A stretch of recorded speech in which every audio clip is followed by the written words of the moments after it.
Hello, hello. So I'm getting a couple more things started. I didn't realize for YouTube, if you schedule a stream, you have to actually hit go live on the site after sending the signal. So, oops. Anywho, 2.4. I did not expect that to be today. So I was like, all right, we'll finish out Devil May Cry, do Virgil's storyline, and then play Honkai the day after. Little did I know, today's the day for that one.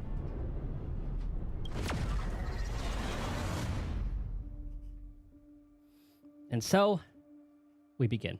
Hopefully the stream doesn't die. I am recording, so in case it does die, I can just upload the entirety of it. Oh, it's so tempting, but I'm saving for... I think I can spare like 30 pulls. It's so tempting because small person, big sword is one of my favorite like tropes. Oh my god. Okay, well now we kind of have to. All right, well let's just let's do... Oh, they're giving us a lot of these. Okay, we'll do that soon. Oh yeah, we get March. Okay, we'll do the aptitude showcases real quick. And then we'll get to it. Yeah, so I know her kit already. Intercepting sword technique. Alright, Natasha, Tingyun, okay. Oh, look at this thing, dude. Look at that sword. Tiny character, big sword is always... It'll never not be funny. Metal. Alright. Minor physical damage, single enemy. Yeah, E restores HP. Ultimate enters parry state. You can attack by enemy target. Yeah, she automatically... Basically, yeah, she's basically 5-star or limited Clara. Ward effect lasting for 20 seconds. Oh, okay. I didn't realize that was timed. During this time, upon entering combat by either attacking enemies or receiving an attack, immediately cast Cull. I think Cull's the stronger one, right? Descend to Earth. Yep. Yep. We're in trouble now. That's a stronger one, all right. It does attack next turn. Huh, that's new. Oh, that sound. I'm just imagining her like fully built. Don't really need to do that. Yeah, we might have to bring Ting Yun out for the what's it called, team? Okay, it's not going next, but we can heal ourselves, which means we can do that, then parry. Oh, it makes the gameplay just so much more active. Yeah, summon your fish.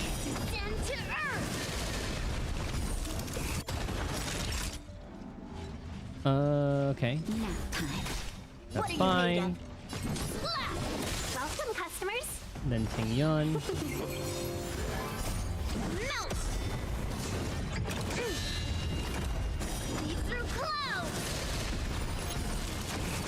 Okay, I might pull for her on her rerun, or I might... Okay, I did the calculations, and if we get 90 pulls per, I can still E2 Acheron, like guarantee E2 Acheron. Red Bread, that's what I'm saying, man. I don't know. What's your team looking like? What's your roster looking like? Because I was just about to talk about my pull plans, because I kind of want Yun Li. Because I'm a sucker for 1, small character, big sword, 2, parries. And that's pretty much it. Zhao Chu, I might go for his rerun. Like, my main goal right now is Acheron E2. So, if we get 90 pulls per patch, right? So, I have 171 pulls. And I need... Yun Li? Yeah, today's the day. So, yeah, my goal is E2 Acheron. Here, let me... make like a text thing. That way I can gather my thoughts. Gonna go for Hua Hua. She's really good. I mean, she's one of like the best healers right now too. Okay. Okay, it's got to be. Hold on. Comic Sans MS. We can't not use Comic Sans. Yes. And then I need to background color alignment. So let's do this math real quick, because I'm a light spender. I just buy the battle pass and the I buy the battle pass and like the monthly plan. Where's her shoes? It's MiHoYo. They always have to have some shoeless characters. Like at first it was Clara, and then Grace, and then now Yunli. Speaking of which, have you seen Grace? Yeah, Grace's M6 art. I thought that was just fan art at first, but nope. That's what's it called? Ah, outline. There we go. That is not fan art. Okay, so my pulling plan. Where the heck? I need to make the outline bigger. 5, 50, 10, 15, 20. Okay, 20. So my pulling plan right now is, or I should say goal. Acheron E2, right? Current pulls. Actually, we'll have a little bit more than 171. Wait. 175. We have 175 pulls. Right? To guarantee Acheron, we need, what is it? 8, 16, 24, 32. So 320 pulls. And if we get 90 per patch, what's 175 plus 1? Is that exactly... Wait. 175... Calculator. 175 plus 90 for 2.4. That's like the entirety. So that's 265. Plus the first half of 2.5... Which I think I read a thing that like they usually give like 75 pulls for the first half. 340. We can spend 20 pulls. We're spending 20 pulls. That's it.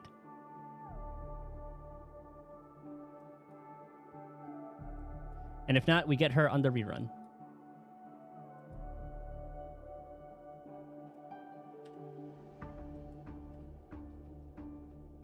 She looks similar to Ron May.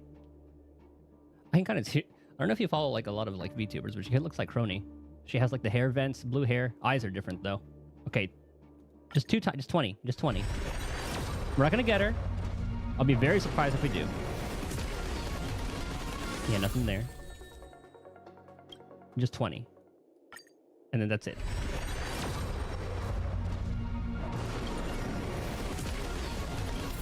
Okay, it's not meant to be. We will take links though. Well, I already have links at E6. Because we're playing the long game. We can get Yunli any other time. Faha is also a very good healer. Oh, okay, never mind. It's not new month yet. Because we're supposed to be getting the, this stuff pretty soon. Okay, so we're still doing good. Oh, Nameless Honor. Actually, hold on. I'm gonna grab this real quick. Boop. Please hold.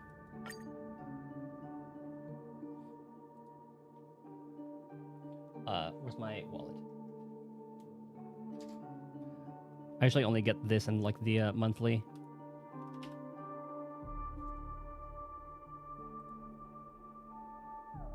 How much is it? Okay, $10.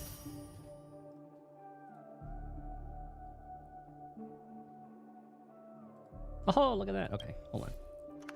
Let me do this real quick.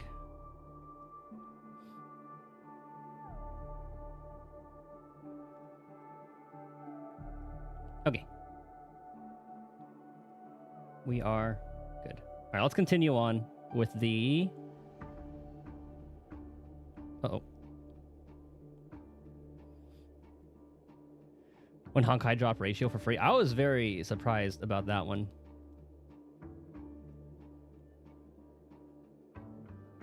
Did ratio get nerfed? I mean, I think a lot of the enemies just aren't very ratio friendly. He's still pretty good in Memory of Chaos sometimes, depending on what's going on there.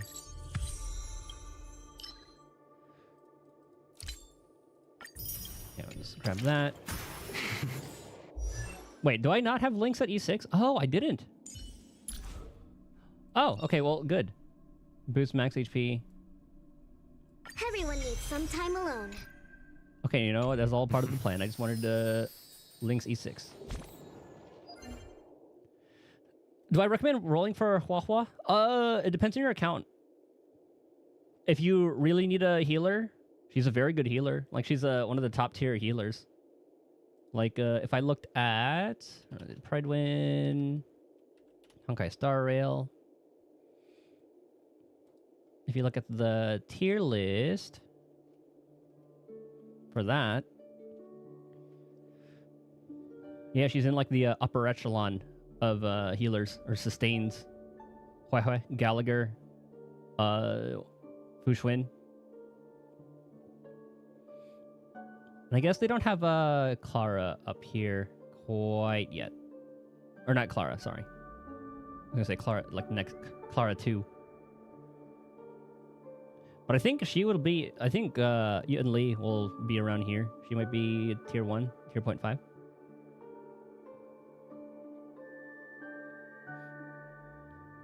Bad, bro. No wonder. Keep losing Kafka on your team. What? Just from dying? And the fact that she... Okay, so she's really good on MOC, Pure Fiction, and Apocalyptic Shadow. I'll probably pull for her, but I mean, I have sustains. So... all pulling advice should really... It really just depends on your account, right? Builds and teams.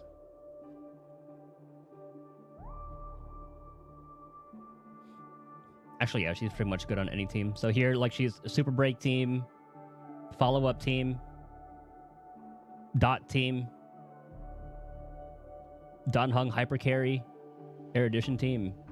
You need to heal her real bad. She's a very, very good healer. I think she will, and like, she won't really be power crept, because you know her kit, right? Actually, here, I can just show you her kit, because we're going to be able to do that for free. Was that on there again? Aptitude Showcase. There we go. So, this is what Hua Hua is all about, right?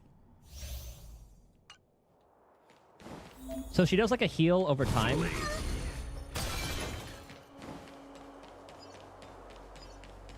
Pray. All right.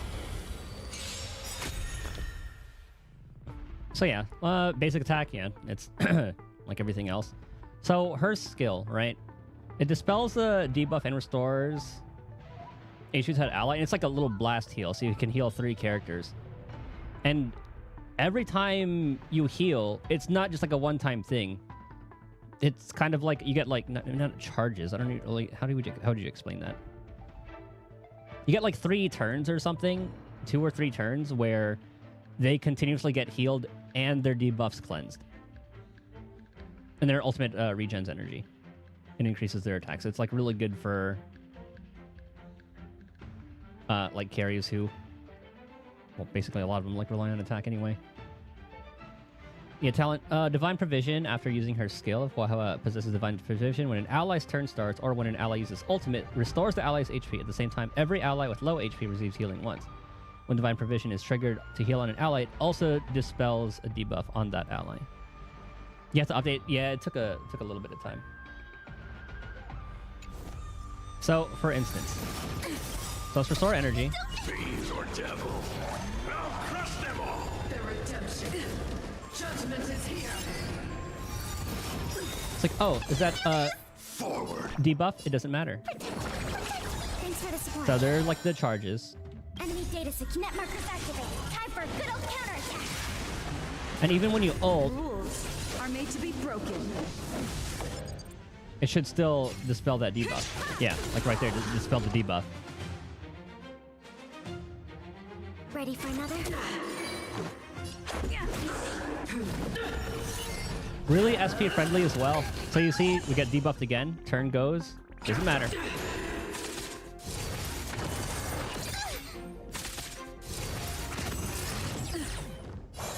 Seen? Let's make it quick. And you only have to do that every, like, 3 turns or something.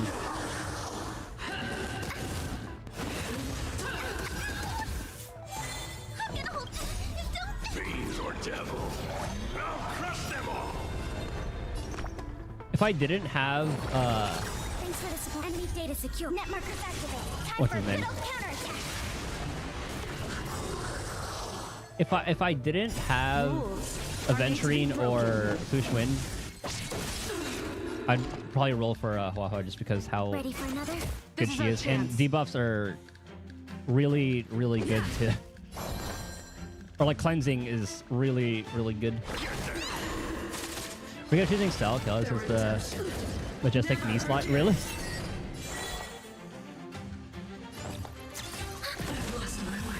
No, I like Stell. I feel like she gives off more gremlin energy.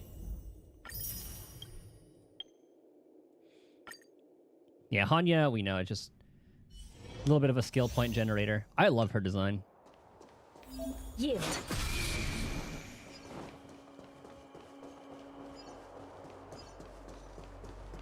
Yield.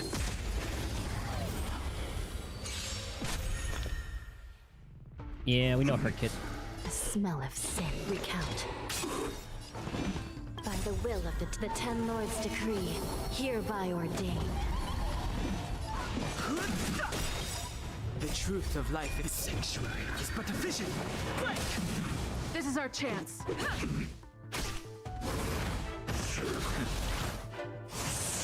Your friend got both in two 10 pulls? I just spent 2 10 pulls on Yun Lee's, but I gotta stay strong. I shall be the judge.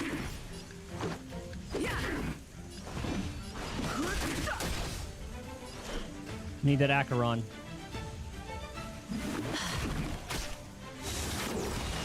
Ow. Sinful. Recount.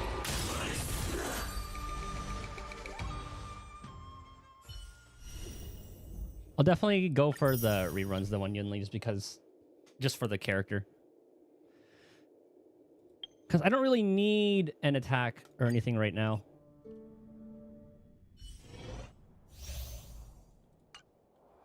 I completely forgot what Yukong's kit is like. I just know she zooms.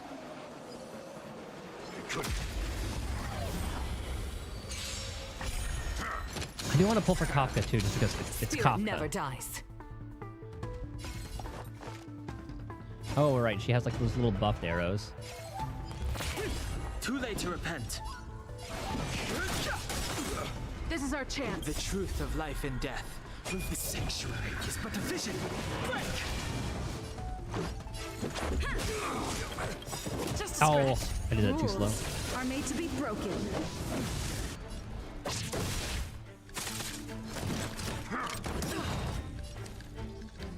You already got her? Hell yeah, congrats. Wait, which one? Oh, Kafka? Or, did you pull? The wind is rising. Bolt! From the bow!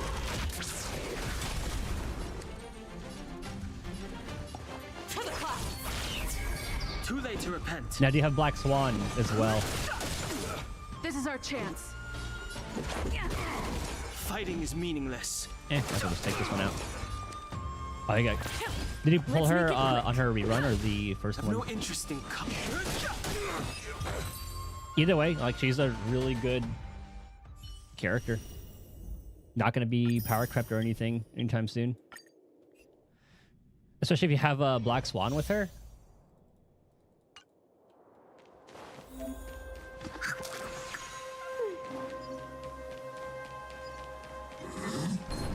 Last one, and then we'll get on with the story.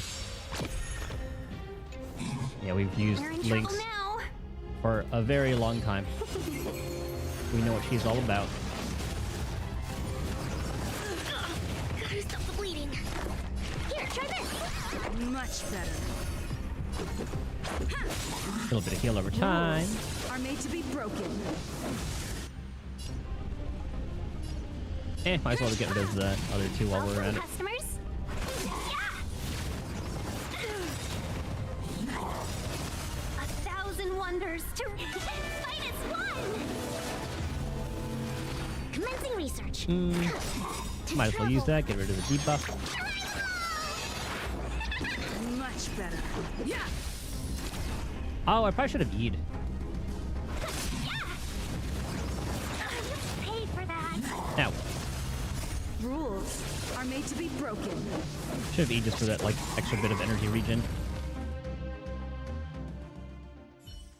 Yeah, well, those don't really matter anyway. Okay, so I think that's everything that we need to do. Oh yeah, March, Imaginary March. I'm excited to see what that's all about. Memory of Chaos, it's already done. We did that. Grab that. Okay. Yeah, I guess we gotta go with the Acheron team. It's our bread and butter.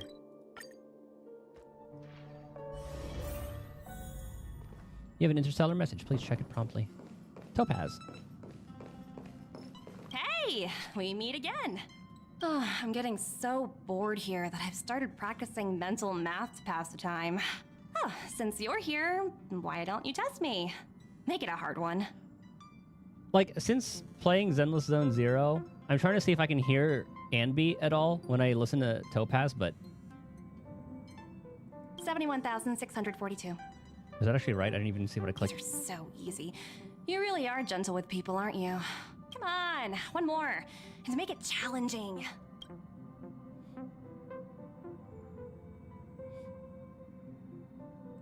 Hold on a second. That's obviously a chemistry problem. I tried. But that doesn't stop me from knowing the answer. It's glutamic acid, isn't it? This is fun. I'm impressed by your ability to come up with such interesting questions on the spot. Yeah, how does Tell know this? Huh. I haven't met anyone as interesting as you for a while. We should talk more when we get another chance. Yes, ma'am.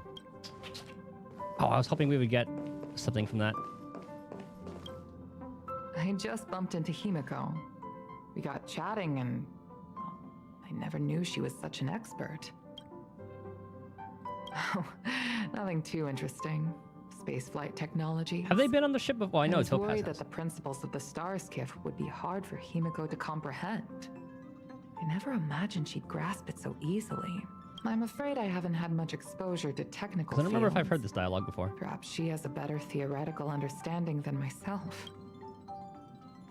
Well, then I'll definitely come by more often. After all, this is the only place I'm able to lose the Helmmaster uniform and relax a little. Still wearing the same uniform. Okay. Nothing really changed. Okay, it's the right time. You have an interstellar message. Please check it promptly. Phew.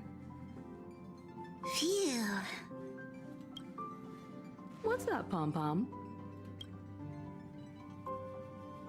Just got a message from the Xianzhou La Fu. Looks like it'll conflict with our original schedule.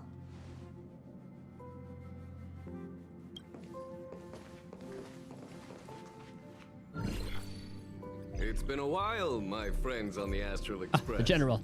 How's your trailblazing expedition going? I never pulled for him. Soon, the Xianzhou Luofu will be holding the Luminary War Dance. Those who have aided the Luofu in overcoming the crisis are cherished allies of the Xianzhou. Thus, on behalf of the Seat of Divine Foresight, I'm extending an invitation to attend the ceremony. Your presence would be greatly appreciated.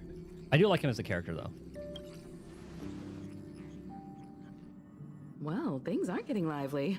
We've barely recovered from the family's Charmony Festival, and we're already being invited to another special event. It's all about having fun. Why not think about it this way? Our trailblazing expeditions are turning into blast expeditions, where we eat, drink, and play wherever we go. Blast? Expedition? Yeah! Wherever we go, we eat, play, and have a blast!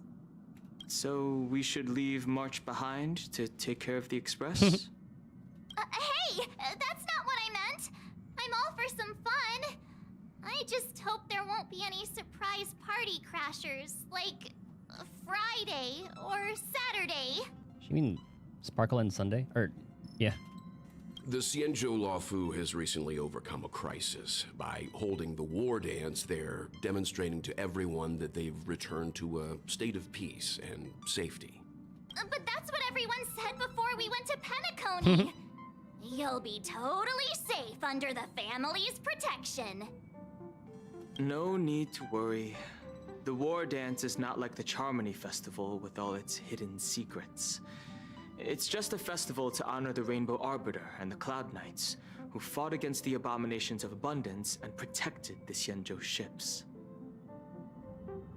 Aside from Starskiff performances, it's mostly martial contests. Nothing too different from the Taiki and Roboball contest we've seen before. What do you think, Himiko? Since we've accepted Miss Black Swan's proposal, we should probably head to Amphorius for refueling. There's certainly no rush. This trailblazing expedition is quite unique, and the Express needs to be fully stocked and prepared before moving on to the next stop. With Madame Herta's help, I was planning to deliver some Leviathan fossils from Kalinga Abyss to Ron May, member 81 of the Genius Society. It could earn us some favors before we set off. However, it may take a few weeks. We get to see more Ron May.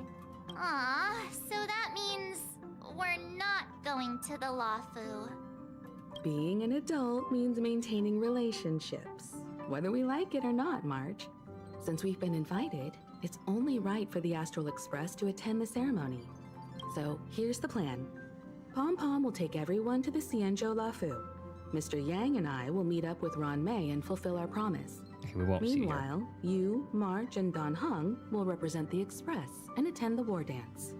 What Good plan. do you two think?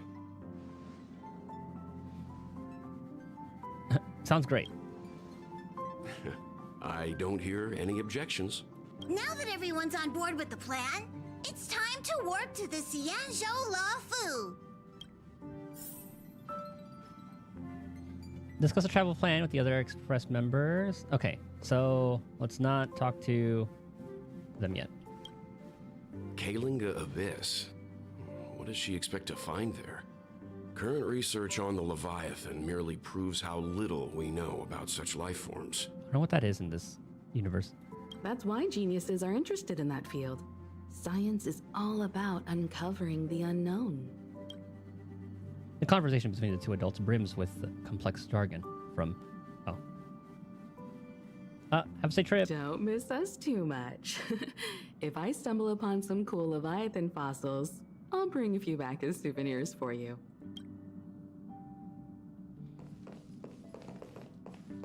Onward. Himiko really knows how to convince people. Between Leviathan fossils and the war dance, the latter definitely sounds more fun. By the way, Don Hung, this time you'll be taking a stroll with us on the Luofu, right? And just let you two wander around aimlessly on the Luofu by yourselves? I don't think so. Plus, Mr. Yang is right. The Ambrosial Arbor crisis just ended, and both the long life and short life species are still feeling uneasy. And that's why Jing Yuan wants to organize the war dance, to show that the Xianzhou Luofu is stable and safe. And since he has extended an invitation, it's only right that I visit my old friend. This is true. Especially since he's all good to be there now. Coming back to this place brings back so many memories, you know?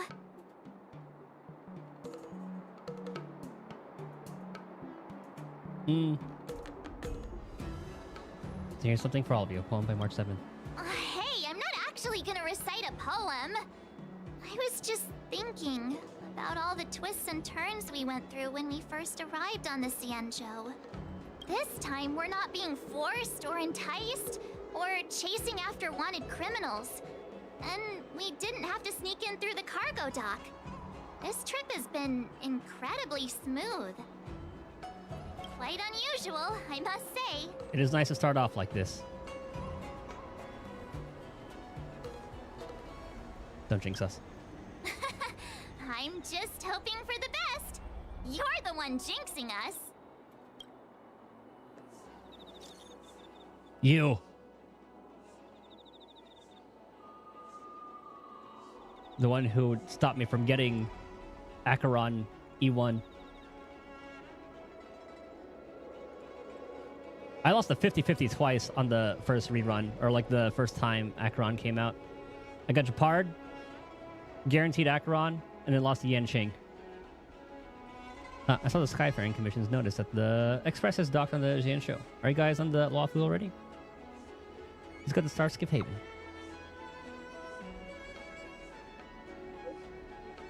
The General sent me to welcome you all to Starskip Haven. See you in a bit. Is the Starskip Haven always this crowded? Oh, there's so many people here. Yeah, a lot I of can people this barely time hear around. anything. Yanqing said General Jing Yuan sent him to welcome us. Oh, yeah, But there you go. Where is he? Other generals? Let's wait for him in front of the loom. It's the most prominent landmark on the dock. I cannot wait to see Fei Xiao. Hey, you guys! Hold on a moment. Did they just call us? Look at their outfits. They're from Penacony, right? We're just shouting that right in front of him. Are you familiar with the Cienjo Lafu? We know a little bit about it. What do you need? We are from Penacony. Maybe you've heard of it. We Oh, yeah. came to this ship to gather interesting materials for making dream bubbles. Oh, we just left there. Oh, talk about coincidence. That's great. Do you know any must-see attractions on the Lofu? You come to the right people. Exactly! We're Cienjo experts. Most of the tourists around at the moment are here to attend the war dance. And that's why we're here too. Yeah, we know about that ceremony. But isn't the fighting ring still closed? I've heard the ring was actually converted from a huge decommissioned Lofu fighter jet. That's actually kind of sick. The radiant feldspar is bigger, I guess. Oh. But for now, all we can do is wait until the war dance starts in a few weeks before we can board it. We've still got work to do, so we can't just sit around waiting for it to start. That's why we're asking you about some must-see attractions.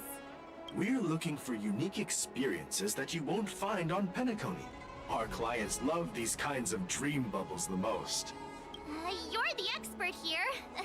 Give them some suggestions. How does this have more voice dialogue than FF14 already? Maybe not Fixtrol, maybe not Scale Gorge. Ambrosial Arbor, I forget which one that is. How about Ambrosial Arbor? Top looks... Or maybe Aurum Alley. Good idea. The everyday vibe of the Aurum Alley is a rare find on the planet of festivities. Everyday vibe. Yeah, our clients have had their fair share of adrenaline-pumping dreamscapes. Maybe something down to earth would touch their hearts. Thanks for the suggestion. We'll head to the Aurum Alley to gather materials. Maybe we'll run into each other there in a couple of days. Look, Yanqing's here. I wonder if that's going to lead to some sort of event later. Really? Let's go catch up with him. What is my Yanqing at anyway? What's he... Where is he?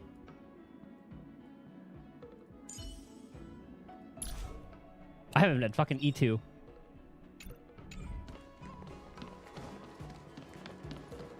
There you are! Everyone, this way!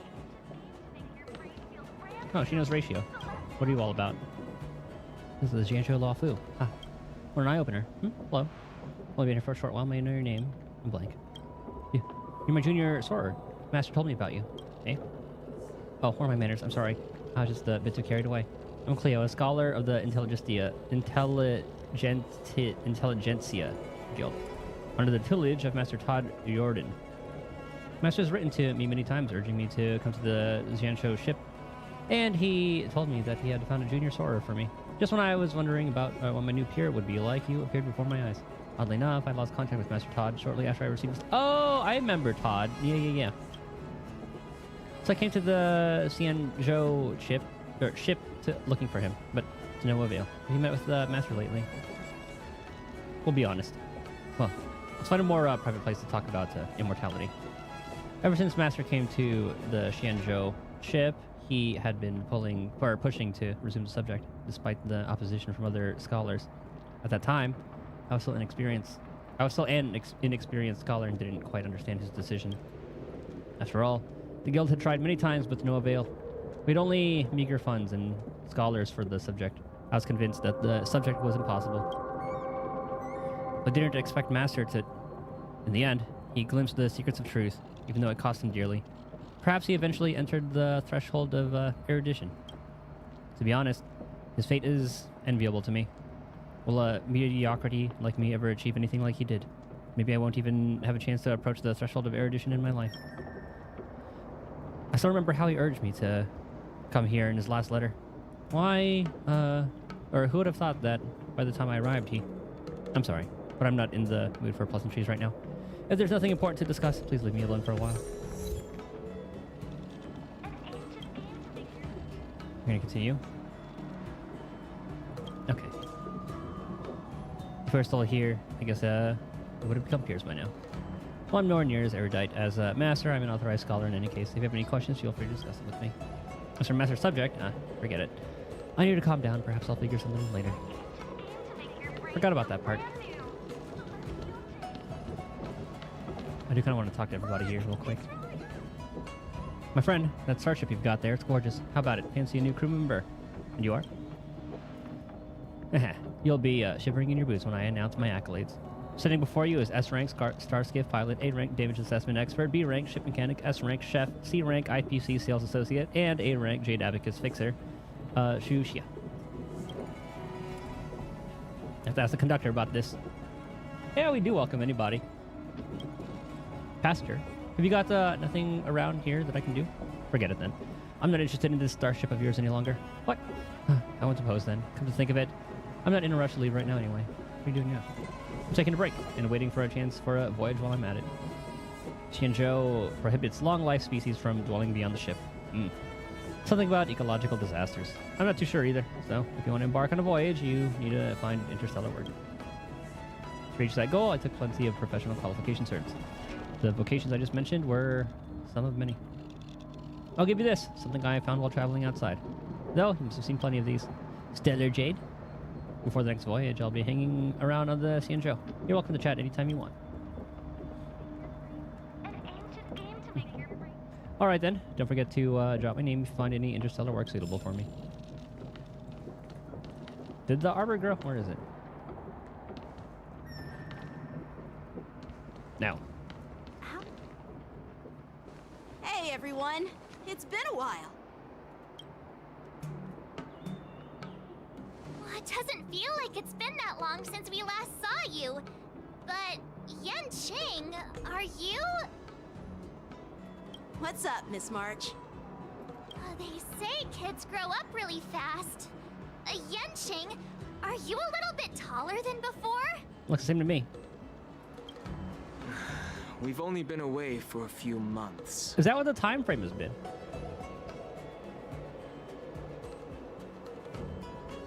Long time no see. Long time no see. It's been a while. Oh, you've come along too, Mr. Danheng. Sorry for the delay. With the upcoming war dance and the Starskiff Haven being so busy, things are a little hectic. It's nice to see how Seriously, lively this place is. I've never seen the Luofu so lively before. I was a bit worried that holding the war dance right after the Ambrosial Arbor crisis might be too soon. But seeing the bustling Starskiff Haven, I understand why General Jing Yuan chose this timing. Yep. There's people from other delves and travelers like you three who've come from afar. With the war dance coming up, there's a huge number of visitors pouring into the Starskiff Haven. The Cloud Knights are working hard to keep the security tight. The General said this ceremony would help the Xianzhou Luofu recover from the crisis. Or Fei Shao. It's a way to showcase our martial spirit, reassure people, boost morale, and attract visitors from other planets to promote trade and peace. By the way, the Xianzhou Alliance places great importance on this ceremony too. The Xianzhou ships, the Zhuming and the Yaoqing, have both sent messengers to offer their blessings. Start with the top one. I wonder if you've heard of it. It's known as the Star Forge, and it's responsible for providing more than half of the Cloud Knights' armaments. Okay, that's Fei Shao's, for sure. The Xianzhou Zhuming boasts skilled craftsmasters, and General Huayan Just kidding. is a top-notch craftsman himself. Ah, if only I could get a sword forged by him, I'd be on Cloud 9. Oh, that's, what's her name? That's Yun Li's grandfather or something. By the way, Yanqing, where are we headed next? I'm sorry for talking your ear off. The General wants to catch up with you at the Palace of Astrum. He's been eager to hear about how the Express has been doing. It's funny how he tries to act all mature, but whenever it comes to something he's interested in, you can really see his childish side. You're pretty much the same in that regard. I agree.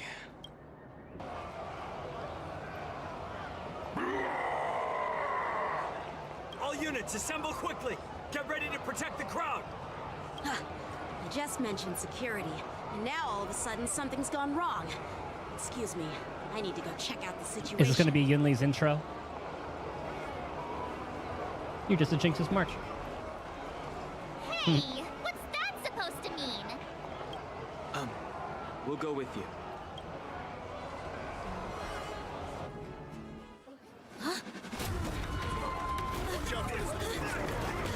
Oh, this animation. Ooh, new enemies. Protect the civilians. I'll deal with him. I hope he's not on the team. Okay, good. Oh, new thing. Enemies with this mark can enter the Moon Rage state. After enemies use attacks, apply 1 stack of Bloodlust to enemy units that can trigger Moon Rage. Okay, new mechanic. When Bloodlust reaches a certain number of stacks, the unit enters the Moon Rage state. At the same time, a Moon Rage countdown appears on the action order. When the countdown's turn begins, Moon Rage is dispelled across all enemy units.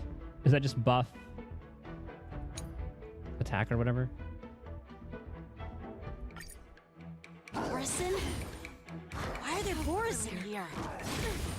This ends now. Might as well focus you. Hedge your bets. Spend freely. Free will, or was it fate? Still waters of oblivion.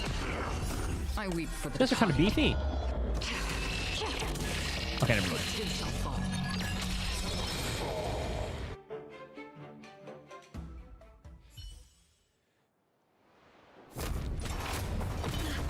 Not good.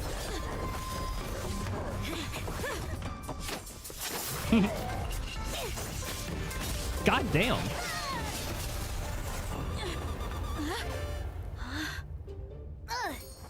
That greatsword is so fucking cool. Thanks for the help. Sorry, no time to chat. Could you give me back my... He just yoinked it.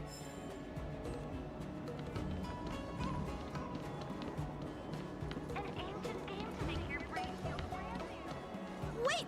My sword! I'm sorry, but I'm afraid we'll have to put our plans on hold for now. I need to find out what's going on. She's such a little gremlin. I love her.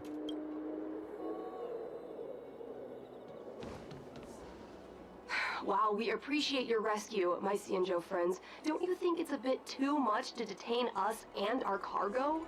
Sorry, but we've been ordered to detain you and your cargo for inspection until we figure out the source of the attack. Once we're done with the formalities, we'll let you and your cargo go. But this shipment isn't even meant for the Luofu, and it's IPC's patented technology. Who do you think you are to conduct an inspection? Hey, this is their hood. According to the protocol, all cargo arriving on the Luofu must go through inspection. Oh, but we didn't officially enter your dock at all. We just sought refuge in your dock because we were attacked by the Borisons. Looks like this argument could go on forever.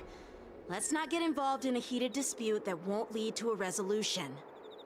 Hey, that's not our problem anyway.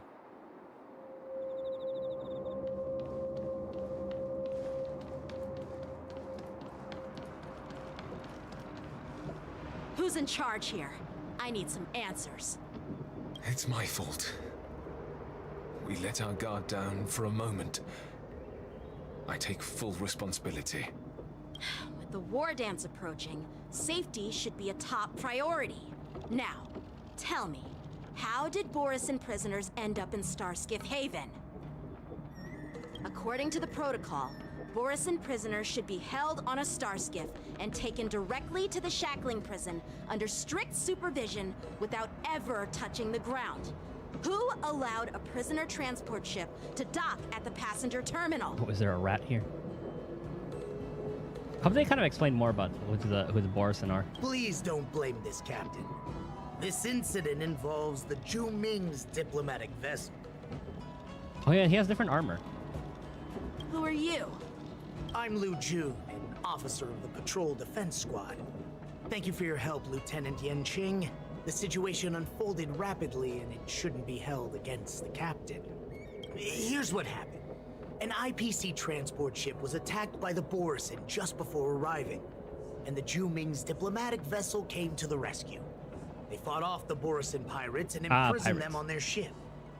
So, an IPC ship was attacked by the Borisin near the Luofu, and the Zhu Ming envoys saved them? This sounds complicated. Honestly, it gives me a headache too. The Zhu Ming diplomatic ship, adhering to standard procedure, docked at the passenger terminal to hand these criminals over to the Luofu. You know, with all the outsiders flooding onto the Luofu, the Starskiff lanes are under immense pressure. The Borisin desperados decided to put up a fight before the prisoner transport Starskiff could get there. And that's what you just witnessed. We'll make sure these prisoners are sent to the shackling prison as soon as possible. I see. It's an unusual situation indeed. I'll report it to the security department of the Realm Keeping Commission and ask for their cooperation in handling the aftermath. Maybe I should gather more details from others so that the Seat of Divine Foresight can have a better understanding of the situation. Who did we get to see? Fu Xuan? Cloud Knight's calmed the crowd and dispersed. Oh, you look much maturer now, Yanqing. Please don't tease me, Miss March. The situation on the Xianzhou before the war dance is like a calm lake that can be disturbed by even the smallest pebble, capable of generating far-reaching ripples with even the slightest disturbance. What are those people? I mean, those monsters we just dealt with? Kobolds? I just think about FF14 those werewolf kobold. monsters are known as Borisin. They are abominations of abundance, and we've been fighting them for a very long time.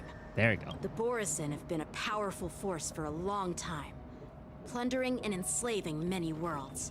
The threat they pose is just as terrible as the Swarm disaster, and the Alliance even had a fierce war with them 3 decades ago. It's not really that long for them. Their presence has faded over the years, but who would have thought? According to that officer, they attacked an IPC ship near the Xianzhou Luofu. Such a brazen attack seems quite unusual to me. Yeah, that's what I find strange too. It seems like the IPC and the Borisin have some serious grudges. It is the IPC. They have, I'm sure a lot of factions have a lot of grudges with them. Well, enough with the chit-chat. The General wants me to take you to the Palace of Astrum. I'd love to chit-chat a little longer, but there are some things that can't be left unchecked. Is it a serious matter? Maybe you'll need our help in hunting down the Borisin? Thank you, but it's no big deal. By the way, that young lady who just appeared, she took my sword. I'm thinking of filing a lost property report at the Realm Keeping Commission to see if I can get it back. I doubt she did it on purpose. So when Cloud Knight's getting into trouble, they have to call the emergency services too. You go file the report. I'll go fetch some popcorn. It's gonna be quite the show. You guys can do that too? Perhaps she's around here somewhere. Shouldn't we take a look? All right, let's not keep the General waiting. Don't worry. There aren't many people out there with that kind of talent. It shouldn't be too hard to find her. I'm pretty sure she's the only one around here who's not wearing shoes too.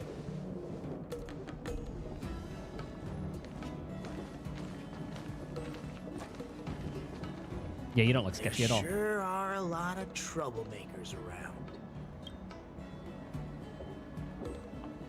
Does he know who Dan Hung is? I do wonder how the other ships feel about him. Success and failure are predetermined.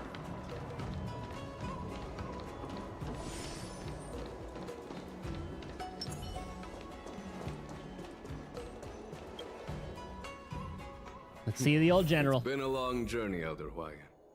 Thank you for your presence. Don't mention it. Thank you for taking the time to welcome me. I learned my lesson. I have to go up close before the dialogue. Yeah, because that's going to happen. Wait for the dialogue to be done. I brought our guests from the Express. Oh, I'm sorry for my bad timing. I didn't know you were meeting a guest, General. Don't worry, you're just in time. It's been a while, my friends from the Astral Express. How's everything going? All is well when you have friends coming from afar. Allow me to introduce you to General Hwayan. He's the Arbiter General of the Xianzhou Zhuming, known as the Flaming Heart. No need to be so formal. I'm just a tourist here, no different from other tourists who've come to attend the ceremony. Elder Hwayan is not only one of the Arbiter Generals, but also the Furnace Master of the Artisanship Commission. Besides his martial skills, he excels in forging various weapons. Such talents are unique, even among the Arbiter Generals. Be it Arbiter General or Furnace Master, these are merely titles given to me long ago. I've retired several times already, but with the current change in circumstances, the Marshal has called me back to duty, and I had no choice but to answer the call. I want to see him in action. I'm sure he's gonna have some like Master Roshi kind of thing going on. Well, in the end, I'm to blame. It's a chest. Living such a long life naturally brings its share of disapproval. It's an honor to meet you, General Hwayan. It's my honor to meet you, General Hwayan. Glad to meet you, General. No need to be all formal. Today I'm just a guest on the Luofu, the same as all of you. I like him already. So, these three are the ones you mentioned, Jingyuin? The heroes who helped you with the Ambrosial Arbor crisis? Indeed. There's Dan Hung, the gremlin. March 7th, and her. Without their help, I'm afraid the Luofu might not have easily overcome this crisis. So, the Imbibitor Lune's reincarnation has returned to the Luofu and will attend the war dance. I'd love to have a drink with you should the chance present itself. You're more than welcome, General Hwayan. And this young friend is? Yanqing, my apprentice. He remains by my side as my retainer due to his youth, which I hope will season him with experience. He will stand for the Luofu's Cloud Knights in the upcoming war dance, ready to take on all kinds of challenges.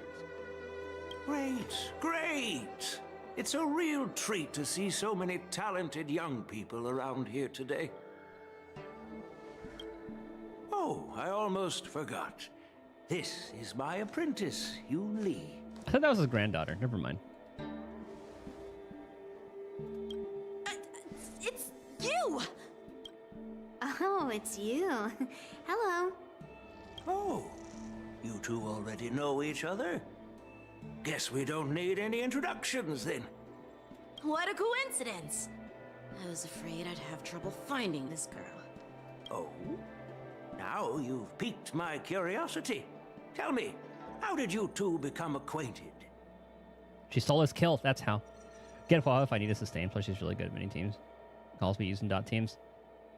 Oh yeah, that's what I was saying to Red, who was wondering if he should pull her. But I'm fine right now. I have Fu Xuan and Aventurine, so I'm pretty set on sustains. So another sustain's kind of like lower on my priority. Like my priority right now is getting Acheron at E2, so I'm saving for that. I spent like 20 pulls on Yunli just for the character, because small girl, big sword, and like the parries. She helped me capture the escaped Borisin prisoners at the Starskiff Haven.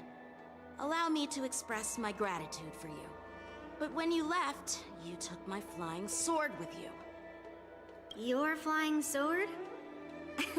Oh, so that's why I found a dagger in my bag. Turns out it's yours. What do you mean? You straight up stole that thing. Yes, it is. Now that we've met again, I hope... Nope, that won't do. Won't do? You want your sword back, right? Well, you can't just take it back. On the Juming, when you lose your sword on the battlefield, you have to reclaim it on the battlefield. Are we gonna see Yanqing and Yunli fight, and then see Yanqing lose again? Please let it be so. I want to see him lose again. As for this little sword, it was supposed to strike that escaped Borisin prisoner. But unfortunately, its owner's agitated state caused it to fly off like a kite with a broken string, and it missed its target. Tell him, Yunli. By the way, if I hadn't caught it and helped it hit its mark, that Borisin prisoner would have gotten away. Hold on a sec, Yunli. You took my sword without even asking, and now you're refusing to give it back? Fight. I want to see him fight. So I can see him lose again. So much for Luofu's sword masters. Ooh. That way, I can see him get punished for showing up whenever I lose a 50-50. What did you just say? If you just stepped up and took your sword back from me fair and square, I would have totally respected you. But nope, you tried to play it down, expecting me to just hand it back to you like it's nothing. In front of everyone. With all due respect, you don't honor your sword. So you don't deserve it. God damn it, I kind of want to pull for her now. Hasn't anyone told Okay, you to be that strong. taking without asking is stealing? If you want to settle this with swords, fine. Let's have a one-on-one duel right now. Yes. Yanqing. Well, that's more like it. Just be careful. Because I'm not as easy to handle as the Borisin. You two, be quiet and apologize to Yanqing. Hey! Whose side are you on, Grandpa? Okay, yeah, so he is the grandfather. I don't take sides. It's a small misunderstanding, and an apology would be too much. I've heard about the Zhu Ming's incredible swordplay and craftsmanship, most notably the legendary Flame Wheel Octet. Seeing Miss Yunli, who is among those ranks today, well, I must say she definitely has that fiery edge. Such grandiose names. Some folks love to spin these fancy titles, trying to set the Cloud Knights apart. Yunli is still just a young girl, a bit awkward and hot-tempered. So please forgive her if she's being rude. Well, everyone, Elder Huayan and I have some business to discuss. For now, Yanqing, why don't you entertain our guests and take Miss Yunli to the inn? I'll find another chance to talk with you all. I'd like to express my gratitude to the Astral Express for helping the Luofu during the crisis. I just want to see them fight. That's so kind of you. I mean, you've already thanked us so many times. Please forgive me for coming at an inconvenient time. You needn't apologize, General Huayan. All right, Yun Li. Take this opportunity to clear things up with Yanqing. Yeah. It's better to make friends than enemies. But I won't be heading to the inn just yet. I want to visit Lingsha. She just arrived in the Luofu and could use some help settling in. She's the upcoming healer, right? Yanqing, once you've helped our guests get settled, go to the Artisanship Commission for me. I've heard about the attack and the detainment of the IPC ship. Qingzu sent word that the IPC members are protesting and wish to have their cargo back. Yeah, we heard all that. See if you can calm them down. Don't get aggressive. Just make it clear that the Xianzhou Luofu has no intention of violating their rights. I'm on it.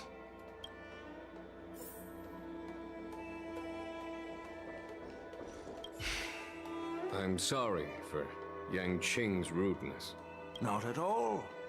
Taunted by Yun Li like that, even a training dummy would be angry. You've taught your apprentice well. If it were me in my younger days, I'm afraid I'd have drawn my sword and fought. I chuckled at that because, like, you know how Yun Li is all about countering and doing all that. I'm pretty sure she does taunt on her. Yanqing can understand your concerns. On the other hand, Yun Li is still a naive girl who's only interested in swordplay. Honestly, I brought her here to participate in the war dance because I want to broaden her horizons.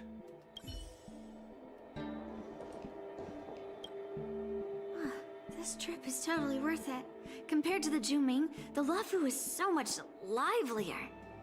But it's a shame the Luofu swordmasters don't seem that great. But there's us. Glad to meet you. Glad to meet you too. Are you here to participate in the war dance? Just a tourist.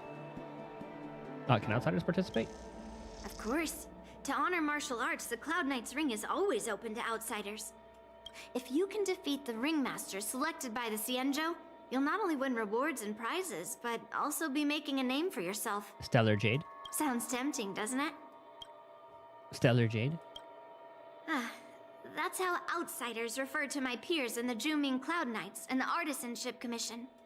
We all train under Grandpa's guidance, learning the art of craftsmanship and swordplay. That's how we got that title, I guess. Just don't mention it in front of Grandpa. He always says that empty titles bring pointless challenges and conflicts. We Juming swordmasters pride ourselves on the success of the group over the individual. I have some things to do. Besides, little Yanqing doesn't seem too happy about me tagging along. Shouldn't have said that. You did take a sword. Well, I mean, there are rules. Yeah, he shouldn't have said you stole a sword. Yeah, we're taking her side. You're right.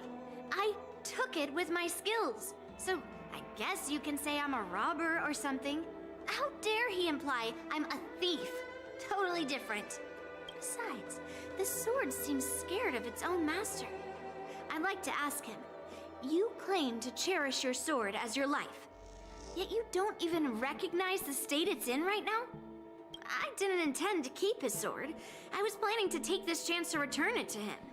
But now, I've changed my mind.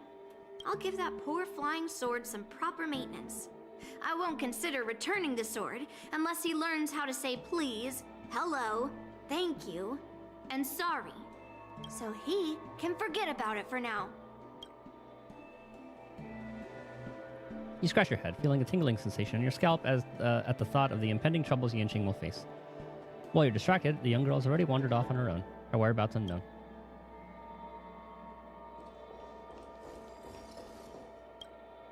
Hey, Danheng. I thought all the Xianzhou generals were like Jing Yuan.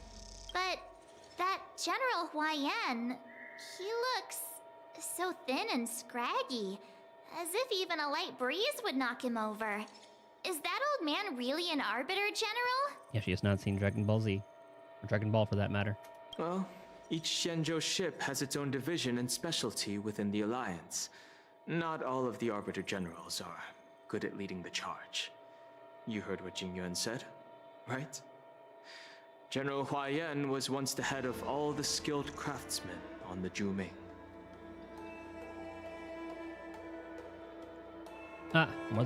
Appears to be more than meets the eye. Don't you find it strange? Do Xianzhou people age? I rarely see any old people on the Xianzhou ship. And when I do, they're usually travelers. I mean, in that case, the man's probably centuries years old.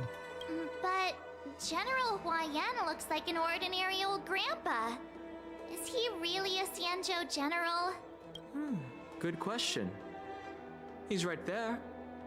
So why don't you ask him yourself? Nah, I'd like to live a little longer. We should leave. General Jing Yuan asked Yan Qing to entertain us, so obviously, he has important matters to discuss. Let's not waste any time here. I love her little disappointed face.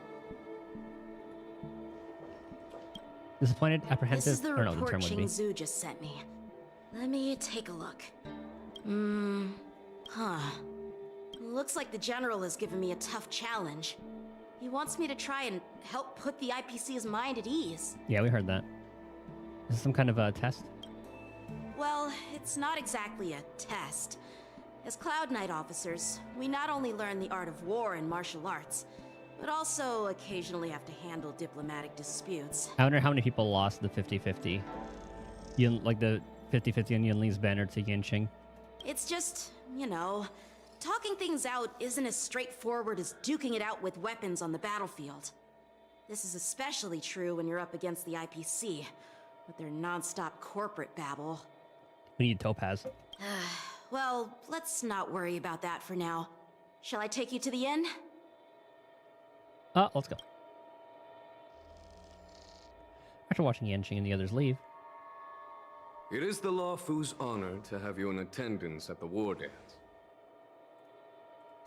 Yet, the fact that a simple martial arts ceremony has attracted esteemed generals from the Zhu Ming and the Yao Qing implies intentions beyond mere spectating.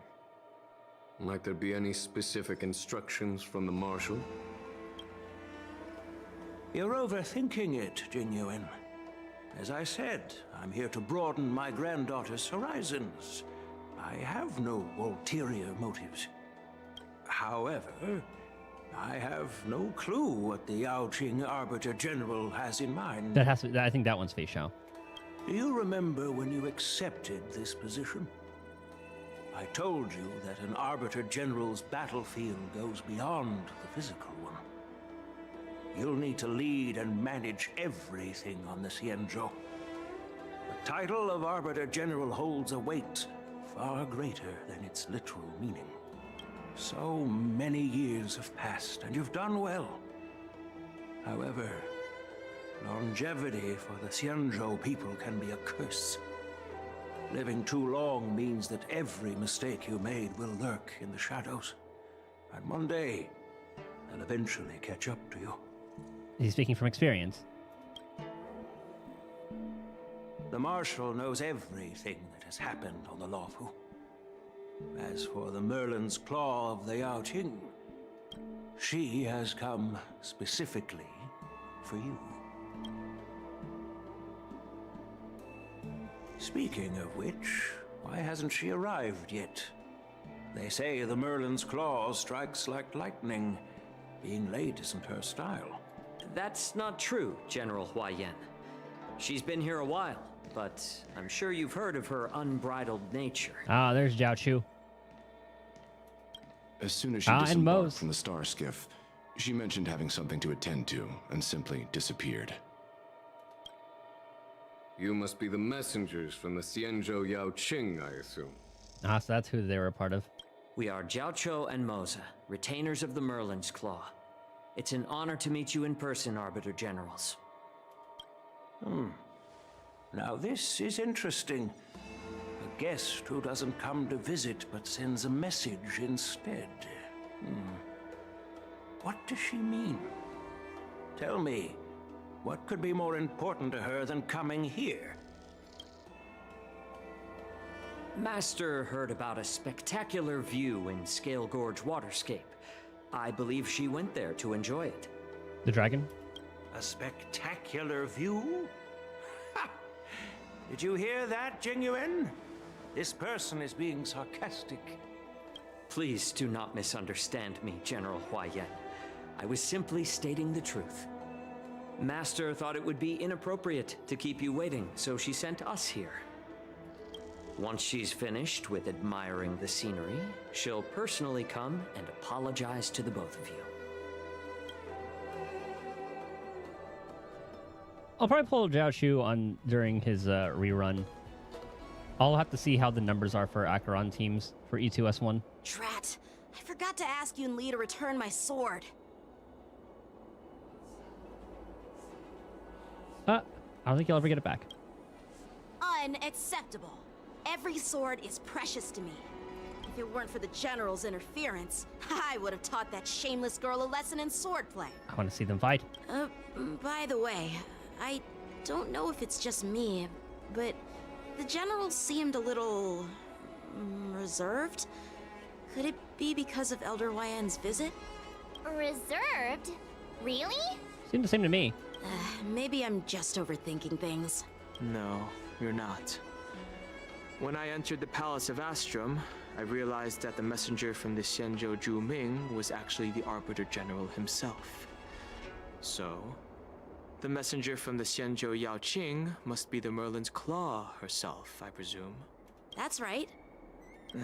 Well, that's what makes this entire thing so unusual. What's so unusual about it? They simply received an invitation from Jingyuan, just like the crew, right? The war dance is just a small festival. And now we have 2 Arbiter Generals from other Xianzhou ships here. I'm afraid they're here for something more. I do want to see what they're all about. Maybe they've come to hold Jingyuan accountable for the Ambrosial Arbor crisis? Hold him accountable? Come on, didn't the Law Fu fall victim to the disciples of Sanctus Medicus and the Antimatter Legion? Why would they blame the victim?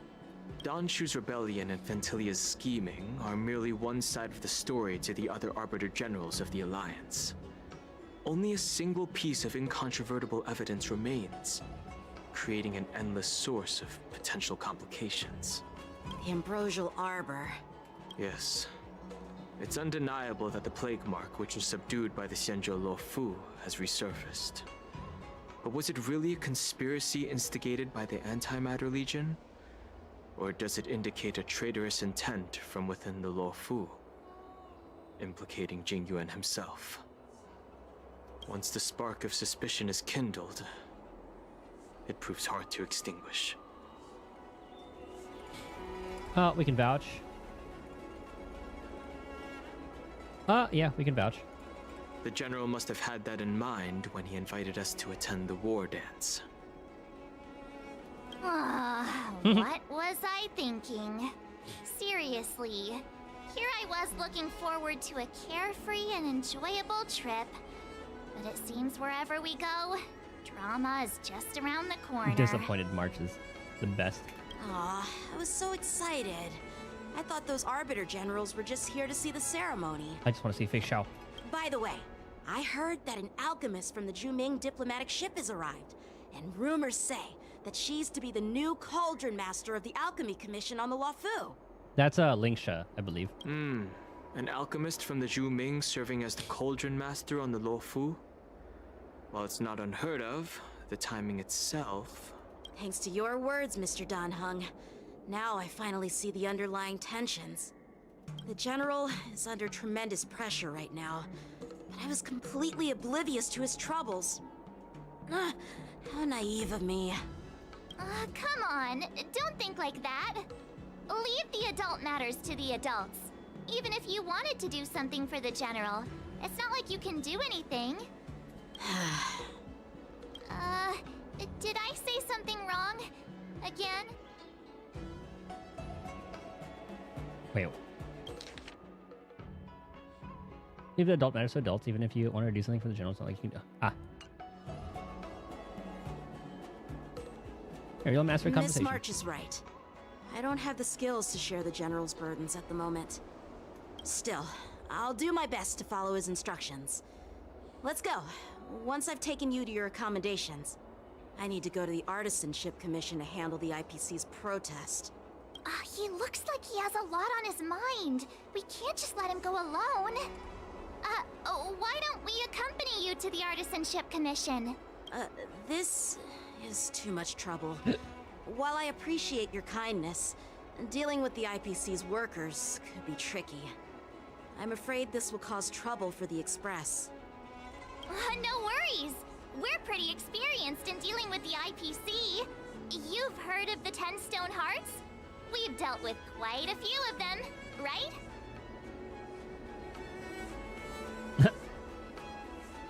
I'm gonna end up in an IPC lawsuit. What's with you turning into a scaredy cat? I didn't see you worrying about lawsuits when you wrecked that giant mech. Touché. Well, since you're willing to help, I won't decline your kindness. Let's head to the Artisanship Commission and meet them. He does have a point. Ooh, new thing.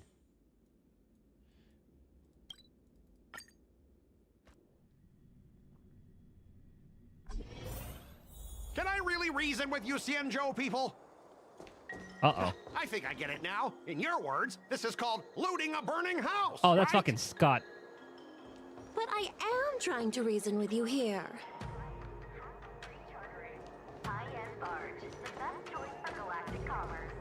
Yep. That toxic voice sounds familiar. Haven't I heard it before in Aurum Alley? Yep, that's old Scott. You know what? I'll make him bark this again. isn't my first time dealing with the Skyfaring Commission. I can handle your unreasonable ways. But straight up snatching IPC cargo, isn't that going a bit too far? Just as I've said it many times already. Once we've inspected the cargo and completed the security check, you can be on your way. Is there something wrong with your ears, or is it just your brain? I'm hearing you loud and clear. I'm thinking clear. And my answer is crystal clear. Not a chance. Keep detaining my cargo and I'll file a complaint directly with your general. Scott, what are you doing here? Did I just hear a dog barking? You jerk! Who are you calling a dog? Wait. Why are you here? Staying on the Xianzhou, are you? What terrible luck. Wherever you go, disasters aren't far behind. He does have a point with that. Aren't you the guest from the Astral Express? What brings you and Yanqing to the Artisanship Commission? Here to help Yanqing sort out the trouble caused by IPC. I heard you're in trouble. They're in trouble? No, it's me. I'm the one in trouble. Looks like you've met this IPC worker before. I'm not sure if that's a good or a bad thing.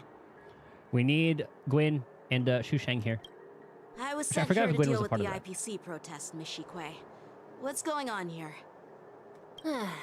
As you know, this IPC transport ship was attacked by the Borison and rescued by the Juming's diplomatic ship. Then the Cloud Knights were instructed to bring it back to the dock for repairs and inspections. And this is Mr. Scott, the person in charge of this transport ship. Oh, God. So, you're Scott. I've heard her mention you. Weren't you kicked off the Lafu before? Why did you come back? Excuse me. Like I wanted to come back. I thought I'd just dock at the harbor for repairs and leave this forsaken place for good. Little did I know, as soon as the ship entered the harbor, a bunch of Cloud Knights showed up and snatched all our cargo from the hold. What do you mean by snatched? I've told you 1,000,000 times. It's a security check. Then why did you bring the cargo to the Artisanship Commission? You even brought in some shady craftsmen. It's obvious you're trying to steal the IPC's patented technology. Listen here. Firstly, the Skyfaring Commission detected dangerous items that could possibly be weapons in your cargo hold. That's why they called me here, to double check. Secondly, where the heck did you get the idea that I'm a shady craftsman? Even if there are dangerous items, what do they have to do with you? It's not even being shipped to the Lafu. We'll just fix the ship and be on our way. We won't unload our cargo here. But you'll have to stay in the port for several days before your ship is repaired and you can take off again. How can we just leave unchecked items sitting here? I understand, but we don't need to disassemble the cargo if it's just a security check, right? In most cases, we don't. However, our scans discovered that the cargo doesn't only contain machinery, but also some substance that resembles biological tissue. Biological tissue? Does this crate contain living things? What are they planning? I'm afraid we'll need to wait for the Alchemy Commission for further confirmation. In any case, according to our regulations, we need to unseal one of the crates for further examination. But this IPC specialist has been hindering us on the grounds of patent secrecy. The Alliance's regulations on biological products are very strict. Without further inspection, there is no way for the Skyfaring Commission to release the cargo. We need Aventurine or Topaz to come here and help sort this out. Oh, really? Fine. If anyone lays a finger on that shipment, they'll have me to deal with. It doesn't matter if it's mechanical or biological. It's none of your business. I'm filing a complaint against the Skyfaring Commission's ridiculous regulations. This Mr. Scott seems stubborn and difficult to persuade. Oh, yeah. Honestly, I really don't want to have a vicious confrontation with the IPC. Well, I know a thing or two about convincing Scott. I heard how you helped Aram Alley. The IPC representative back then was Mr. Scott, right? Since you've dealt with him before, it looks like I'll have to rely on you again. And before we do that, I'm gonna use the bathroom real quick. I'll be RB.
All right.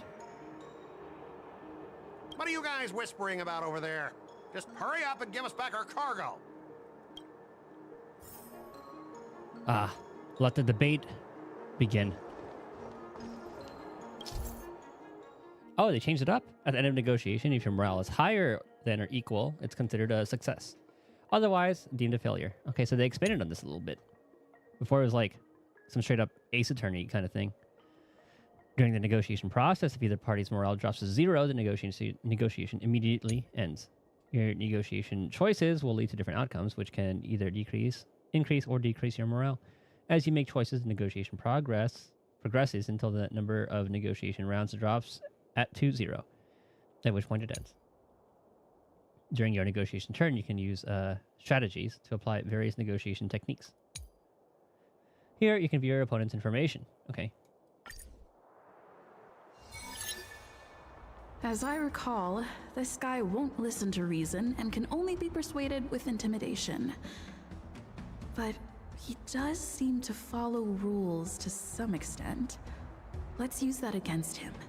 Intimidate and use rules.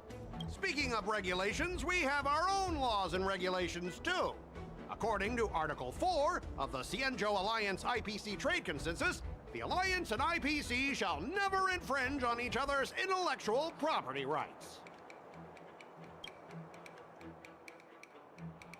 Make proposals from the legal perspective. Start making him feel uncomfortable. Remind him of his embarrassing past. Now, what are they going to say about this?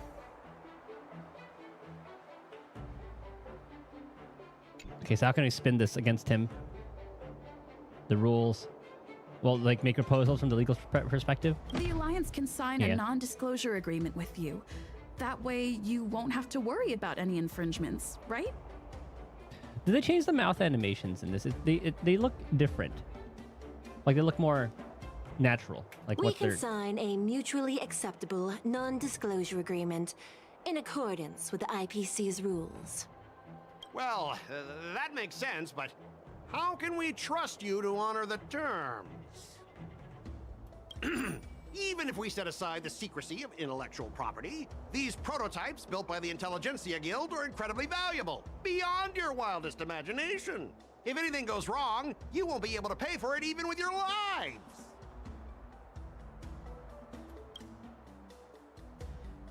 Skip the reasoning part, go to good old violence.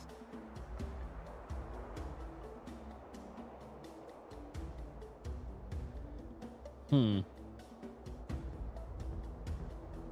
the Skyfaring Commission do that? Because assurance won't probably do anything. Is this one where you go to violence? Can he be intimidated with this one? Let's try this. Try 4. Can you give us an exact amount, Mr. Scott? If there's any damage after the inspection, the Express... I mean, the Skyfaring Commission will compensate you. The Skyfaring Commission. Yeah, they will compensate you, provided a detailed report of the damage is submitted. I don't doubt the financial strength of the Skyfaring Commission. However, this is not just about money. Besides, the cargo on this transport vessel belongs to the Intelligentsia Guild. If you want to inspect the cargo, shouldn't you at least call in a member of the Intelligentsia Guild to be present? Ah, there's one here.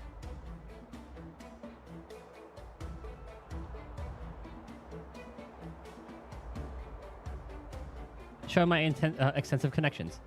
I'm pretty tight with Dr. Ratio from the Intelligentsia Guild. Almost like family. Doesn't that make me practically a member of the Intelligentsia Guild too? Maybe not that part. What's all this nonsense?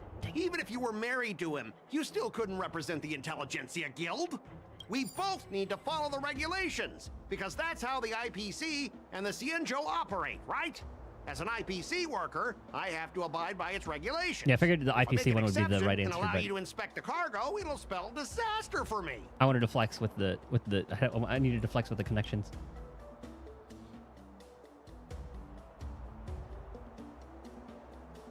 Following their own rules. Everyone has their own set of rules. Now that you're on their turf, shouldn't you follow their rules too? I was saying it earlier. Yeah, I get it. I know I'm on the Cienjo, but if I violate the IPC regulations, I'll be in deep trouble when I get back.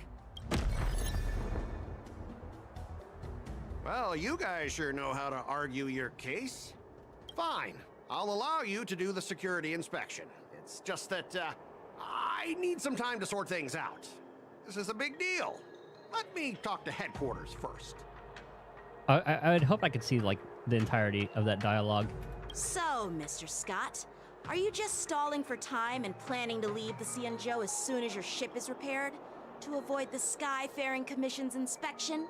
Well, IPC staff are free to come and go, as long as they don't break any laws.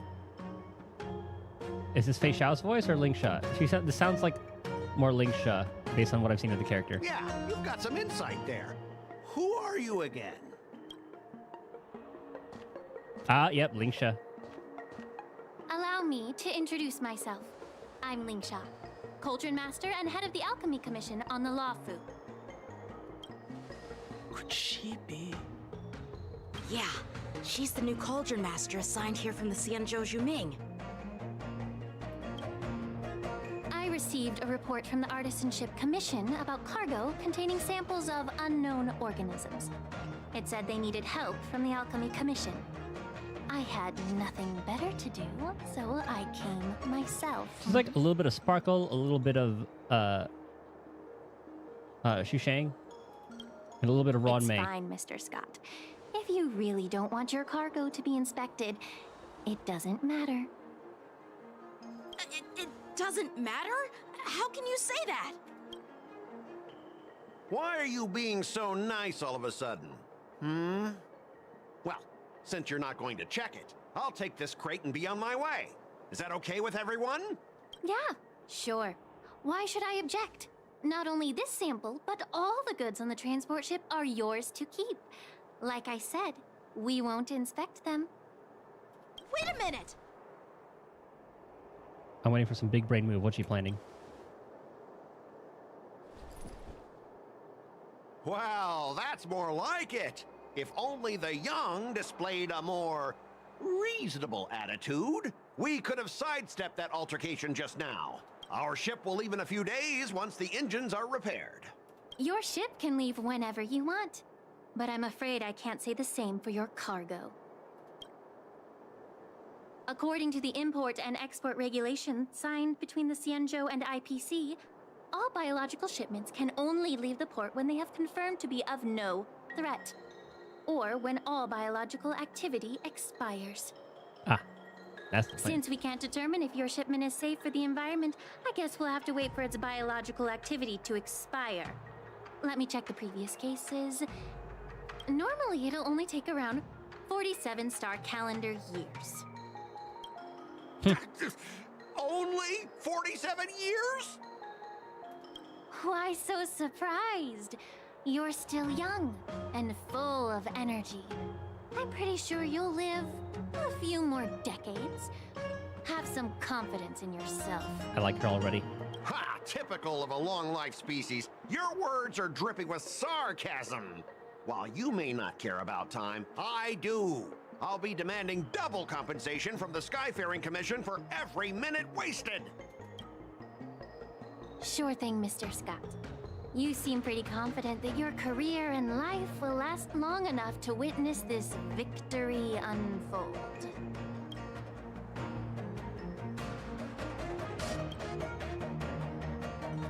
Step aside, guys. Let them do the inspection. Yeah, I like her already. 2.5's looking good. But, Mr. Scott... Come on, we're already in enough trouble. Just let them do the security inspection. And if needed, I can always grovel before the Intelligentsia Guild later.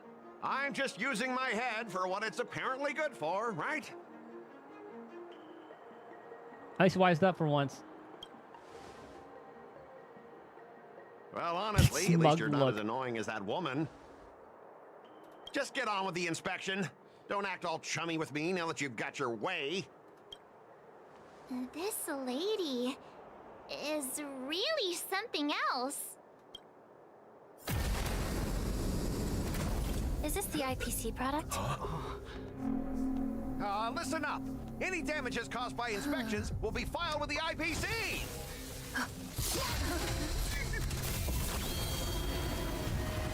Turn it off.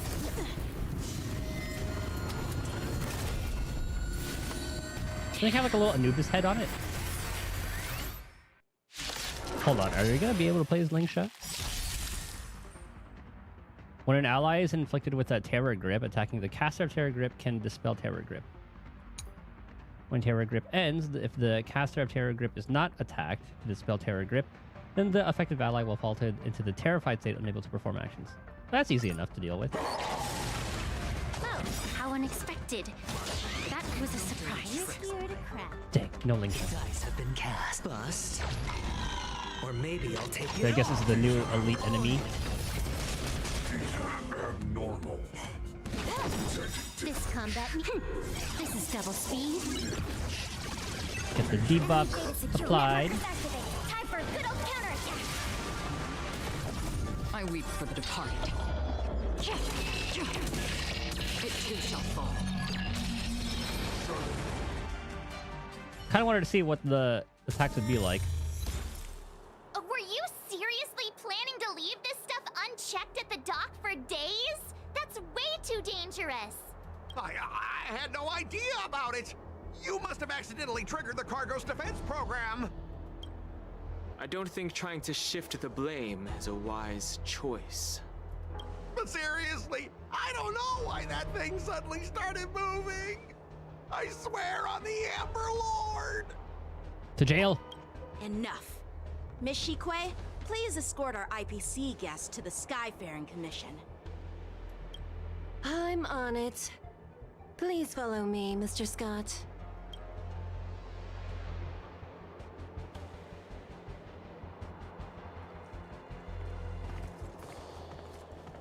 Gentlemen, our preliminary inspection shows that there is indeed hidden biological tissues inside. Just like the craftsman feared. I think it's one of those like it's like the Helldivers automatons. I can't even tell if it's ingenium or biological in nature.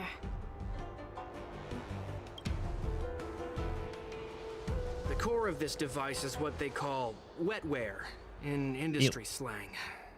To put it simply, this machine operates with a kind of biological nerve as its control center.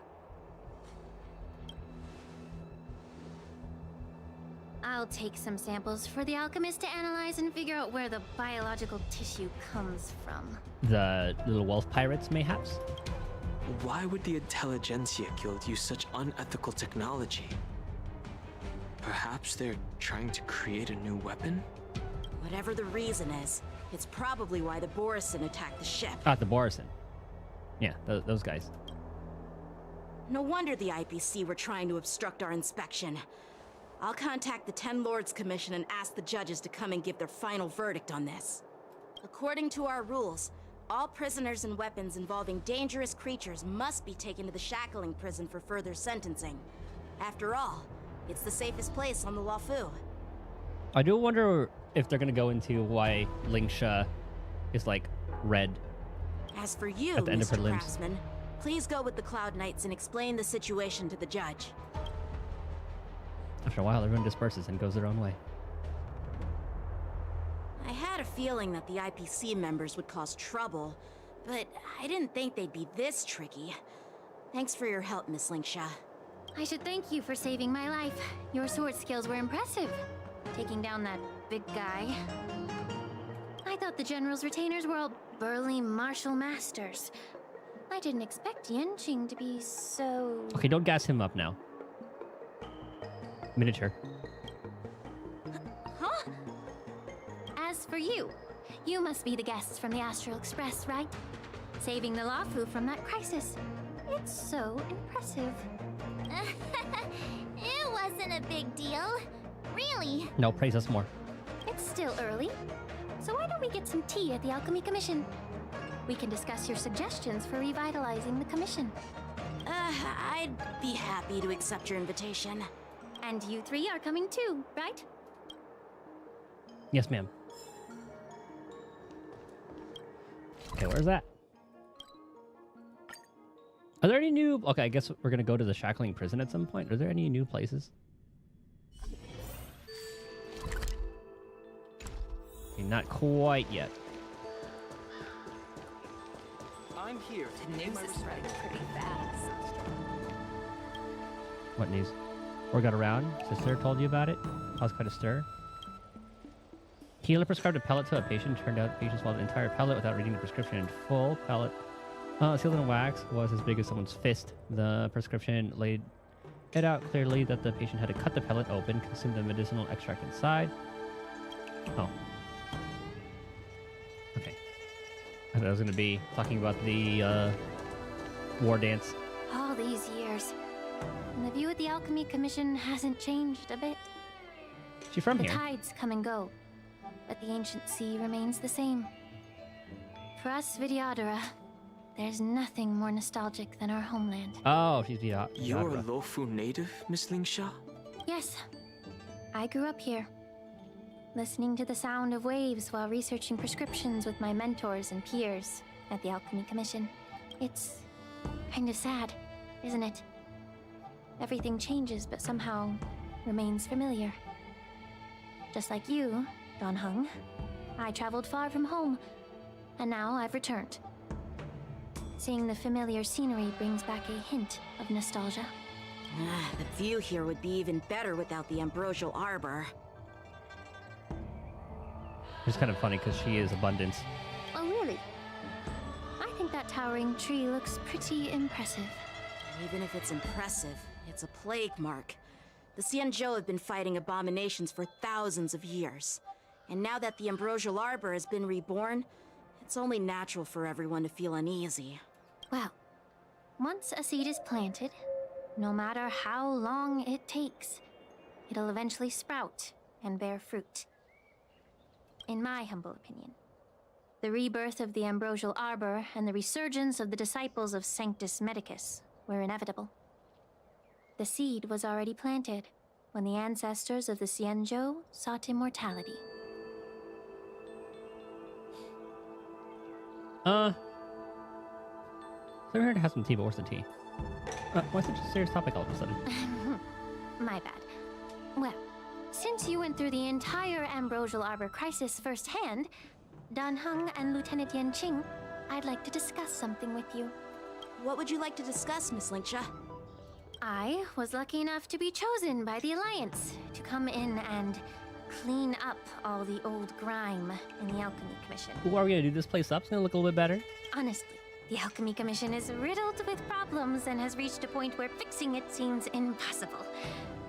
I'm looking to remedy this problem, but was wondering if you could provide any insights. Well, even though I'm a Vidyadharan like you, I'm an outsider, just like my companions here. I can't really say much about a remedy, but I do have a piece of advice, Miss Linksha. The Vidyadhara and the Alchemy Commission on the Luofu have always been intricately connected. If you cannot distance yourself from these ties, Miss Linksha, changing the situation within the Alchemy Commission may be quite challenging. I may not know about politics, but I do know that the disciples of Sanctus Medicus have been operating within the Alchemy Commission for years. If you're determined to root them out, maybe you should discuss it with the General. Do they not trust him? I see. Thank you for your valuable insights.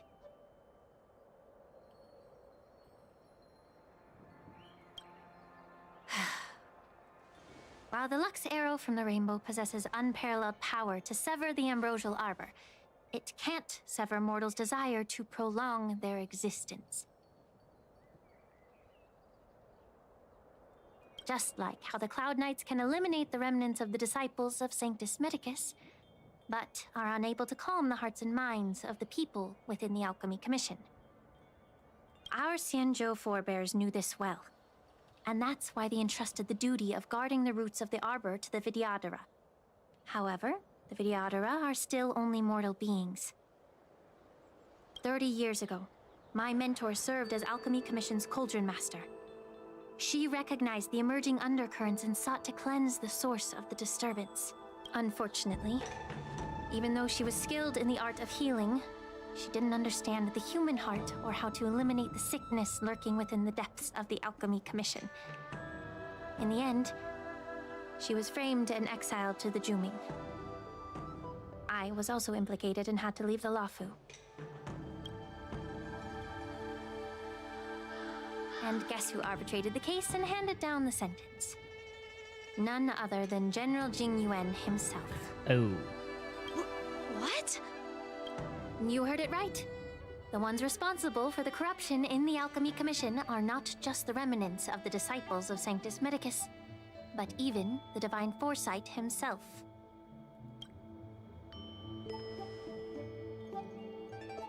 Alas, why is your face turning pale, Yanqing? Don't worry about it. I understand that when someone holds a position of power, they may sometimes have to make tough decisions. I won't hold any personal grudges against him. Besides, at our age, holding personal grudges is a luxury we can't afford. Linksha, you're back! I've been waiting ages for you.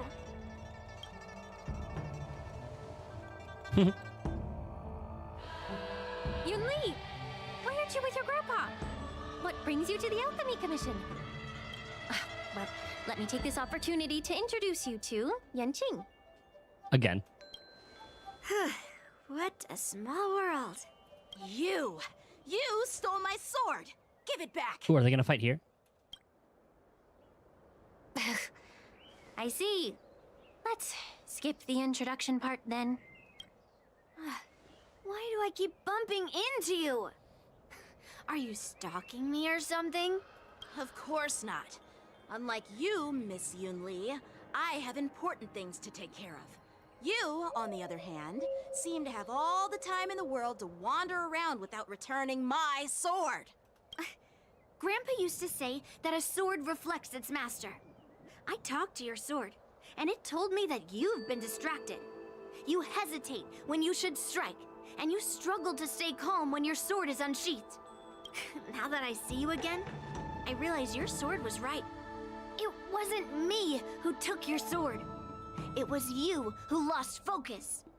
Do you really expect me to believe that nonsense? I've been taking it easy on you because you're a guest from the Juming, but you're not taking the hint. Don't people from the Juming know you're supposed to return what you've borrowed? Just look at this flying sword. Even if I gave it back to you now, it'd just be taken away again in a few hours. You know the Cloud Knight saying, a Cloud Knight must never let slip their weapon. Yes? Well, sure, I can give it back to you now, but on the battlefield, that's a whole different story. Poor flying sword. Fine! You don't have to give it back, because I'll take it back myself! There we go. Is this the war dance? Between these two, who do you think is tougher, Dan Heng? Don't get me wrong. I'm just curious. Yunli, easy. Get ready to separate them. It is my first day at the Alchemy Commission. A brawl is definitely not how I imagined celebrating it. Well, since you don't approve, I won't draw my sword here. I didn't mean it in that way. Since you've already drawn your swords, you'd be disappointed if you didn't get to test one another, right? I've received reports that the delves near the Alchemy Commission are still infested with abominations. Seems like my predecessors left quite a mess. So, if you two want to determine who's better, why not focus on them instead of each other? Clearing out some abominations? Sounds boring. It's the Cloud Knight's duty to eliminate those abominations. You don't have to ask me twice, Miss Lingsha. I'll help you get rid of them. Oh, you think you're the only one who knows how to behave? If Lingsha needs anything, I'll gladly draw my sword and help her out. It's so heartwarming to see both of you being so sweet and caring. So then, shall we get going? Let's go. I like Lingsha's character. Ever since the disciples of Sanctus Medicus were eradicated, their experimental abominations have been festering here. If you want a contest, I'll be the referee. The one who kills the most abominations within an hour wins. Lingsha, as always, you're still an expert in making unpaid work sound so noble and grand. It's for your own good, little Yunli. While you desire to compete against each other, I don't want to see either of you getting hurt. That's really thoughtful of you, Cauldron Master. So, are you both ready? We're gonna get another cutscene like, oh. Watch Yanqing duel Yunli. Or Yunli, yes. Looks like my... Let me say it again. Oh. Be careful when you draw your swords. Can we start now, Lingsha? No, I don't want him on my team. Swordplay. When Yunli takes action, she will use attacks to defeat the enemy first. Number of enemies defeated by Yanqing and Yunli are recorded here. I'm gonna throw. I don't want him to win.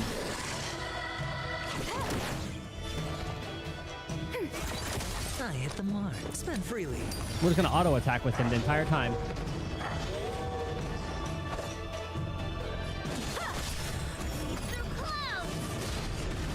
Holds her sword with ease. Shouldn't underestimate her. Yeah, you're on your own, Enemy Yanqing. targets ready for another? I hope we don't have to I'll play win. along. It's on me.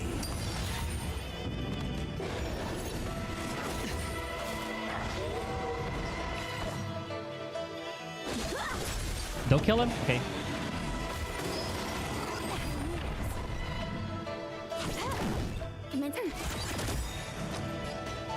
Spend freely. He's gonna spam that the entire time, not even gonna ult. Watch your head. How many can you block? Oh my god. Can I have fun this time? Enemy ready for another? No dirty tricks, alright. It's on me. Yeah, sorry, Yanqing. This is his punishment for Dirty tricks, alright. making me lose all my 50-50s.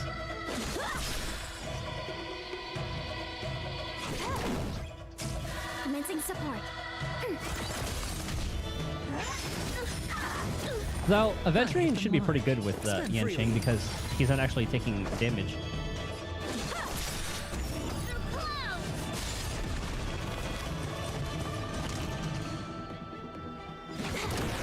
How many turns are there going to be? Watch your head. Enemy ready for another? I hit the mark. It's on me.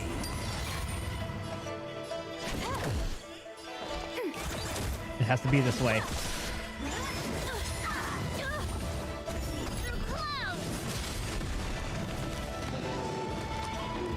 Am I supposed to win this?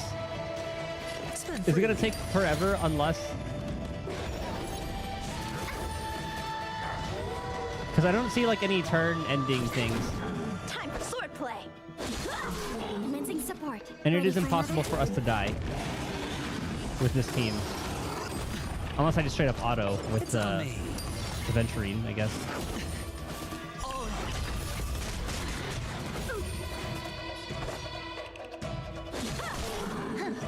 I don't want to win. Because I'm looking to see like when there's like a turn ending thing, but I don't see anything at all.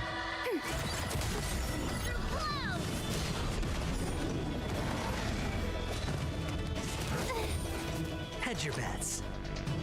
God damn it, I think we're supposed to win. Swords descend. I don't want to win. A one-time enemy. Strike with heart. Can I have fun this time? He does not deserve We them. have the upper hand. Enemy data net markers activate. Time for a good old counter. Ow, screw it. This combat needs optimizing. This is double speed. The dice have been cast. Bust. Or maybe I'll take it off. Yeah, I think we're supposed to win this. Ready for Oh, another? come on.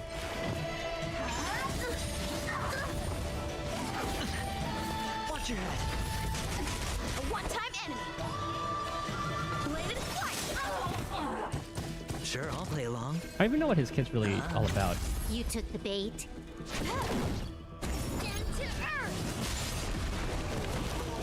Enemy targets detected. Oh, hold on. Look, is this the last one? Hold on. Hold Hedge your on. bets. Oh, here I was, almost giving up. Ready for another?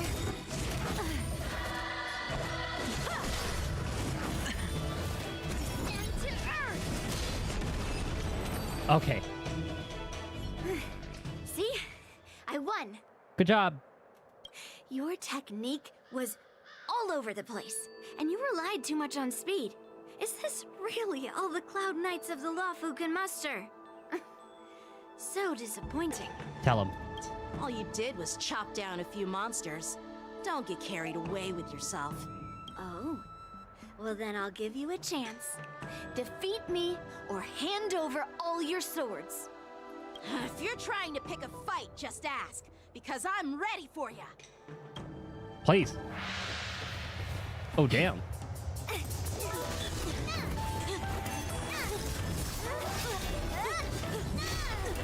I don't know who's gonna stop here. Oh my god. Okay. Yun Lei's just destroying the goddamn place.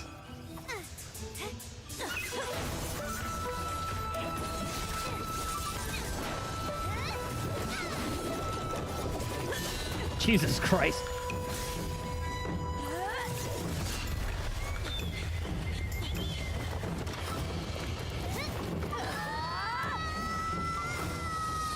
Oh, there's the general.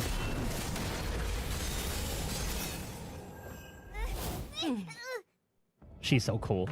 Well fought, my young friends. However, both of you have shortcomings. One of you focuses on dodging and weaving, while the other relies on brute strength, trying to take down targets with a single strike. Who are you? Me? I'm just a patient seeking medicine from the Alchemy Commission.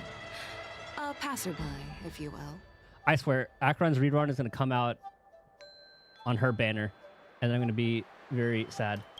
I thought I'd see my fill of impressive fights during the war dance. Yet here I am, able to witness a remarkable fight at the Alchemy Commission, of all places. Well, the Lawfu is never short of surprises. However, I have a small suggestion for you.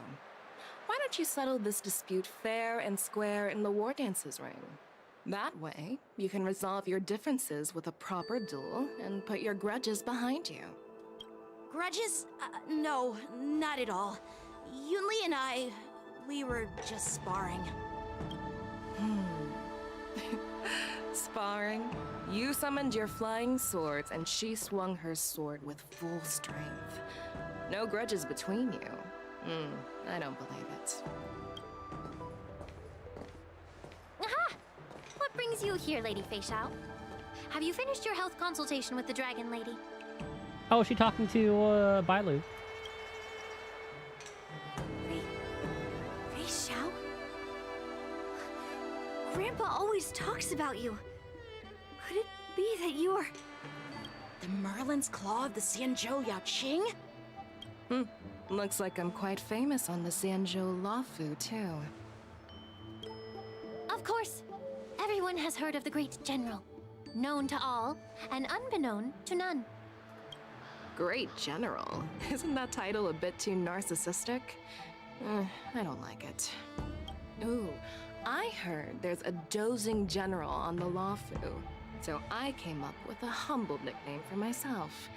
The Lacking General. Lacking in worries, regrets, and rivals. Sounds much better, right? I love her.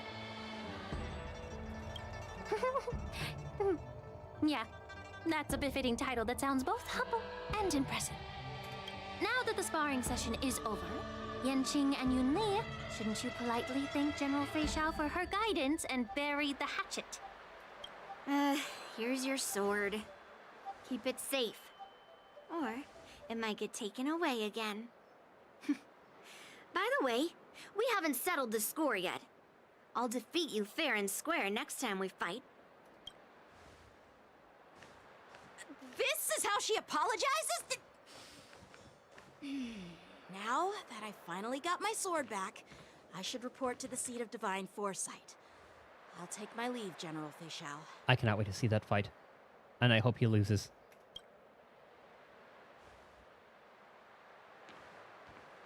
Oh, by the way, Miss Linksha, if you've got some free time, I'd like to invite you to the seat of divine foresight for a chat with General Jingyuan. I think there's more to those personal grudges you mentioned earlier.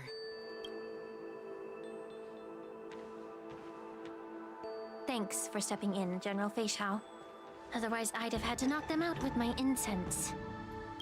Not at all. Just doing what you asked. How about we call it even as payment for the healer lady's consultation? Sorry, but even a general needs to pay their bills. We don't do credit here. And let's not forget, you'd have been waiting decades for a chance to see the Dragon Lady if it weren't for me. Now I wonder what ails her. Well, you can always send the bill to the seat of divine foresight and say it's for mentoring those kids.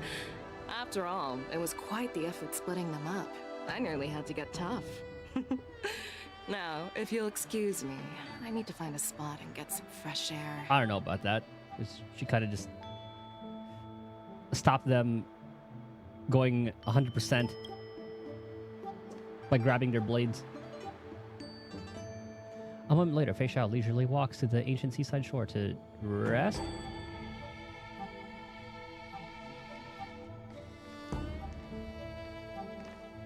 Back already?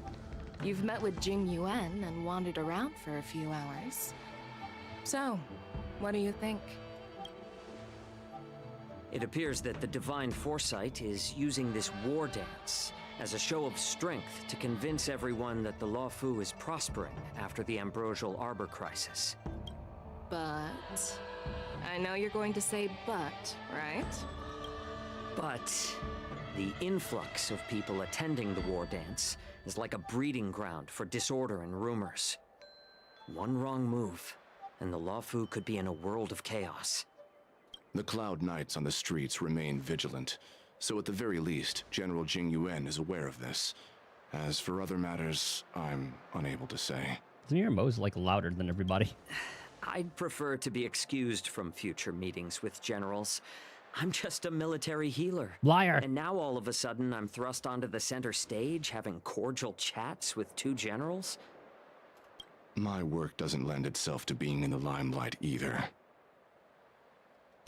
Just stop whining. At least you're in one piece, right?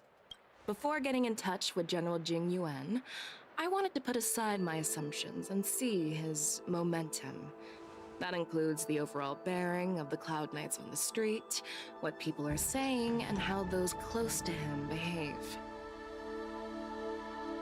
The might of an army dwells not within its pawns, but within the force of its collective momentum. Recognizing this fact reveals the true measure of power. Thanks for enlightening me, General. A perfectly clear statement turned confusing thanks to your translation. You've made me lose where I was now. Anyway, this is how I operate in battle, so you might as well get used to it. Are you treating General Jing Yuan as your enemy? The longest-serving general of the Xianzhou Luofu. Do you think he'd have only a few enemies? By the way, General, you met the healer lady, yes? Could you show me the medicine she prescribed you? Well, the healer lady couldn't do anything about my condition. She just told me to enjoy some tasty food. I hope we go more into that, unless that's going to be like a 2.5 thing. So not even the famed healer lady could help? Don't worry. I'll fulfill my promise and find a way to cure you. Actually, I've found some leads. Well, life and death, Jiao Zhou. It's all predetermined. Upon starting my military career, I made a pledge that the rest of my life would be dedicated to being the Xianzhou spearhead, hunting down the abominations of abundance till the end of my days. What a scene. As long as I can fulfill that deep-seated desire, I don't care how long I live. You asked if I view General Jing Yuan as my enemy. No. My real enemy has always been myself.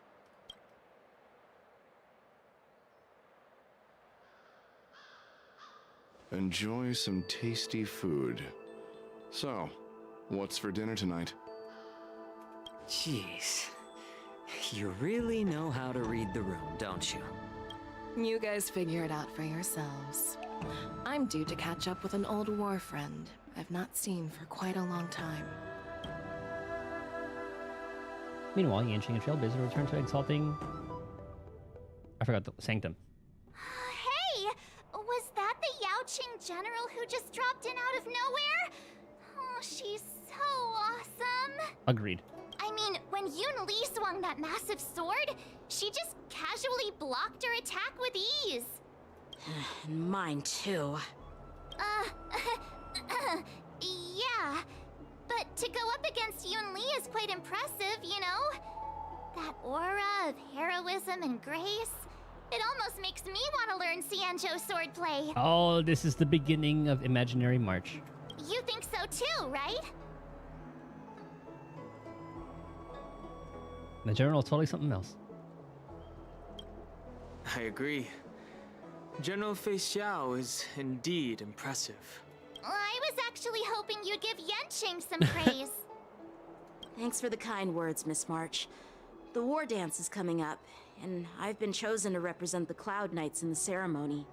I've had my fair share of defeats lately, and even though I know there are always more skilled sword masters out there, seeing General Fei Xiao's skills today has made me feel a bit uneasy again. Don't underestimate yourself. After all, generals won't fight in the ring during the war dance. Just remember the state of mind you had when you single-handedly took on me and Blade, putting life and death aside. With that mindset, you can prevail against most challengers. Yeah, maybe like 90-something% of them. I see. Thanks for the advice, Master Danheng. By the way, now that today's events are over, General Jing Yuan wants to invite all of you to the Seat of Divine Foresight. He has something important to discuss. Like how Don Hong's pretty much, hey, remember when you got fucked up? We did that. I bet it's about how to deal with the generals from the Yao Qing and the Ju Ming. Like, but you tried. I really don't want to get caught up in grown-up games so soon. I just hope Generals Fei Xiao and Huaiyan can see the truth. We don't need any more chaos on the Luofu before the war dance. And what's gonna happen? We're gonna get some chaos. Why did it sound so ominous there?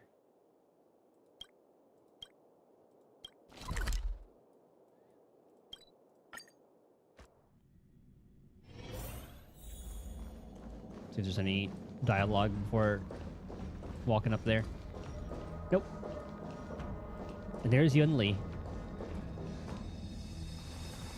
Earlier at the Palace of Astrum, I introduced these guests from the Astral Express to you, Elder Huai. But with all the people around, we only exchanged pleasantries. Now, I'd like to officially introduce them to you. These three braved great dangers, accompanying me to perilous places, defeating the chief culprit Vantilia, and uncovering the conspiracies of the disciples of Sanctus Medicus. If you wish to know more, please, feel free to ask us. Well, I skimmed through the reports about the Arbor's rebirth from the Master Diviner Hu Xuan. She's been summoned to the Yuchui for questioning. There are a lot of doubts within the Alliance about this whole situation. I'd like to see that cutscene. She's going to be sassing them. But despite all that, I believe in you. Since you joined the ranks, you have repeatedly achieved remarkable feats. After the High Cloud Quintet each went their separate ways, despite the many criticisms within the Alliance, the Marshal still stood firm against the dissenting voices and entrusted the Luofu to you. Over the years, you've served the Alliance with loyalty and wisdom. You've taken down abominations in Thalassa, rescued the Xianzhou Yuchui from a siege, and destroyed the demonic planet summoned by the denizens of abundance. Oh, that's planet? I still remember those battles vividly. There are fools who doubt your loyalty. They're happy to see the divine foresight fail because it gives them some kind of sick satisfaction. They haven't achieved anything of their own, so they feed off the failures of others. But I've seen enough failures in my time, and I want to believe that your loyalty has never wavered. So, General Fei Xiao of the Yao Qing is the only one investigating the Ambrosial Arbor crisis on behalf of the Alliance? I need to charge my phone. No. I am too. Uh-oh. Well, I mean, I guess that's a good thing This then. old man's words always catch me off guard. Because if he's the one, if he's investigating too, and then he trusts them, it's gonna be good having someone on his side. The Marshal ordered me to come to the Xianzhou Luofu, but the document only says, attend the war dance and listen to Fei Xiao's questioning. Martial order, we need to step aside. No need for that. You're all important witnesses. The Marshal is well aware of Jing Yuan's purpose in holding the ceremony, and understands the situation he is facing. She mentioned it because she believes both issues are important. Thanks for your kindness and sincerity, Elder Huayan. But is it appropriate to tell everyone here about the Marshal's orders? By introducing the Express's witnesses to me alone, aren't you aiming to discern the intentions behind both my actions and Fei Xiao's? And whether there's any discord between us? Well, since I'm being open and honest with you, I encourage you young folk to do the same. As for the Ambrosial Arbor crisis, all I need to do is listen. General Fei Xiao will be the one asking the questions. To be honest, I'm more concerned about the timely start of the war dance. Oh, by the way, I've prepared a gift for the war dance. A nice weapon. Hold on, how many pulls are we at right now? We cannot pull any more on this banner. We're back to 162, okay. So we're like halfway to guaranteeing E2. It's this case right here. Before I'm gonna use bathroom, I'll beer me.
Okay.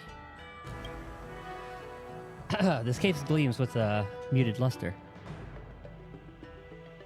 Crafted from material neither wood nor metal. Its surface is masterfully woven with metallic threads, outlining an intricate pattern of lotus flowers. There will be numerous contests and celebrations during the war dance, and the main event will be the Ringmaster's Challenge. The host will dispatch a skilled warrior to take on challengers from all over the cosmos, showcasing the excellent martial arts of the Xianzhou Luofu. When you mentioned that the Astral Express would be attending the ceremony, I thought the High Elder of the Luofu would be the Ringmaster. You humor me, Elder Huayan. The healer lady is just a young lady who knows nothing about martial arts. How can I assign her as the Ringmaster? I'm no match to you when it comes to joking.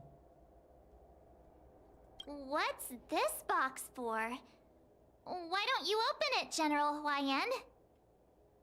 This sword case is intended for the War Dance's award. It's empty now, but in a few days, a precious sword will be delivered and stored inside. I don't mean to boast about our skills, but this sword represents the pinnacle of the Zhuming's craftsmanship. It has a legendary history, full of heroic tales from foreign lands, tales that are too detailed to be summarized in just a few words. Since the delegation delivering the sword hasn't arrived yet, I'll just leave the case here for now. I've been wondering who would be worthy of such a sword. And then it hit me. I can award it to the champion of the Ringmaster's Challenge. The ceremony's champion is sure to be a perfect match for the sword. Oh, is that how March? Okay. Because I think March's swords had that similar design. Moreover, I hear that Yanqing is an excellent swordmaster, and that he will be representing the Lawfu as the ringmaster. So it seems like a perfect gift for him. Eh. Thank you for your generosity, Elder Huayan. If you want to give me a sword, just say the word, Grandpa. No need to beat around the bush. You've got confidence, my girl, but I don't think you can best Yanqing. I know you're all about swords, Miss Yunli. It's just a shame that it's the sword that ultimately chooses its rightful master. Yeah, and even if someone gets their hands on such a precious sword, it'll probably end up in someone else's. The outcome of our duel at the Alchemy Commission is still up in the air. Since you're interested, why don't you represent the Xianzhou Juming and challenge me in the ring? That's exactly what I had in mind. Nobody knows who's gonna come out on top.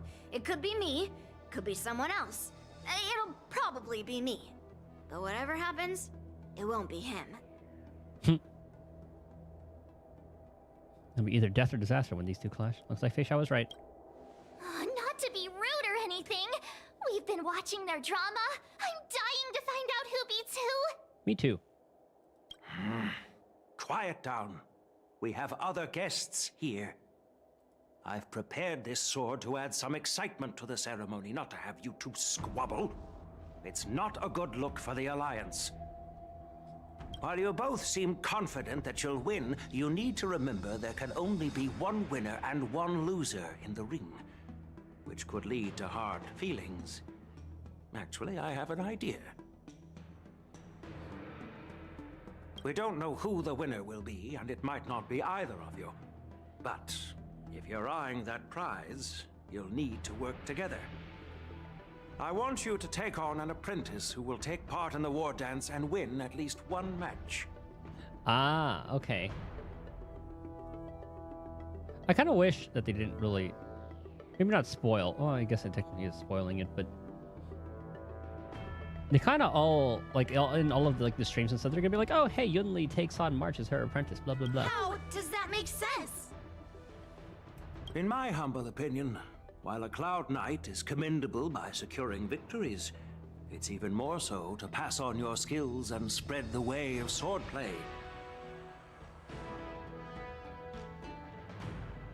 I'd be greatly pleased if this apprentice could represent the Express in the war dance by displaying their Cloud Knight flair and prowess. Well, Elder Huayan's idea is quite interesting. I do want to see them fight, though. Imparting swordplay skills requires teamwork, and both the winner and the loser will learn a valuable lesson regardless of the outcome.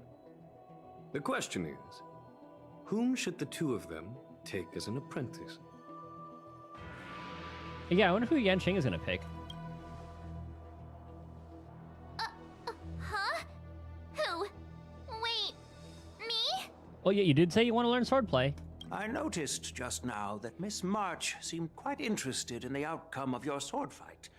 So I thought, why not teach her the art of swordplay? Oh, wait. Are you serious, General? You did say you wanted to learn. Why am I being dragged into this all of a sudden? I've never practiced swordplay before. I'm a total newbie. You really think I can learn it? Well, you'll probably realize I have no hope and give up on me. And that'd be so embarrassing. And that's why she's perfect. Accept your fate, March. Isn't this a perfect chance for you? I remember you mentioning that you wanted to learn some sword moves. Yeah, I did say that. But this is all happening so quickly, don't you think? Miss March is like a piece of jade in the rough, just waiting to be shaped.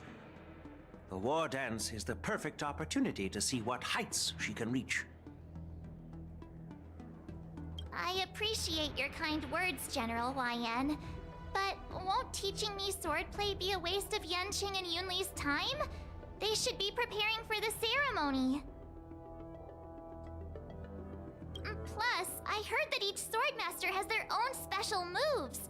what if they let something slip while teaching me? If everyone knows each other's tactics, won't that make it hard to catch people off guard during the war dance? That's considerate of you, March 7th. But don't worry. It'll take you at least a decade of hard training before you can even start learning special moves. No need to freak out. A few Juming swordplay tricks will mean you'll be more than equipped. Really? Looks like March's curiosity has been piqued. I am wondering, what team would I throw her on? The whole point is to know each other's moves. Defeating your opponent in just one move? How boring would that be? Plus, what really decides a swordsman's fate isn't some special move. It's the solid fundamentals. So Miss Yunli has already agreed. What do you say, Yang Qing? General, I haven't graduated yet. How can I be qualified to teach swordplay to others? So you're admitting your defeat, huh? If you're not even confident to teach, why don't you let me be the ringmaster instead? Yang Qing, teaching an apprentice is also a way of honing your own skills and gaining insights. You've been an apprentice for years. It's about time you looked at swordplay from another perspective. I see, General. Then count me in. Now that Yang Qing has agreed too, it all comes down to Miss March giving her nod. It's up to you to make the final decision, March. Won't be out walking the park, that's for sure. Time for you to become the best sword master on the Express. At least that way, I won't have to worry about you accidentally shooting me in the butt all the time. Hey, I've never missed my target. Then I'm on board. I'm glad they're giving Thank Stell you for more your voice kindness, lines. General Huayan. Great! Starting tomorrow, Yanqing and Yunli will teach you the basics of the Cloud Knight's swordplay. Yunli and I will head out and purchase some sword practice equipment for Miss March.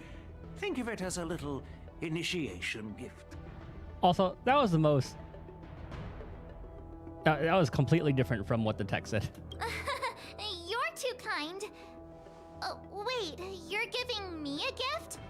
Shouldn't it be the other way around? March new outfit time. Huayan, smiling silently, soon departs the seat of divine foresight with Yunli. General Huayan's gone. Wait, why does something feel off about what we talked about? I think we strayed off topic. How did things even get to this point? Yeah, I brought you here because the General said he had some important matters to discuss. But how in the world did Yunli and I suddenly become Miss March's swordplay mentors? Because General Huayan wants us to stick around on the Luofu for some time. So I thought that meant each of them would have their own disciple, apprentice. So I thought Yunli was going to get March, and then Yanqing was going to get somebody else. But from his point of view, we're no different from all the other tourists who may leave at any time. Since the crew's actions were mentioned in the Luofu's operations log were given to the Alliance, he probably wants to see firsthand if we're as capable as the report claims, or if we're just some made-up excuse to save face. And he wants to see it for himself during the war dance, which is why he even dragged Yunli into this. What began as a simple contest between two sword masters has now evolved into you two collaborating to mentor March. Elder Huayan is still that tricky general who likes to give everyone a headache. My apologies. Truth be told, I invited all of you to the ceremony because I wished for you to act as my witnesses. Now, I apologize for not disclosing this information earlier. Yeah, we kind of deduced that, or Dan Heng did.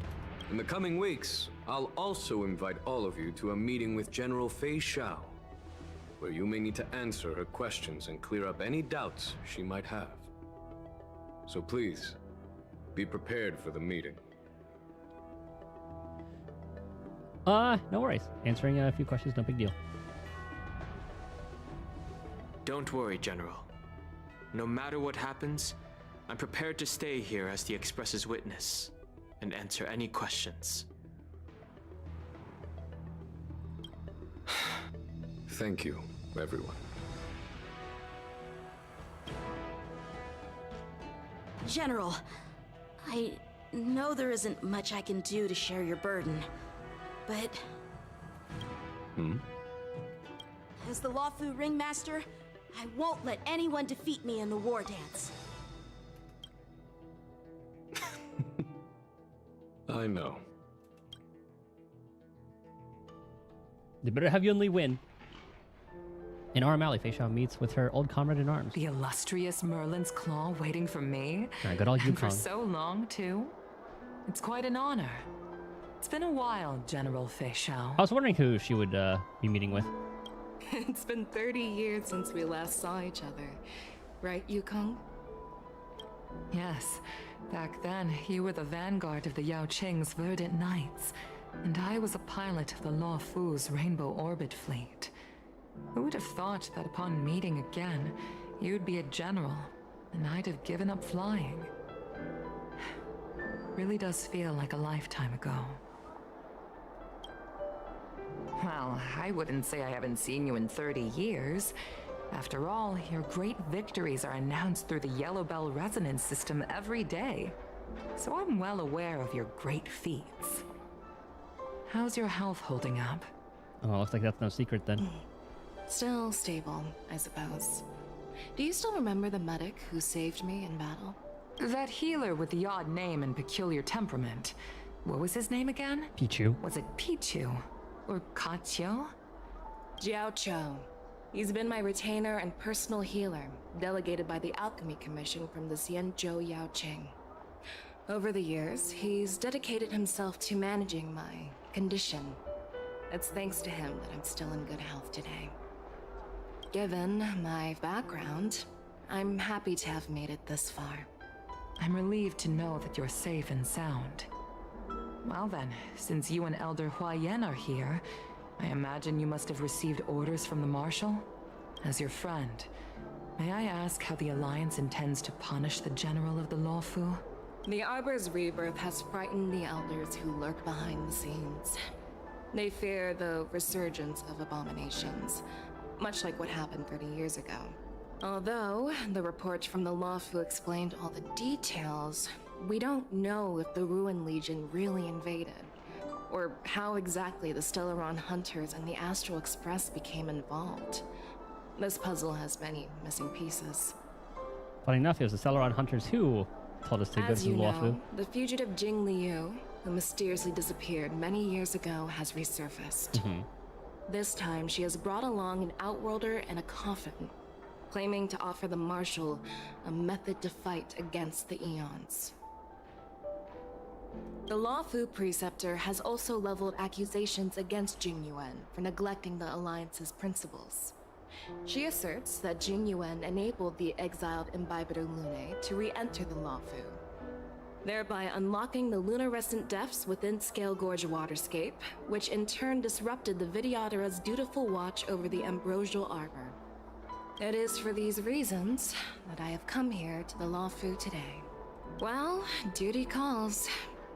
Perhaps I shouldn't have mentioned all of this to an uninvolved person, but since we once fought together, I didn't want to keep you in the dark.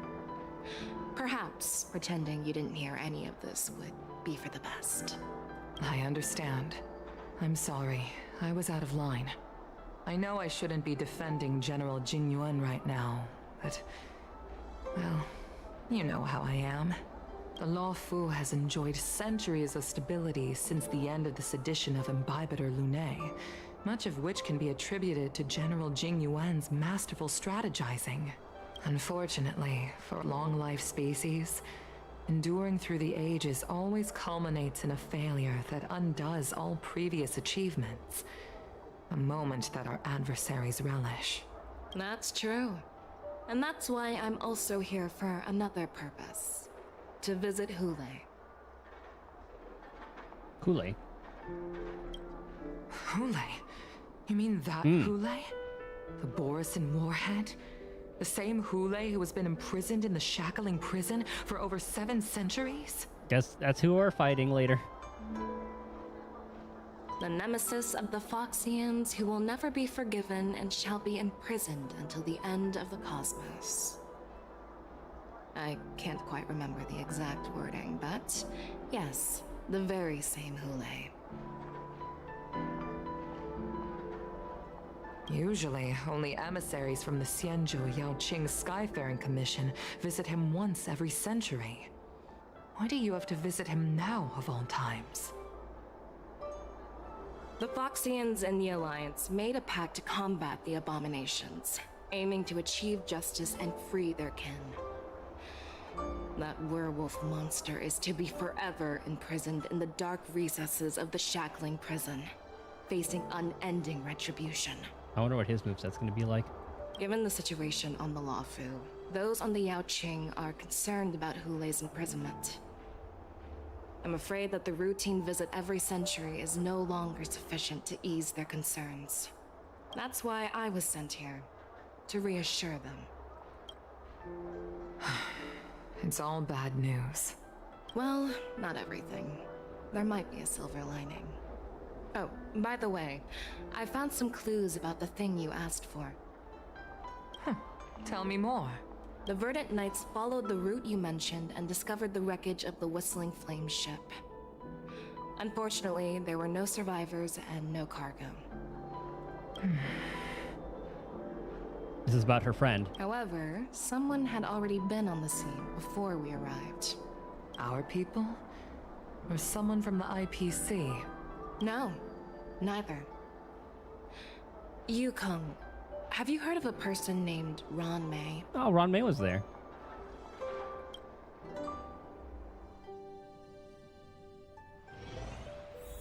After a day of running around, you finally arrive at Petrichor Inn for a well-deserved rest. Petrichor. This night, a restlessness from meeting the general and the bustling crowd before the war dance keeps you from falling asleep.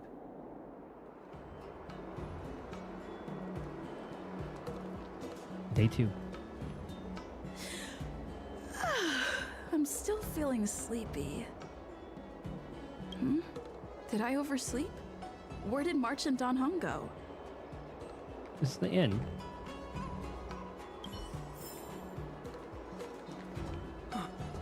When it first opened, Oh, it's one of the side cranes. I think we need to fix these. Are you looking for me? Xi Chao. Sent me to get you back. I knew it. I knew you were looking for me. I've been waiting for a while. I have to take my challenge.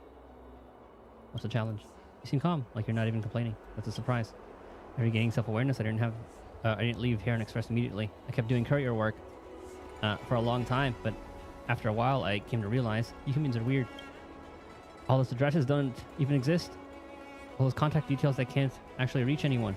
Those who deliberately write addresses located in dangerous areas, it's simply unforgivable. Because we're Psycranes, see? So you just chuck all kinds of problems our way. Why should we come to you instead of the other way around? Which is because you're organic. I'm sorry. Can't weasel your way out of this one, unless you send General Jing Yuan himself to apologize. My challenge is simple. Courier delivery. I'll be the recipient, and you be the courier. Hide and seek? Let's go. Hide and seek? Yes. I'll give you a map of a location. You can find me, then you win. Although the Psycrane tries to look snooty and dignified in front of you, its silhouette shows a rather ignoble figure. You cannot help but think that maybe what it wanted wasn't to stump you, but your acknowledgement. 48. 49. 50. Should be hidden by now. So give us a map. I'll find it some other time. My money got nicked by another thief. What kind of world are we living in? Ooh, sucks for you. Think. There you are.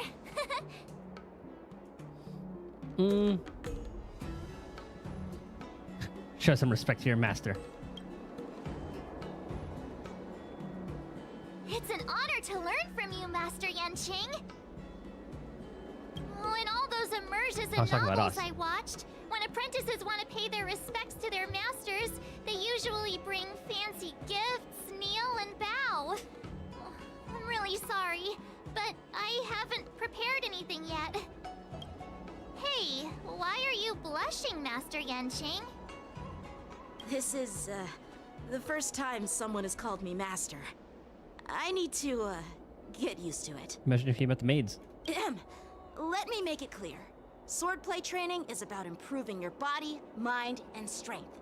It's not a casual game you can master overnight. I promised General Huayan that I'd teach you Cloud Knight swordplay, so you can participate in the war dance and defeat at least one opponent.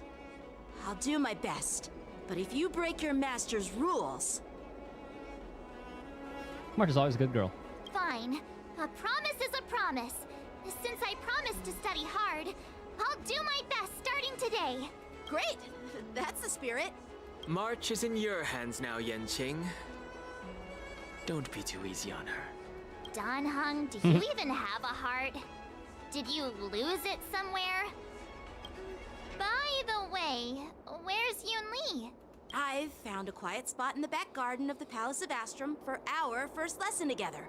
Oh, they switch off? March 7th waves to you and Dan Heng, embarking on the first lesson.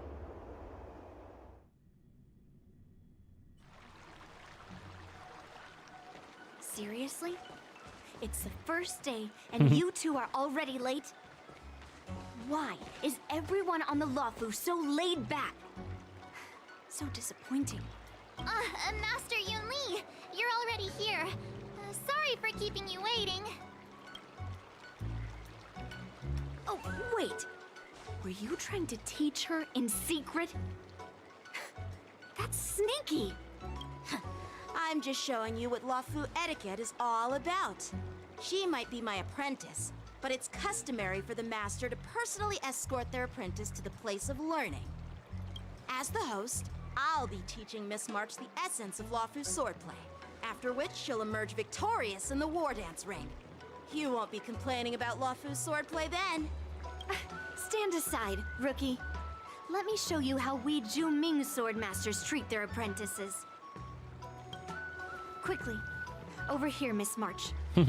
This is a reverse mentorship gift from me to you. Oh, the new outfit. I hope you put it to good use. I like how they even have the little remembrance kind of thing there. What's this? Xianzhou clothing? It's so beautiful! Sword practice requires precise movements. This outfit is tailored to fit perfectly and allows for smooth movements. I even added some small accessories. I put a lot of thought into it. What a girl. You're awesome, Master Yun Li! See? See? How can you compete with me? I'll teach March 7th the essence of Zhuming swordplay so she can win the contest with my sword skills. The smug Actually, look. I've prepared something too. The swords? You have a gift for me too, Master Yanqing? Since you want to learn swordplay, Miss March, you'll need suitable weapons. So, I went out of my way to prepare a pair of swords overnight. That's how she got the swords. Okay, I thought that was like from winning. Because it looks like, I mean, the design on those is pretty cool. Unfortunately, I didn't have time to ask the craftsman to customize the swords for you. But I did my best to choose ones that look nice and are suitable for a beginner. I hope you like them, Miss March. Thank you, Master Yanqing! Bet you didn't see that one coming, did you, Yun Li? We're gonna get like a montage. The real competition is just getting started. I'm so lucky to have two great masters. But why does it feel like things are getting a bit weird? Moments later. So what do you think, masters? Aw, look at imaginary Does this March. outfit suit me? Perfect. I chose it carefully. It's perfect for beautiful young swordswomen like you and me. All right, let's get started with the training. The person next to me is a Cloud Knight instructor I've brought in. For your first lesson, try exchanging a couple of moves with him. Wait. We're having actual combat training for the first lesson? Isn't that a bit too intense? Yeah, I thought they were gonna have her fight a dummy. Well, I heard you have some experience with archery and martial arts. The first thing we're going to do is see just how strong your fundamentals are. Come on, step forward and strike with the sword in the most natural way you can think of. It's important for us to grasp your natural movements so we can decide where to start and what you need to learn. I wish I would show them If carrying you're their ready, weapons around. Let's begin. Okay.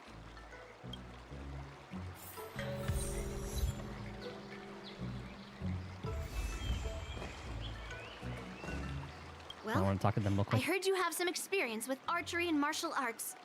Come on, Okay. step forward and strike with the sword in the most natural way you can think of. It's important for us to grasp your natural movements. Yeah, she said So we that. can decide where to start and what you need to learn. All her little sounds she makes when doing that. All right. Oops. All right. Let's get started with the training. Okay, that's the same thing. Are you ready? Wait, what team do I have right now? I need some. No rush. Take.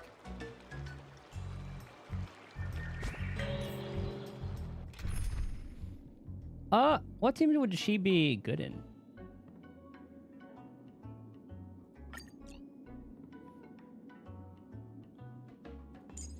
Probably keep adventuring. Maybe not Firefly because we have all that. Because isn't she like a dual DPS? Screw it. Where's Pela? We'll just do this for now. We'll see what happens. Are you ready? I'm ready. Yeah, I'm ready. But please go easy on me. Then I apologize in advance, Miss March. Oh, never mind. It doesn't even matter. No rush, Miss March. You're still inexperienced. Why don't you use your skill first? Learn a few moves from me. Understood. Now I'll ask Master Yenching to teach me some moves. Please have some tea. Pay close attention, Miss March. Shifu attacks can Lawful accumulate swordplay charge. is all about being swift and agile in your movements. Accumulate march for or charge for March 7th and makes her realize powerful abilities.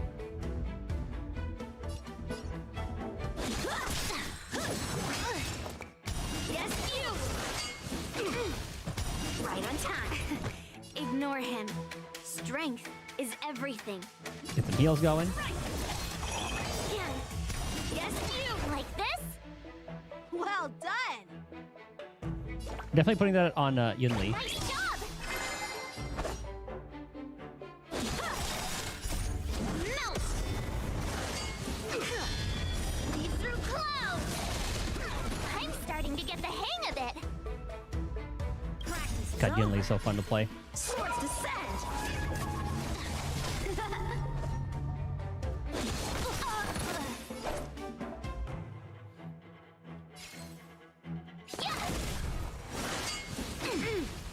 Right on time. Let's see. Which one? Okay, that's that one. Slap. Melt. Awesome. Ah, so this is like her follow-up. With a true heart and focused mind. Here I come. Oh, but it does mess that up. Okay, that makes Yun Li a bit harder to play. Doing all that. What's her ult? Imaginary damage to a single enemy increases hits per... Okay. Time to show you Azure Dragon, White Tiger, less cards. What? What are you mumbling about? Isn't this sword technique? Shouldn't I be saying something cool?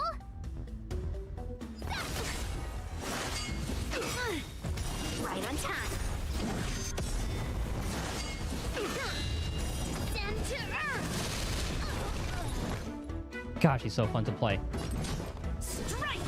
Oh, I get it. All right, check out this move. That follow-up attack's actually pretty damn decent. Yes, you.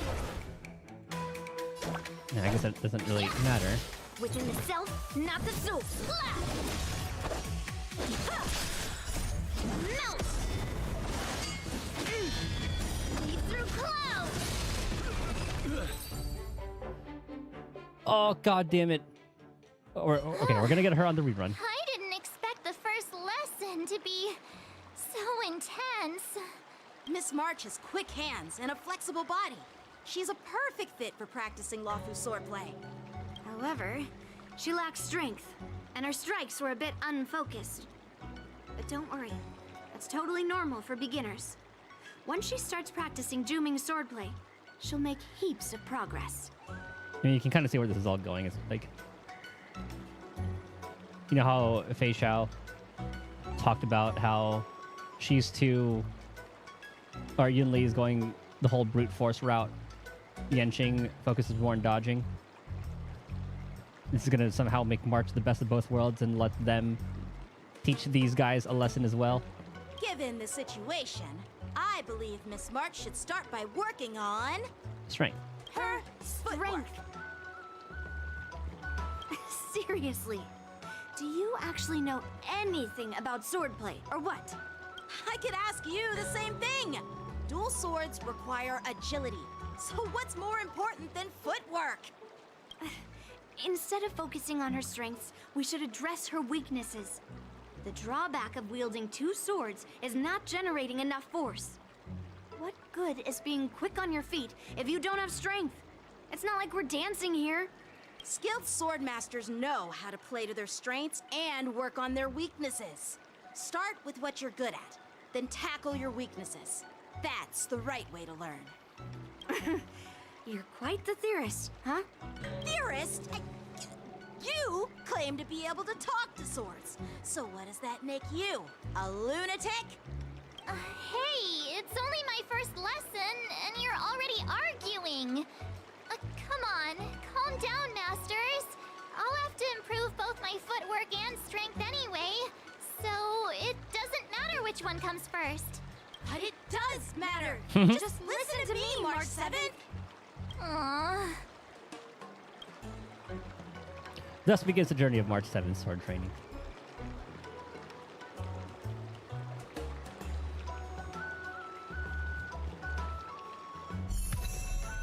Nice. I have no idea what light cone and all that she should use. I did not look into her at all. I could just end up going with this crit rate. Is anything on Pride One yet for that? I did watch like a Guoba guide on her, but I forgot characters. March 7th. Oh, actually they have reviews on her already. Really? Musketeer being the top choice.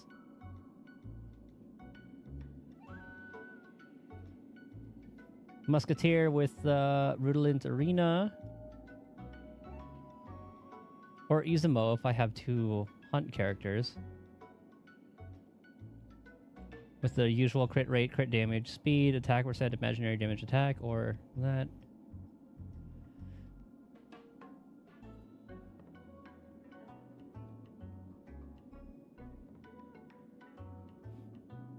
Yeah, March is up there. She's really good, even at just E3. At least for MOC.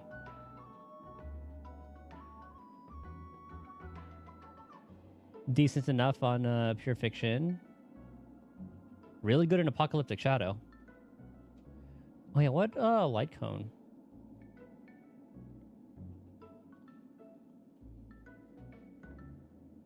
Sela's.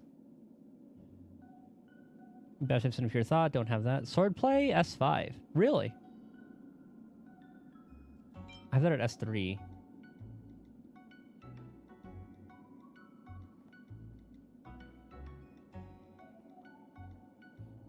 Worrisome, Blissful. Cruising at the Stellar Sea is always a good choice too.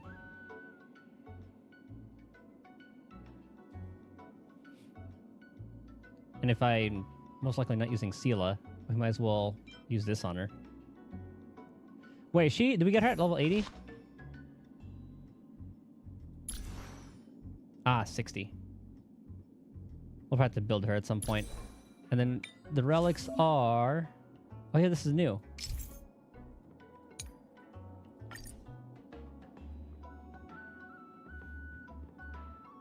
Oh, calculating.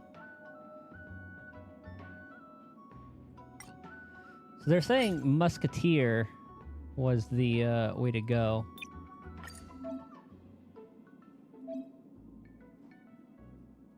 Oh, save filters. Okay.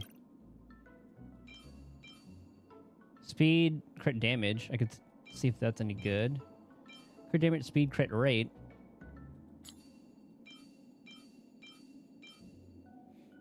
Speed attack, break effect. Attack, crit damage.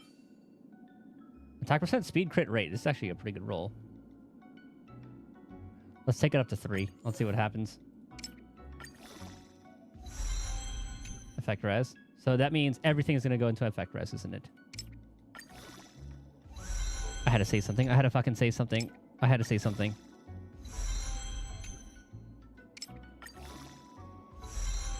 Bro!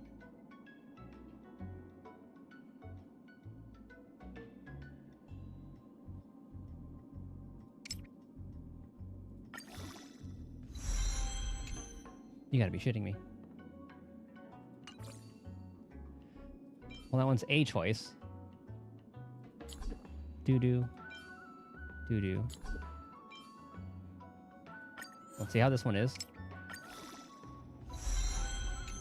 Speed. Okay. E. Does break effect matter on her at all?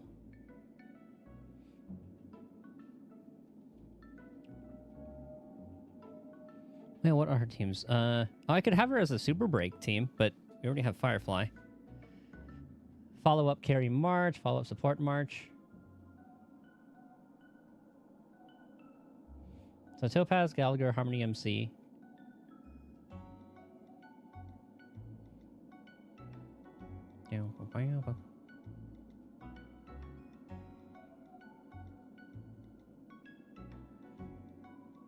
So speed, crit rate, crit damage attack. Okay, so she's just a typical hunt. Oh, come the fuck on. We'll take it to 12. Oh my god. What is this? Garbage. Oops.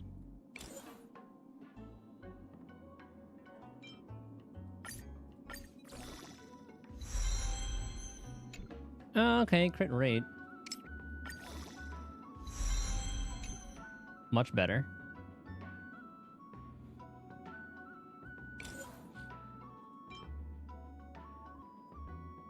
I might hold on to that since that is 2. I could save that for someone else.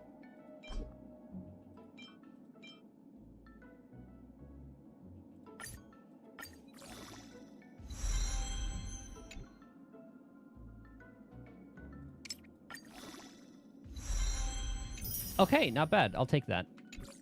For now.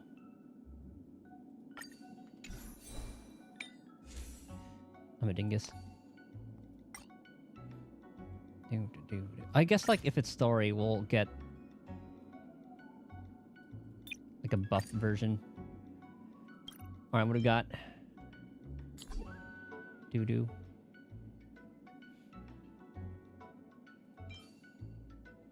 Crit damage, crit rate, crit rate.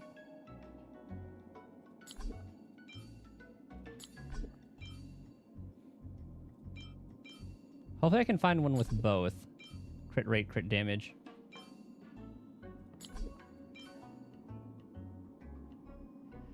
Well, that's 2 of 3. Attack percent, crit rate. Attack percent, crit damage. Okay, we have some choices. I'll worry about this some other time. I'm sure this is just going to be story stuff anyway. Time marches on, and days turn to more. Dear Himeko, Mr. Yang, and Pom Pom, we're all good here on the Xianzhou Lafu. Look at her. So no need to worry. By the way, how's your trip going? As for me, I've somehow become the apprentice to 2 Cloud Knight sword masters.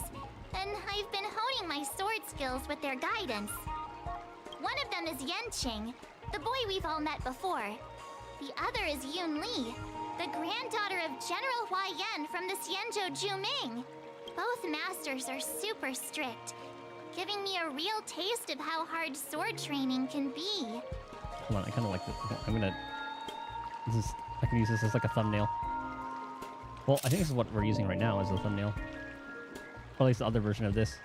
I tried to drag her into this, but she refused. Then I tried to rope Dan Heng in, but Master Yanqing wouldn't have it. Still, I didn't let the difficulty get to me.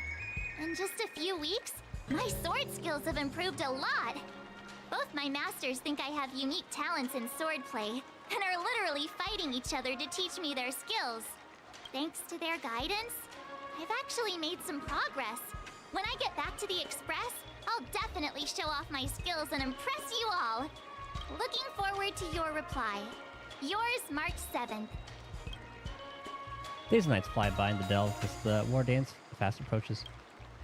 Under the strict supervision of her two masters, March 7th trained tirelessly, almost developing tennis elbow. On that day, after the sword training,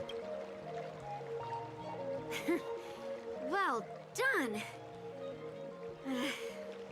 Let's call it a day.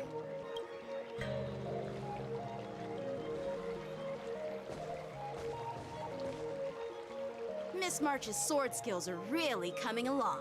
She'll hold her own just fine in the war dance. oh, and a fight when the time comes. Just you wait and see. I'll show off my skills in the ring and win a match. I'll make both of you proud. Can you believe it? March 7th has actually become a pretty decent swordmaster in such a short time. Now I understand why Grandpa always had a grin on his face while training me. You're such a cocky little shit. Are you sure he wasn't laughing at you? Oh, shut up. It's all thanks to your amazing guidance, Masters. Miss March, you're really getting the hang of wielding dual swords. If you're keen on advancing, trying out different Xianzhou blades could improve your touch. Oh, let me see. Which sword is the most powerful? Single sword? Great sword? Or maybe a flying sword? A single flying greatsword. There's no such thing as the most powerful sword. It's all about the skill of the swordmaster. Yanqing wields several flying swords, while I only wield one. But remember how I kicked his butt at the Alchemy Commission? The smug face. First, you didn't kick my butt. Second, you'll never kick my butt.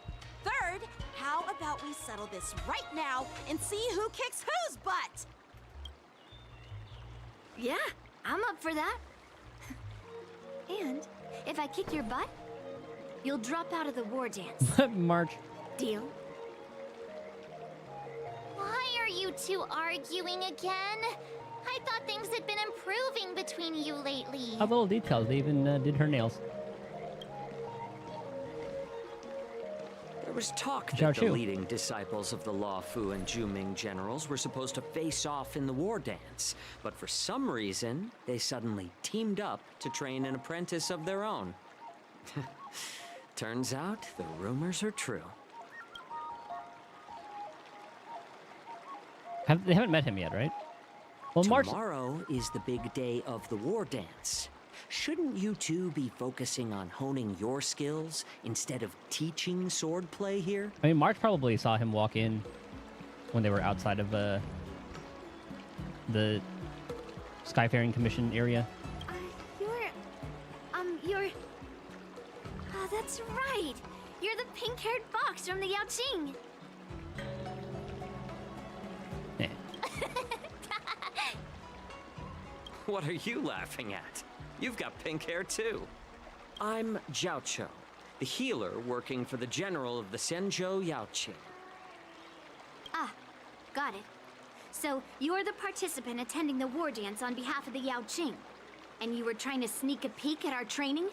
Sorry for the misunderstanding. I don't know anything about martial arts. I'm just here on the General's orders to take care of some official business. I didn't mean to interrupt your training. I'll be on my way. If you know nothing about martial arts, why were you smirking earlier? Well, my curiosity got the better of me, I suppose. When I heard Miss March's pondering about what to learn, I couldn't help but wander over. From my professional experience, cleavers, slicers, chopping knives, and carving knives are all just tools. Kind of like frying, sautéing, boiling, and deep frying in cooking. They're just ways for people to show off their skills. How you use them really depends on the ingredients you're working with. It's like your sword teaching methods. If you align your ingredient, in other words, your apprentice's natural tendencies, with the right cooking method, by which I mean the teaching method that best suits her, she'll make double the progress in half the time. For example, golden eggplant tastes best when fried, cloud peppers when stir-fried, and yellow boulder beef when simmered. It's all about discovering the nature of the ingredients. Apprentice. The food talk. Same, March. All this talk about food is making me hungry. Aren't you a healer? Why are you talking about food? Well, it's just a metaphor. The medicinal school I follow on the Xianzhou Yaoqing is called the Rancha School, that specializes in food therapy. So it's only natural that I know a thing or two about cooking. So, you're the General's cook? I'm a healer. But anyway, a cook who isn't interested in health doesn't make for a good advisor. Fine. Call me a cook if you want. Seeing the way you're looking at me, it's obvious you think I'm just some feeble academic who likes to blabber on about martial arts. But, in reality, I know a thing or two about killing. Jesus. After all, the art of healing inherently encompasses both life and death. You know, he was an FF14 healer.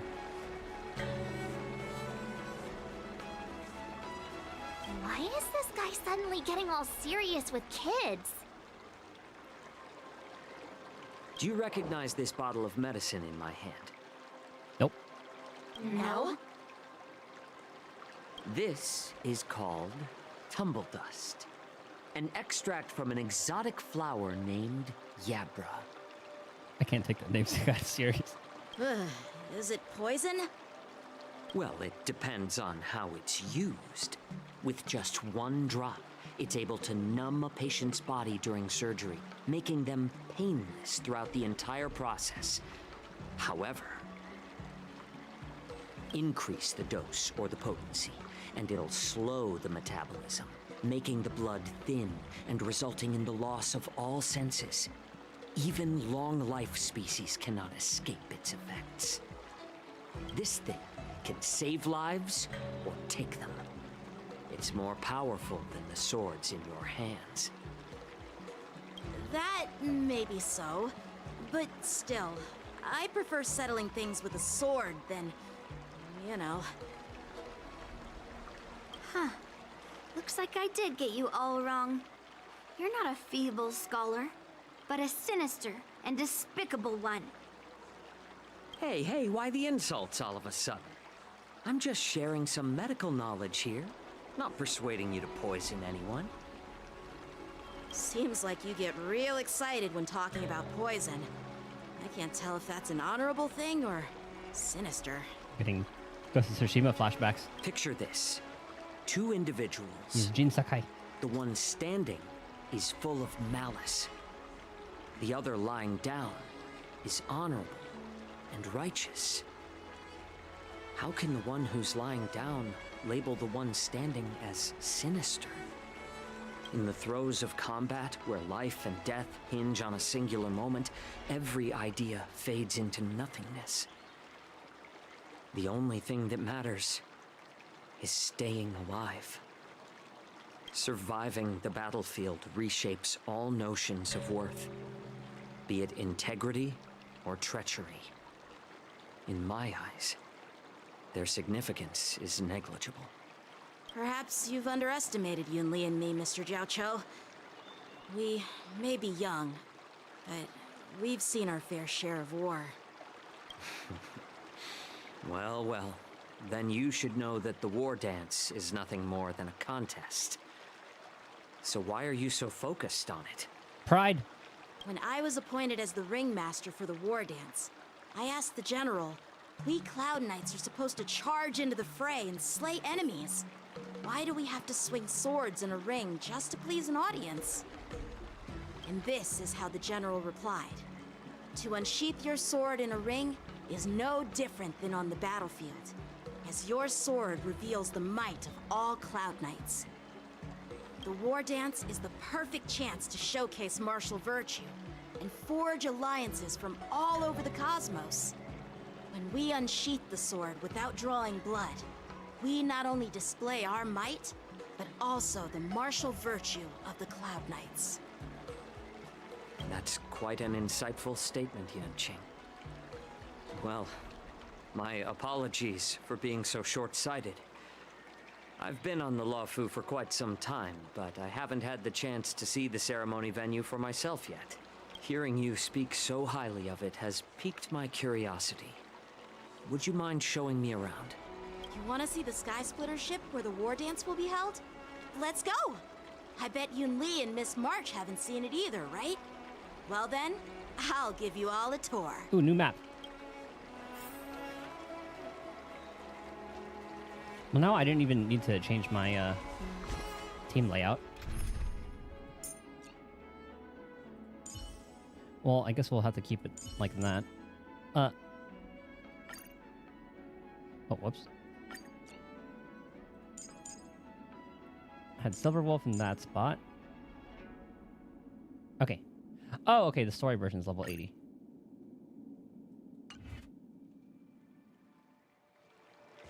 I'll talk to Surviving the battlefield reshapes all notions. Okay, they're just gonna reiterate.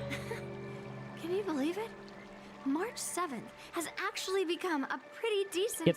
Okay, they're all the same. Let's go. I'll give you a tour of the Sky Splitter. That's a pretty badass name, though.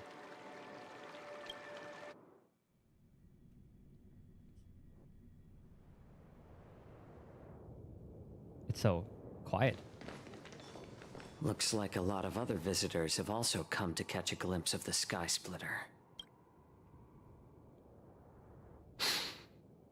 What'd you smell? What's up, Mr. Jiaoqiu? No, it's nothing.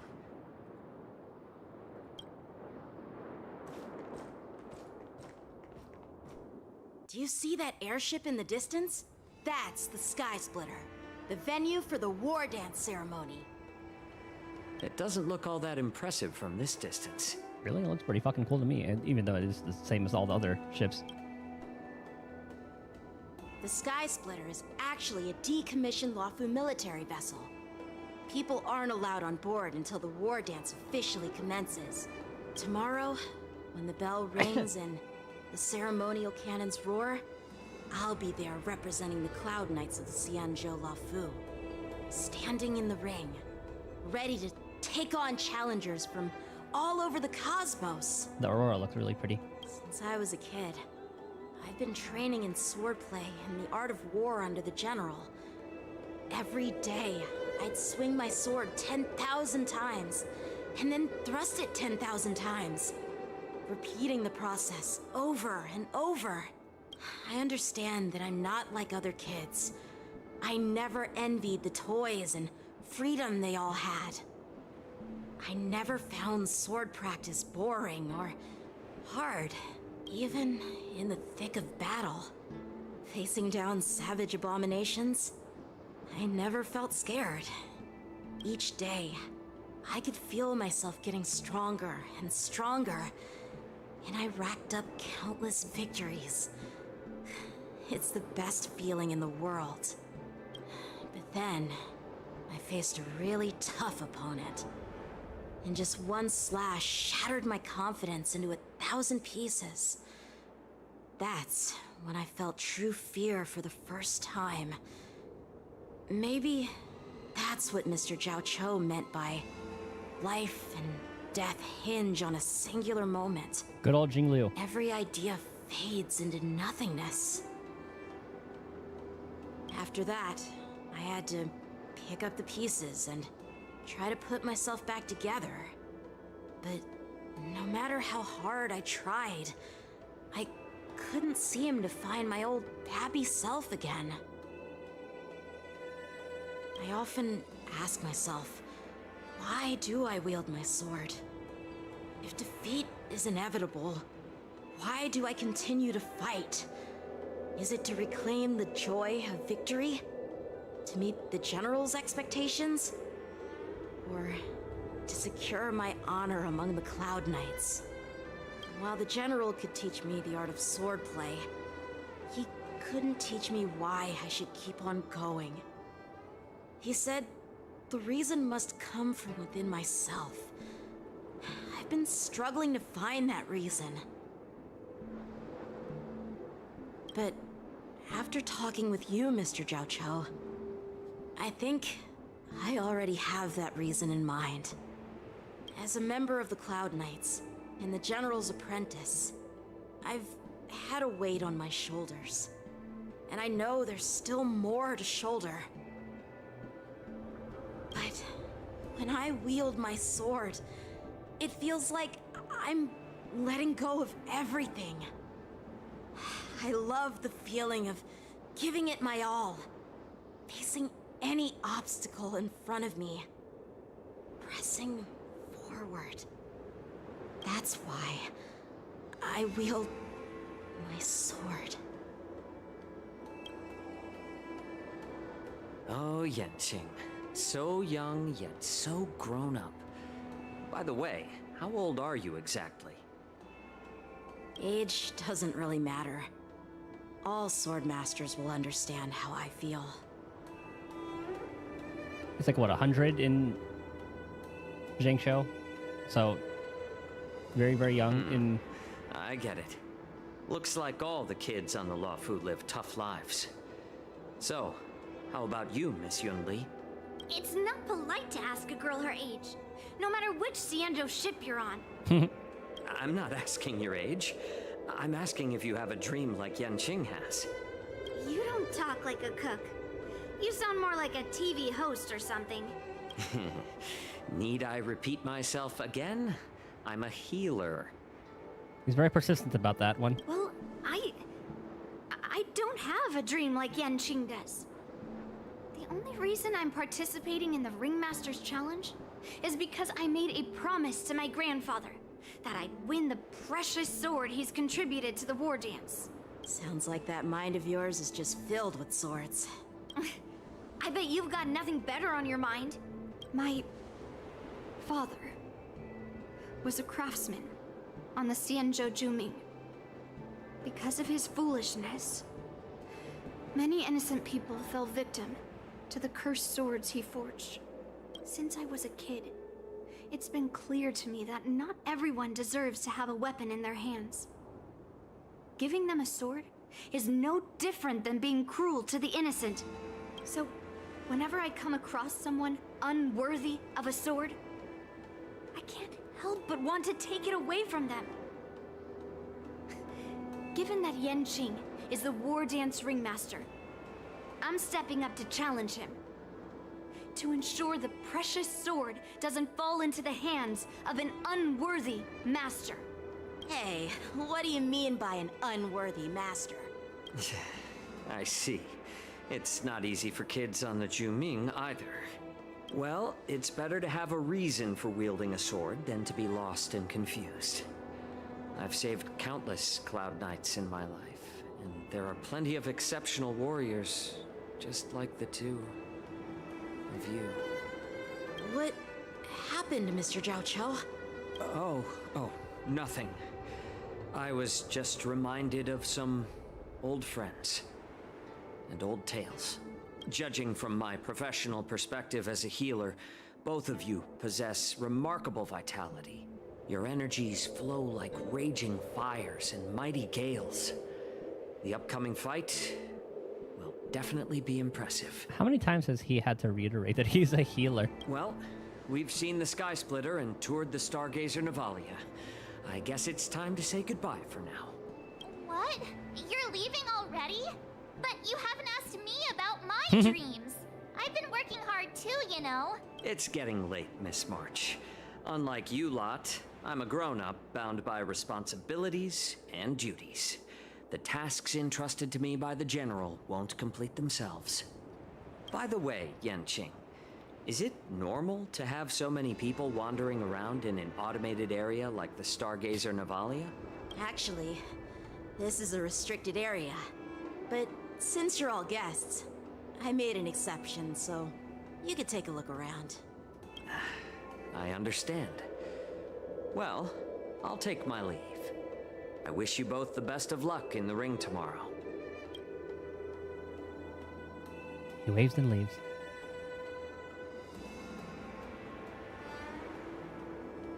Seriously? I just spent so much time thinking about my dream, but he didn't even ask me. Now that we're done with our tour of the Sky Splitter, shall we continue with our training? Why don't we take a day off? What? You want to secretly practice swordplay by yourself? Dream on. You know cramming before a fight never works out. For some reason, seeing the Sky Splitter has boosted my confidence. So, I've decided to conserve my strength for tomorrow. All right, I'll take you out of the Stargazer Navalia.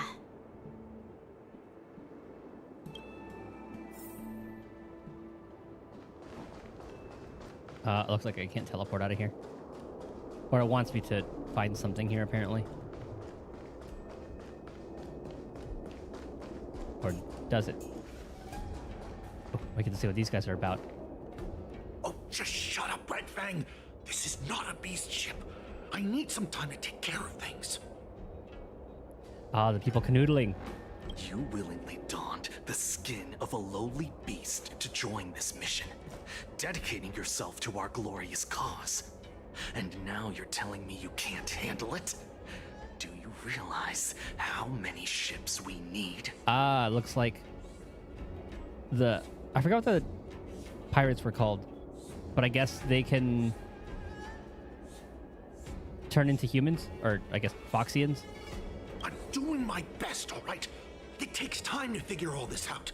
When the guns go off tomorrow, all eyes will be on it. That'll be our only chance. How's that? Who's there?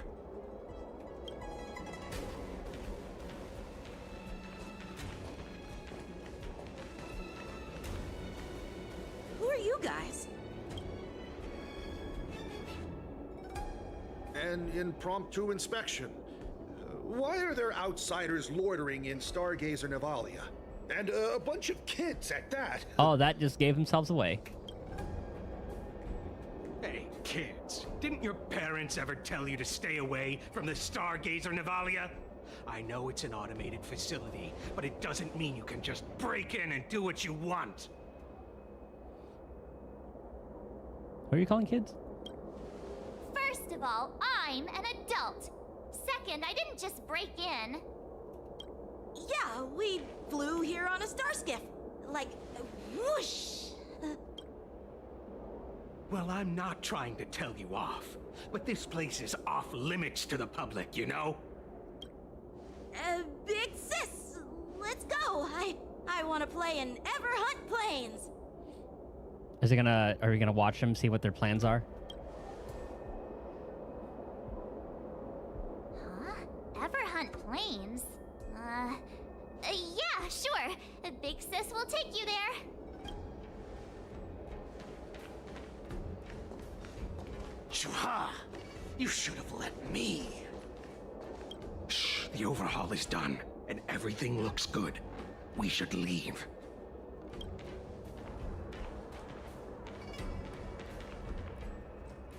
Time to tail him.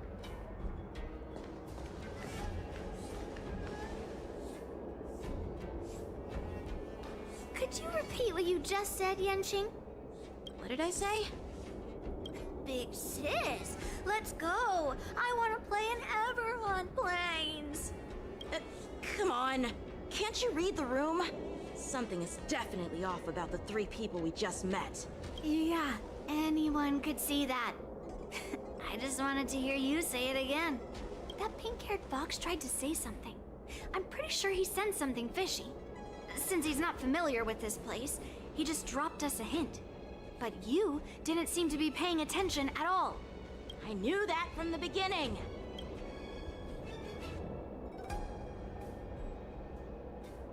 He didn't recognize you? That Cloud Knight didn't recognize Master Yanqing at all.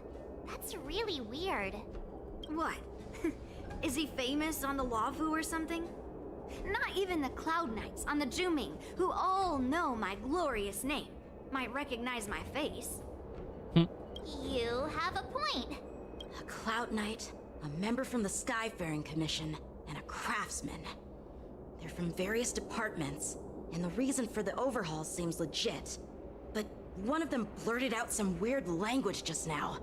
Did you hear that? That's just like their name. I have a feeling that if we secretly tail them, we'll definitely catch these guys in the act. That's what I was saying. Follow my lead, and be careful not to blow our cover.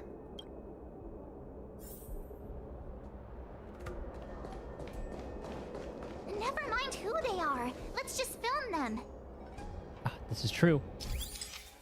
During the mission, more conditions need to be met to complete the photo shoot. Yeah. What? 4 times.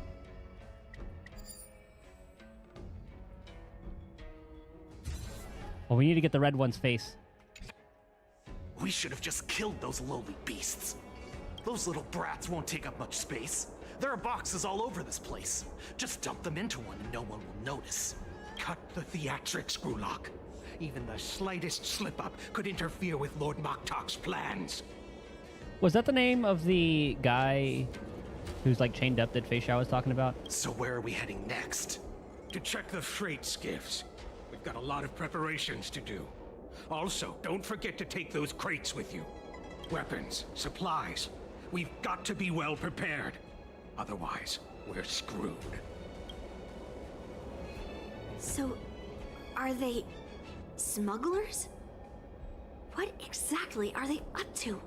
I have no clue. But they seem to be moving those crates. I've got an idea. We can hide inside the crates and follow them.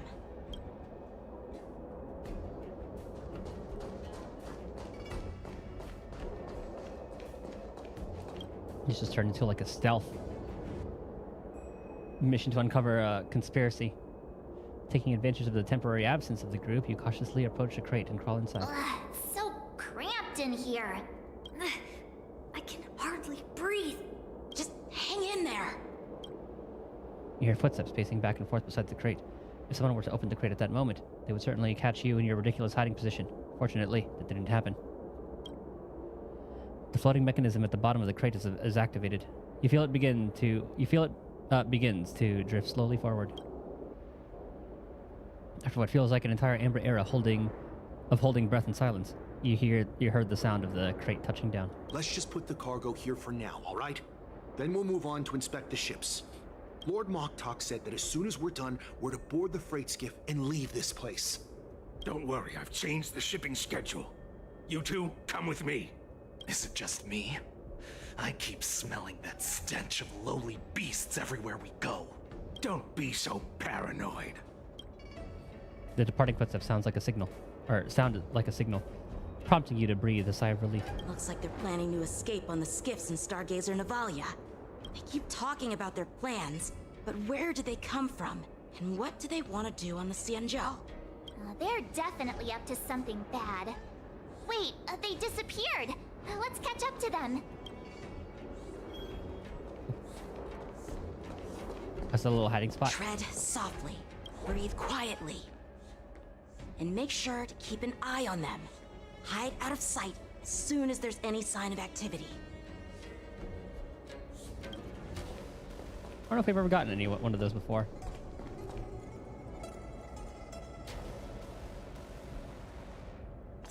Oh, no other route there.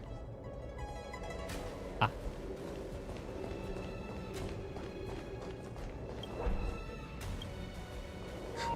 Did he spot us?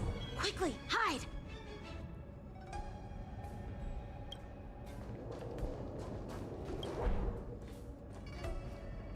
That guy's totally gonna see us.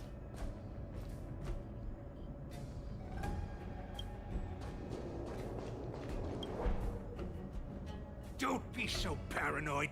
We're running out of time. Get over here! Shuhard, I'm coming!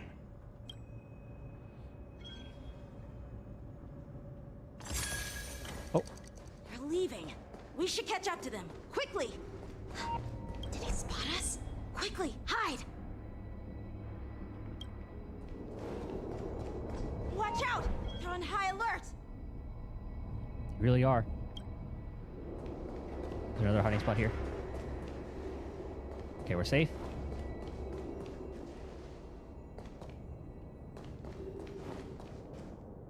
What are they up to? They're all wearing official uniforms, but I'm pretty sure they're not members of the Skyfaring Commission, the Artisanship Commission, or the Cloud Knights. This is way too suspicious.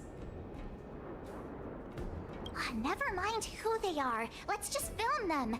That way, if they do anything bad, we'll have solid evidence against them.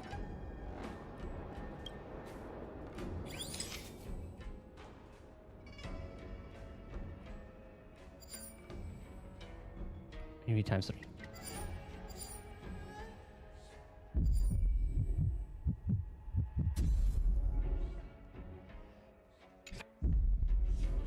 Look at this.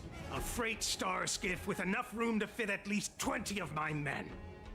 I'll let the others know and have them prepare more star skiffs. Once we're past the checkpoint, there will be beast ships waiting for us. Lord Moktok is ready. The revival of our ancient bloodline all hinges on this operation. What did he just say? Beast ships?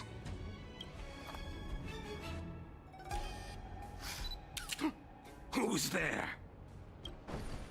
Oh, should have put that on silent. It's those brats!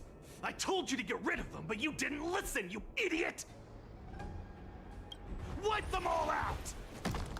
Ah, that's a cool effect of them turning into the werewolves. Borison, that's what they are. Adusa!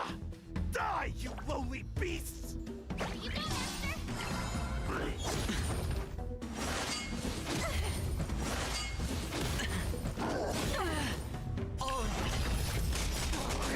Master! Shit, maybe I should have tagged Aventurine for that one. Bust. Or maybe I'll take it off. I hit the mark. I weep for the departed. It too shall fall. It's only gonna do like one charge for that. Not like it matters. How is this possible? How did these Foxians change their appearances like that? They're not Foxians at all. They revealed their true form. They're Borison, just like the bandits I defeated on the IPC ship. Wait, that means... They infiltrated the Jan show. How do they do it? What kind of trick did they use? When we were tracking them earlier, they looked just like normal Xianzhou Foxians.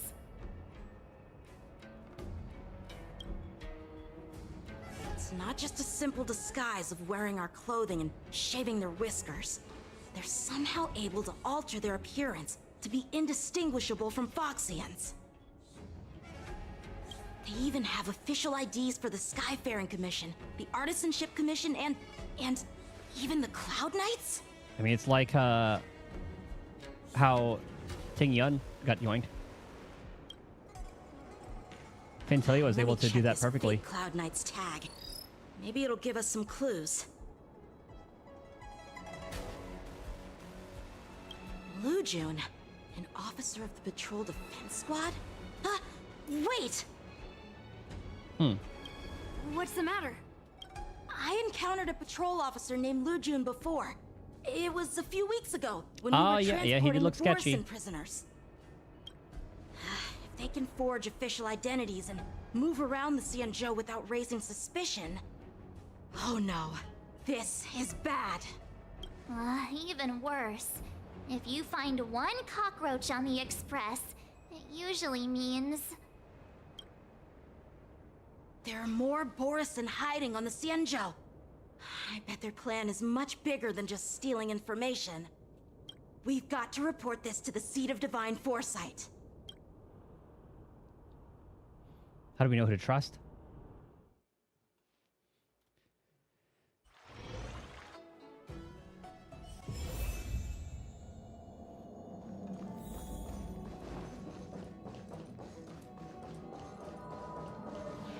Fish out.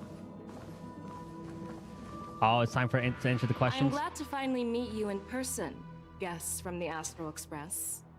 I'm Fei Xiao, the general of the Xianzhou Yaoqing. Let me introduce our guest to you. The one dressed in green. Oh, she already knows. He's the reincarnation of Imbibitor Lune, and the person behind him is the newest member of the crew. I've heard a lot about you. Outside the reports from the Law Fu, the Skyfaring Commission of the Yaoqing has also gathered plenty of information about both of you. I've been eager to meet you face to face for reasons that I'm sure General Jing Yuan has explained, right? Yep. Answer questions as witnesses.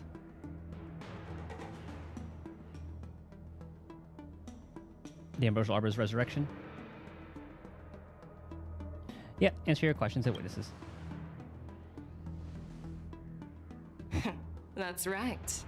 But don't worry, this isn't a trial. I just want to have a chat with you and get a better understanding of the facts.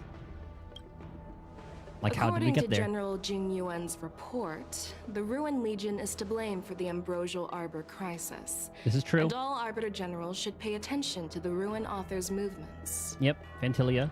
Over the years, the Destruction's minions have wreaked havoc on countless worlds, and the Alliance has been keeping an eye on them. But no one expected them to join hands with the remnants of the Abundance. The damage caused by the Ambrosial Arbor crisis was far less severe than expected, which is good news for us. However, it was quite different from the Ruin Legion's usual style of destroying life wherever they go. While I trust the bravery of the Divine Foresight and the Nameless, I'm curious about some details missing from the report. I'd like to take this chance to have an exchange with both of you. Let me be clear, the questions I'll ask might not reflect my actual thoughts, so please don't take offense if any of my questions seem a bit harsh. Please go ahead, General. But keep in mind, we can only answer based on what we know. And perhaps you already have the answers to your questions in your heart. You have a clever tongue. I like it. Ah, another one of these. So Merlin's claw is quite articulate. Right now, her intentions are unknown, and Jing Yuan wants us to be honest. Maybe I'll just stick to the facts we know. Let's cut to the chase. Before the crisis struck, the Astral Express was guided here by a Stellaron hunter, a wanted felon, in an attempt to resolve the Stellaron crisis. This is true. However, everyone in the cosmos knows of the Stellaron hunter's reputation. So, why did you place so much trust in them? Could it be that some of you have a connection with them?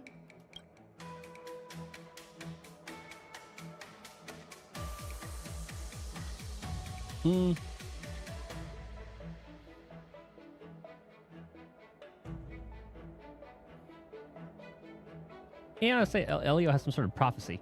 Rumor has it that Elio, the leader of the Stellaron Hunters, possesses the power to see into the future.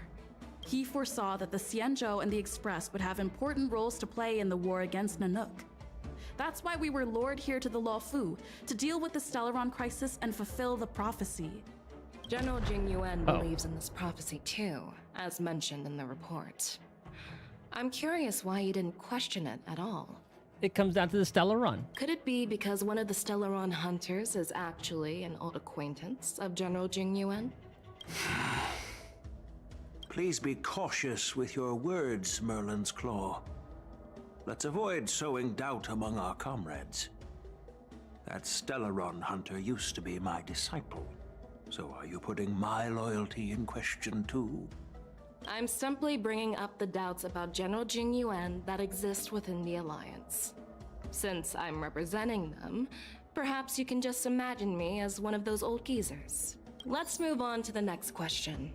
The report suggests that Don Shu, the master of the Disciples of Sanctus Medicus, colluded with the Lord Ravager and used the power of the Stellaron to resurrect the Ambrosial Arbor.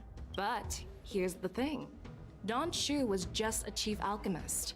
Even if she colluded with our enemies and summoned the Stellaron, how did she manage to bypass the Videodora guards around the Ambrosial Arbor? Perceptors.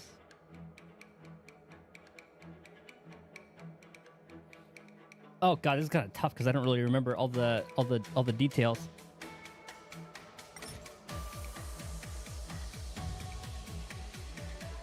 Emotional trigger. Hold on, I want to go to the previous round. Could you please give us another chance? I'd like to answer that question again. Ah, I see. No problem. But remember that a debate is like a duel. The more you... Yeah. So yeah, okay, basically it all comes down to the Stellaron. Apart from the Law Fu, there are many other worlds suffering from Stellaron corrosion. For example, Eurilo 6, the world that the Express stopped at before reaching the Law Fu, was one of them. To the Express, Stellarons act as roadblocks on the Silver Rail and pose risks to the warping process. And that's why dealing with Stellaron issues is part of the duty of the Nameless. Ah, I've heard about those problems caused by Stellarons. The Express connects various worlds, so it makes sense for you to take care of this. The cosmos is a mess, and the Trailblazers are just doing their best to fix it. I understand. Let's move on to the next question. The report. But yeah, the Don Shu here's one. The thing. Don Shu was just a chief alchemist. Even if she colluded with our enemies and summoned the Stellaron. We have personally met them. I personally met Don Shu once. Her closest friend was killed during the war on the Fanghu, and she harbored deep hatred towards the Hunt. So she spent years making preparations in the Alchemy Commission in order to take revenge on the Xianzhou. Revenge is also a form of the Hunt. However, that doesn't explain how she managed to bring the Stellaron into the Scale Gorge waterscape, which was guarded by the Videodora. Is that like what they were saying Locha? Like they were saying like Locha brought the Stellaron in the coffin? You should ask Don Shu herself for the answer. Unfortunately, Don Shu is dead. Yeah, we did that. And even her corpse has crumbled into ash. That's one less clue we can pursue. According to the report, Lord Ravager Fantilia is the mastermind behind the entire conspiracy. She disguised herself as an ambassador of the Skyfaring Commission and traveled with you, only to vanish without a trace later on. It seems too convenient to label her as a scapegoat. Heliobist definitely wasn't. Eager to obtain the power. Fu Xuan was there. Double. You silently fix your gaze on the Merlin's claw, a trace of a provocative smile. Playing at the corners of your mouth. Fei Xiao offers a slight smile, displaying no anger. Back then, we were working with Diviner Fu. Boom. And she also witnessed Fantilia's true form. You're not going to doubt one of your own people, are you? Of course not. We can trust the testimony of Master Diviner Fu Xuan. However, even if she saw it with her own eyes, we can't completely rule out the possibility that she might have been deceived. After all, it's suspicious how the culprit just bizarrely vanished. Oh, It seems that your answers have addressed all my questions. Success. Generals, I am finished with my questioning. So, what do you think, General Fei Shao? Have the doubts in the report been cleared up? The two nameless have been honest in their answers. Even though there are some tricky details, my intuition tells me there is nothing wrong. However, the 3 questions I posed earlier were not just for the nameless, but for you too, General Jing Yuan. First, the disciples of Sanctus Medicus grew uninterrupted on the Law Fu, yet the 6 charioteers were not aware of it. That was a dereliction of duty. Second, you believed in the Stellaron Hunter's prophecy and entrusted outsiders to solve the crisis, even granting them access to the Plague Mark. That was a dereliction of responsibility. Third, you insist on holding the war dance right after the Ambrosial Arbor crisis, putting the Lawfu back in the spotlight. That is a dereliction of wisdom. Merlin's Claw. Is this your line of thinking? Or the 10 Lords? From the moment I walked in, I made it clear that the questions I'd ask might not reflect my actual thoughts. The disciples of Sanctus Medicus were deeply rooted and had been plotting for a long time. I admit it was my negligence for not noticing it earlier. As for the Stellaron Hunter's prophecy, I didn't believe all of it, but in the end, the Law Fu did survive the Ambrosial Arbor crisis. So, I think it's safe to say that Elio's prophecy about the future holds some merit. And as for the war dance, do you think I'm unaware of the risks? However, risks can also be opportunities. The Law Fu has lain low for too long. I believe it's time to stir up the dregs hidden in the depths and wash them away once and for all. Ah, so it's all a part of his plan. Just as I expected from our sophisticated divine foresight. You have a way with words. I like it. But, unfortunately, ever since the report was submitted, the Alliance has been filled with rumors and speculation. Even within the Lawfu, there are people accusing you of neglecting your duties, resulting in the Ambrosial Arbor's resurrection. So what are your thoughts on all of this, General Fei Shao? As a fellow Arbiter General, I fully understand the difficulties of this position. Personally, I think all these rumors are meaningless drivel. Across the sea of stars, the divine foresight knows better than anyone else what happened on the Lawfu and the meaning behind it. Just as what happened on the Xianzhou Yaoqing recently. You mean the Xianzhou Yaoqing is also... The scouts of the Verdant Knights have sent back reports that Borisin are making trouble again. The Borisin packs that were once divided and scattered have started swallowing each other up, forming larger and larger packs.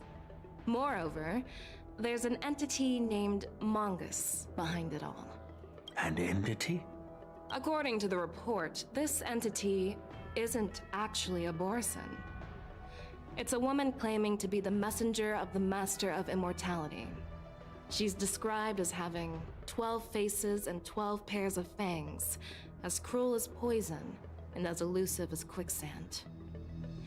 The Borisin believe she'll give them a chance to rise again. New boss?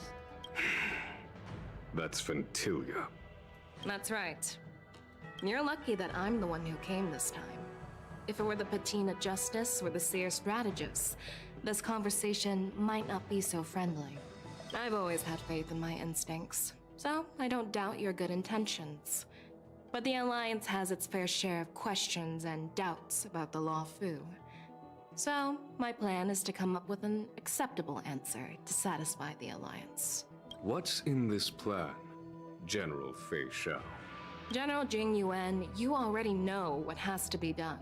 But since you don't want to be the bad guy, I'll take care of it for you. You need the final word from the Ten Lords Commission to quell any doubts. And for that, I'll have to ask the two Nameless to visit the Shackling prison. No, I'm not imprisoning you. While you're there, I'll ask a judge in the 10 Lords Commission's Interrogation Division to record a detailed testimony with the karmic mirror from both of you. We'll fill in the gaps that weren't covered in the report and silence any protests within the Alliance. Are we gonna see Hanya or Shui Yi? I'm okay with that. Me too. Your willingness to help is truly heartwarming, youngsters. Then, as the Merlin's Claw requests. So that's a pretty cool title, the Merlin's Claw. Oh, there's one more thing. This testimony is for silencing the voices of opposition within the Alliance. But I would like to urge General Jing Yuan to listen to the pleas of the Foxians on the Xianzhou Yaoqing. So, you are here for Hule. Exactly. Hule is locked up in the Luofu's shackling prison. Since he is the broodlord of the Borison, I want to transfer him onto the Xianzhou Yaoqing and imprison him there. The recent movements of the Borison suggest they're planning something big, so we must act preemptively. Unless that's their plan. They know they're gonna want to transport. It makes sense to have the Foxians keep an eye on their arch-nemesis. Since you trust my judgment, I'll repay that trust. What do you think about all this, General Huayan? I was worried this would turn into a heated argument, but it seems like both of you are on the same page, solving each other's problems. I couldn't have asked for a better outcome. And as for Hule, I'll send my Lieutenant Zhao Chou and Moza to check on his condition in prison and ready him for transport. If there are no more questions, shall we get this started? Let's do this. Well, I'm glad we managed. Okay, similar thing. Gives you a once over, and despite lacking any apparent reason, you feel scrutinized, as if she were sizing up an opponent. Do you actually believe in the Stellaron Hunter's prophecy? I don't know. The Xianzhou's matrix of prescience can also predict the future. Do you believe in its prophecies? I understand. What are you looking at? You're definitely a unique individual, just like Huayan said. Do they know that she has a Stellaron in her? I hope you'll walk alongside the Rainbow's path as a friend. We usually do. I don't know how to pick all this up.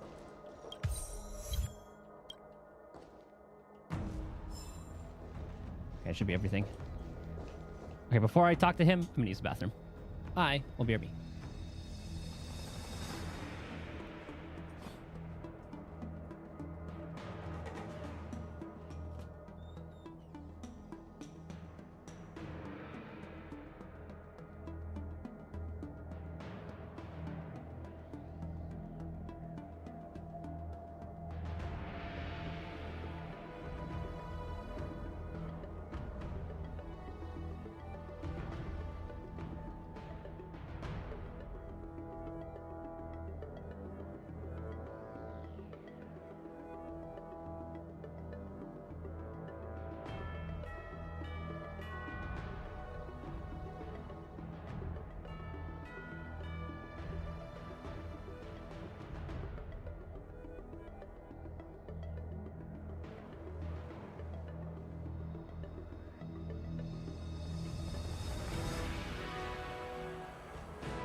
Okay. So there's two jail, or the prison. I'm really sorry about all this. But the testimony in the shackling prison won't take up much of your time. I'll call for a messenger to take you to the interrogation division. You just need to give your testimony, and then you can head back. So no need to worry. Yeah, you say this like it's gonna be a quick little in-out adventure. As you wish, General. But you know what's gonna happen. Let's get going. Shit will hit the fan. Sometime later, Starscape carries you and Dan Heng to a place that looks strikingly familiar. As General Jing Yuan requested, everything is prepared for your arrival. And Oh, it's I here. am here to receive you. The judges at the interrogation division also know your purpose in coming. What do we get here?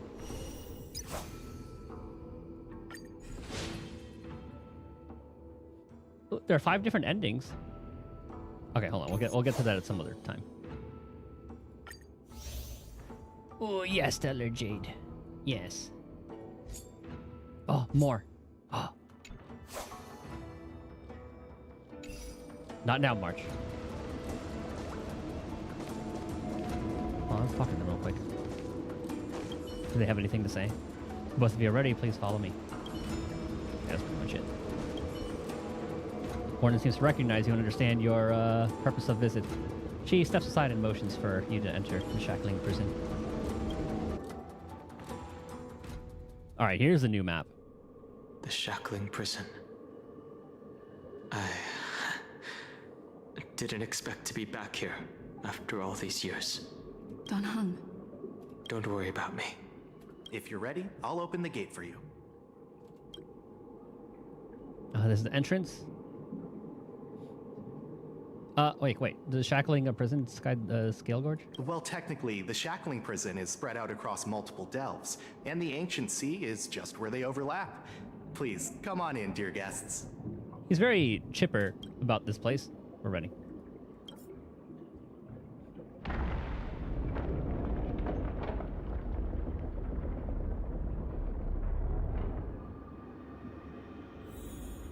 Place looks cool.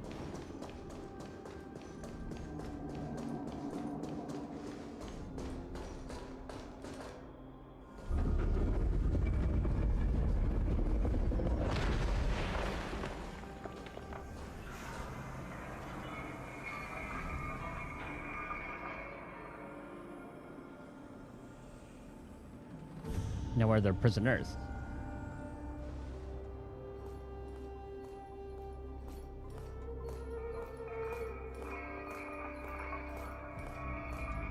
What are you looking at? The shackling prison on the Luofu is completely different from the one on the Yaoqing. It's completely underwater. Whether it's in the clouds or underwater, breaking free would still be a piece of cake for me. Still thinking about your old jailbreak tricks, huh? Forget it. You're free now.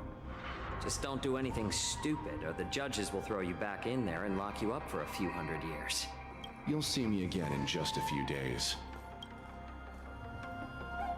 Taking Hule back to the Yaoqing means a lot to the Foxians on the ship, and to the General herself. So stay alert.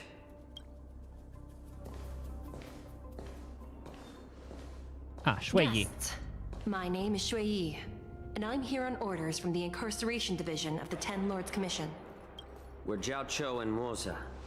General Fei Xiao sent us to extradite the Borisin criminal Hule to the Yaoqing.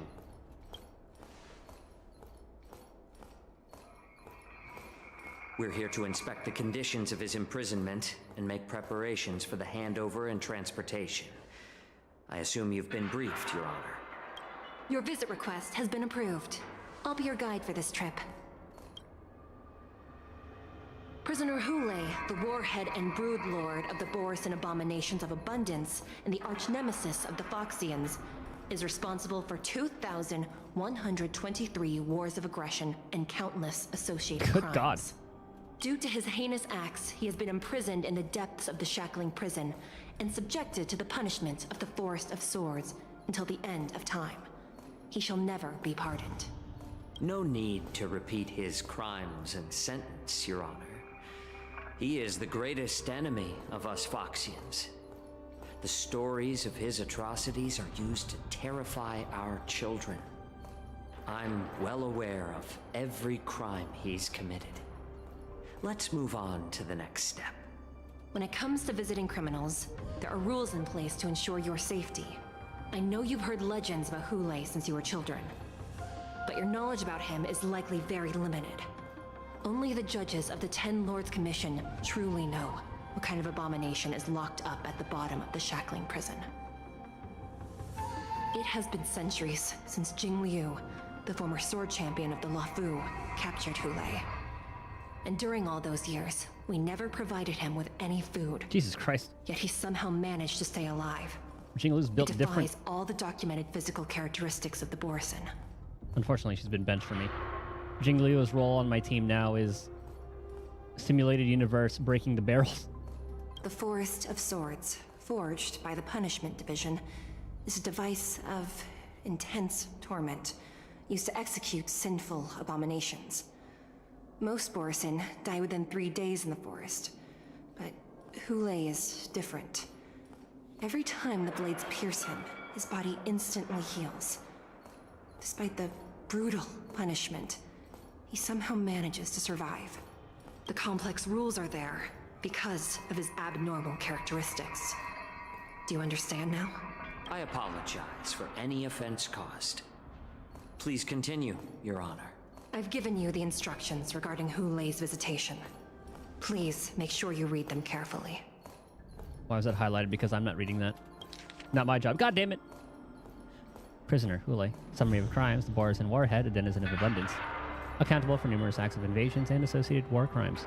Accountable for the long-term enslavement of Foxians and utilizing their blood for alchemical purposes. Jesus. Detention method. This prisoner must be subjected to the punishment of the Forest of Swords and never be pardoned. They must be transferred to different locations on a regular basis. Their shackles must be checked for sturdiness during the transfer, and the air filters in their new cell must be intact and functional. Notes, the confinement of this prisoner is the foundation of the alliance between the Xianzhou and the Foxians. Any individuals objecting to this sentence should be punished for sowing discord. Anyone who contacts or converses with this prisoner must take poison-proof pellets or wear a breathing mask equipped with a filter cartridge to counteract the effects of lupite toxin. Oh god, when we fight this thing, it's going to have a lot of debuffs, isn't it? The prisoner's place of detention must be changed on a yearly basis, and the new location must remain unknown to individuals below the rank of Cloud Knight, Lieutenant, or Judge. Do not mention Jinglu when conversing with this prisoner. What if this is all just a... What if we could use that to our advantage? I'm just taking a screenshot of that just in case we need it later. Please, take this pellet before proceeding. No, I'm not taking random medicine. Okay, then wear a face mask. Then you won't be allowed to visit Hule. Just swallow it already. Hule is like all Borisin. He can release a pheromone called lupitoxin that induces fear. Thousands of years ago, we did see that were one. enslaved by the Borisin. Not because we were naturally weaker, but because of their lupitoxin. This pill is for our own mental well-being. I understand. I knew you were a reasonable person. Now that we've taken the medicine, let's proceed.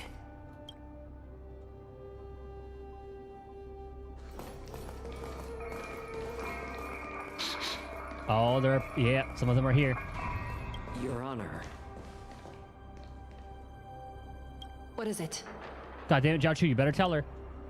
Never mind. God damn it. Never mind. Maybe I'm just imagining things. Let's keep moving. That's gonna fuck them over later.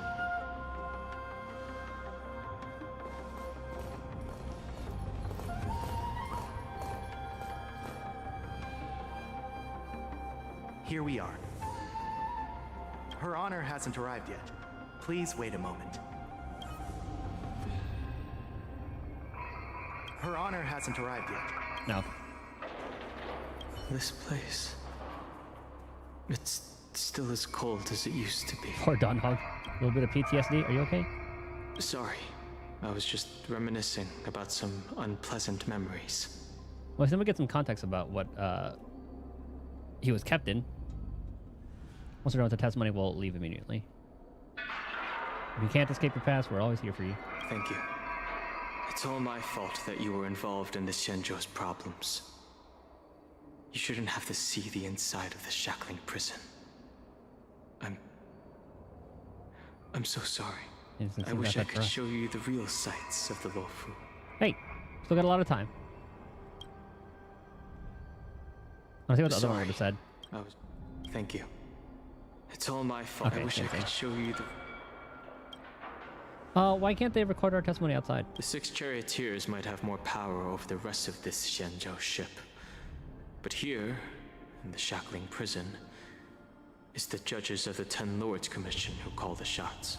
The judges will use a complicated interrogation device called the Karmic Mirror. Yeah, similar to It accurately Fu Shui's. tracks every physiological change during questioning and records it. Therefore, the judgment made here will be sufficient to convince the other administrators of the Xianzhou. At least they won't attempt to challenge the conclusions. Perhaps that's why Fei Xiao insisted that we come here. I was wondering what this thing was all about. Okay. But watch your step.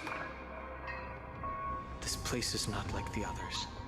I see they have like the prison, how all that's like laid out. This kind of reminds me of that prison in My Hero Academia. You notice the Scale Gorge Waterscape Shackling Prison was built at the bottom of the ancient sea as a column structure that extends endlessly into the depths. Spiritfarers monitor and manage real-time information of prison cells and prisoners on this screen. This is the machine. Oh, this is Jade Abacus. The Jade Abaci here glow with an unusual luminescence as they perform their calculations, possibly on the status of the prison cells or the security of each area. Welcome, dear guests from It the is Hanya. Express. Judge Hanya of the Interrogation Division. We've met before. Are you and your sister the only judges here? You don't want to see me? Well, in I that didn't say case, that. I can call in the judge who's an expert in acupuncture, or the one who's handy with axes and saws, I didn't mean it. or the one who knows all about whips and ropes. We've got plenty of options here, and we'll find one that suits your taste. I didn't mean it like that. Just kidding. We judges work in shifts, and it just happens to be my shift. Maybe we're destined to cross paths. Please allow me to express my gratitude to you again for subduing the demons in the Fixtral Garden. Looks like while March 7th and I were clueless, you already made many friends on the Xianzhou Luofu. That we did. Pom Pom takes care of us at home, and friends take care of us on the road. That's just how it goes. Even though you and I have met before, we can't show any favoritism under the 10 Lords. So, please do as I command as we head to Scrivener Hall and beyond. Don't do anything without my permission. This is not a place for ordinary mortals. You and Mr. Danheng, please come with me. Please lead the way, Your Honor. Please let me activate the mechanism before we all move forward. And please, watch your steps.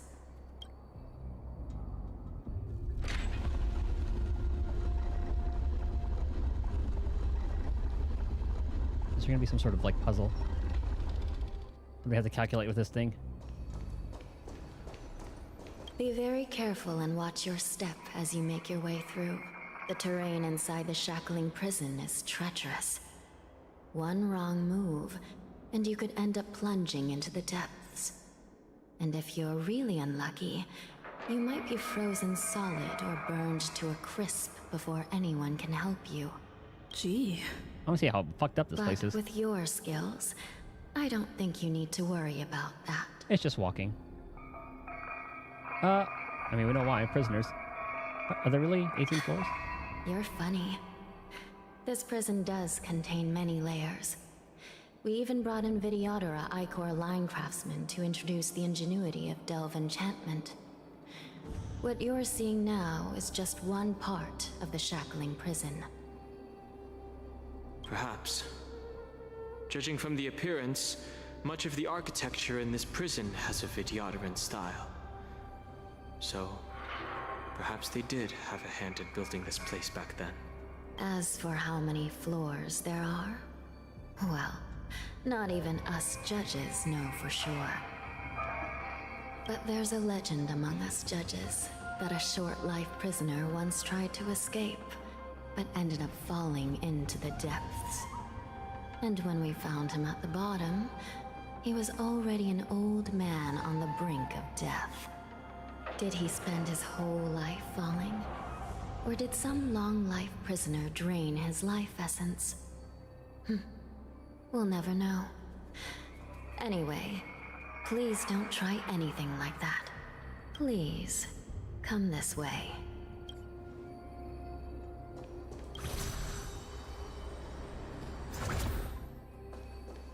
These are definitely like Cloud Knight weapons. Hello. Okay. I'm so used to those fighting those things.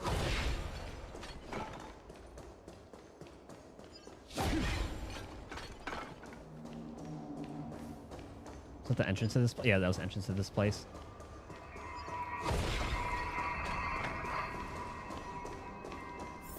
Okay, before I grab that, I want to take this real quick.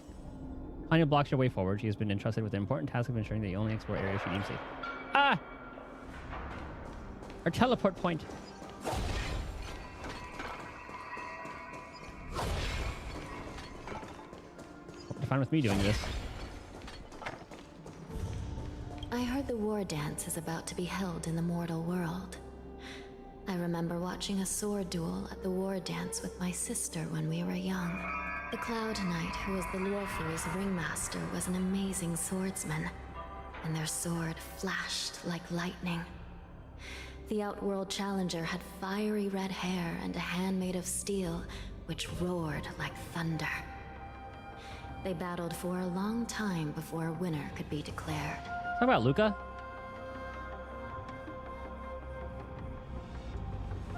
Sword flashed like lightning. I wonder who that one would be.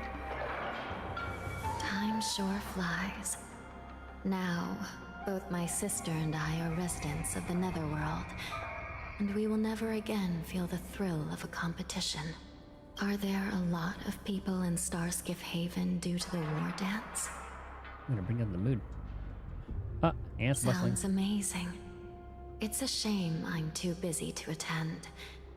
But even if I could, I'd probably just scare people off with my current appearance. I mean, she's not that scary at all. She's far from it. Let's get going then. Far from scary.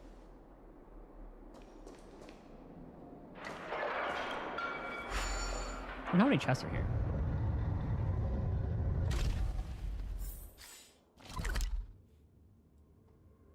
Oh, 23. Sweet Jesus.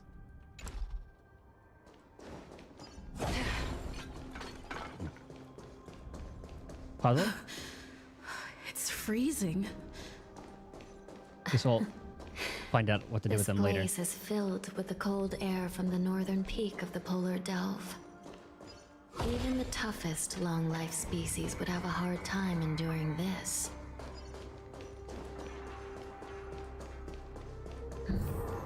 Did you hear something just now? Let me check it out. Oh god. Ugh, what an eyesore. This place is packed with boxes and crates. Filled with... These crates. They look oddly familiar. Yeah, it's like the IPC crates. A few days ago, the Spiritfarers received reports about an IPC transport ship that was attacked by Borison. Then, a bunch of those abominations were dumped into this place. I had a feeling there would be trouble during the war dance. But throwing both the pirates and the cargo in jail? That's a new one. Maxing, those crates are no joke. I heard the Intelligentsia Guild crafted something dangerous. We have many records in the Hall of Karma about these wise ones. They love to tinker with forbidden technologies, always trying to push the limits of Ingenia. I caught a glimpse of the mechs in those crates, and they bear a striking resemblance to Borison. I wonder what they're planning this time. Well, business first. Let's keep moving. So you know how the Borison were disguising themselves with bodies like Foxian and human bodies and all that?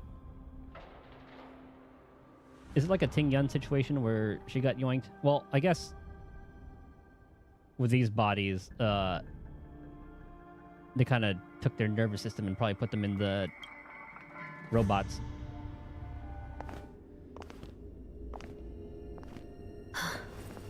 Strange.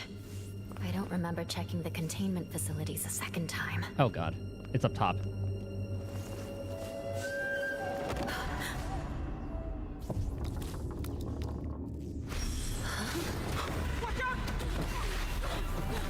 That's one of the ones who got yoinked. Emergency! All wardens prepare for action! Emergency! Uh-oh.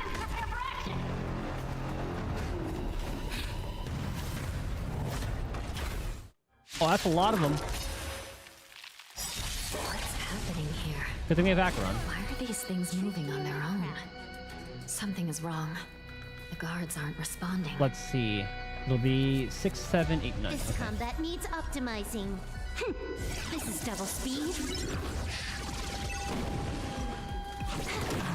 Enemy data set net markers activated. Time for a good old counterattack. I weep for the departed. It too shall fall. I didn't even see how much damage I did. How is this even possible? The Spiritfarers follow the protocols, cutting off power to the mechs and sealing the crates. How could these mechs still start moving? They have insiders. It's just like what happened in the Artisanship Commission before. These goods went haywire and attacked everyone in sight. Lingsha mentioned there was some sort of some kind of biological tissue inside the mechs. The Alchemy Commission members examined them and found some unusual structures within. These things showing up in the shackling prison can only mean one thing. This is all a part of the plan. A prison break. And whoever delivered these goods clearly wanted them to go through the Xianzhou's strict inspection process to show the Skyfaring Commission and Cloud Knights how dangerous they were. They wanted these mechs to end up right here, in the shackling prison. If these things already started taking action while nobody was paying attention, then the whole prison is in trouble, I'm afraid. And to make things worse, another group of visitors just entered the depths of the shackling prison. The messengers from the Xianzhou Yaoqing. And the prisoner they came to visit might be the target whom these wolf-shaped mechs were delivered here for. If that vicious beast manages to break free, it will be a catastrophe for the Xianzhou Luofu. We're gonna play as Yao Chu. A few moments prior, Shui Yi leads the Yaoqing messengers to the bottom of the prison. Here we are. Have we arrived already, Your Honor? Shouldn't there be a cage here? The most notorious felons are locked away in the solitary delves, deep down in the prison. Those delves can't be opened without proper authorization. Okay. There's gonna be the hypothetical team.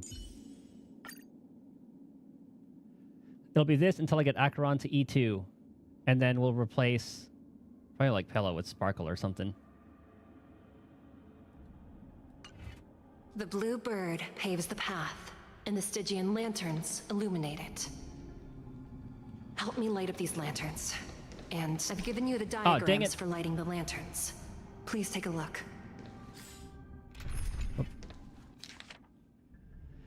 So bird directly across bird.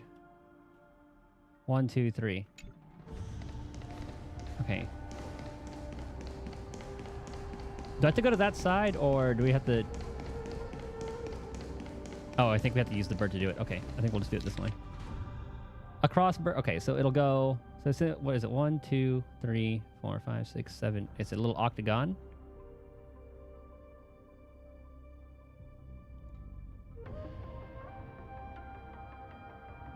I think I can remember that. Boom, boom, boom.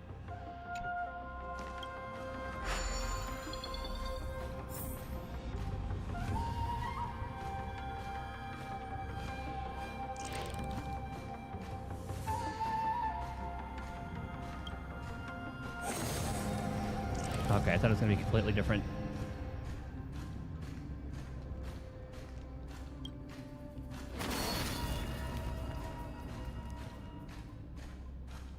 thought it was gonna be like a iPhone lock screen kind of thing.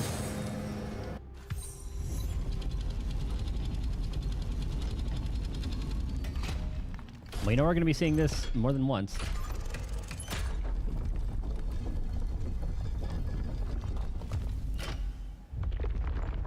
So I wonder, God, this reminds me of some like Zelda kind of dungeon.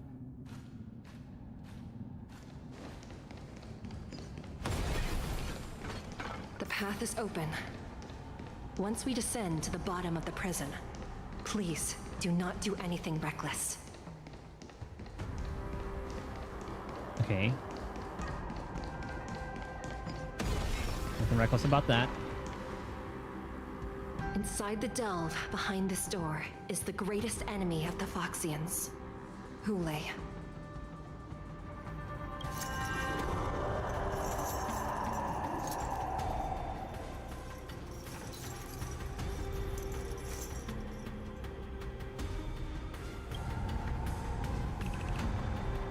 According to custom, envoys from the Yao Qing visit the Xianzhou La Fu once every century to check on this abomination's imprisonment and condition. Even though the Ten Lords Commission sentenced Hule to the Forest of Swords, suffering every day for the rest of his life, I understand that the Yao Qing messengers want to see him dead. Unfortunately, for the past 7 centuries, they've had to return disappointed, because this beast simply can't be killed. Like the Hule and Blade have that in common. If we can use his toxin to create medicine and save an innocent life, it might help balance out some of the sins he's committed.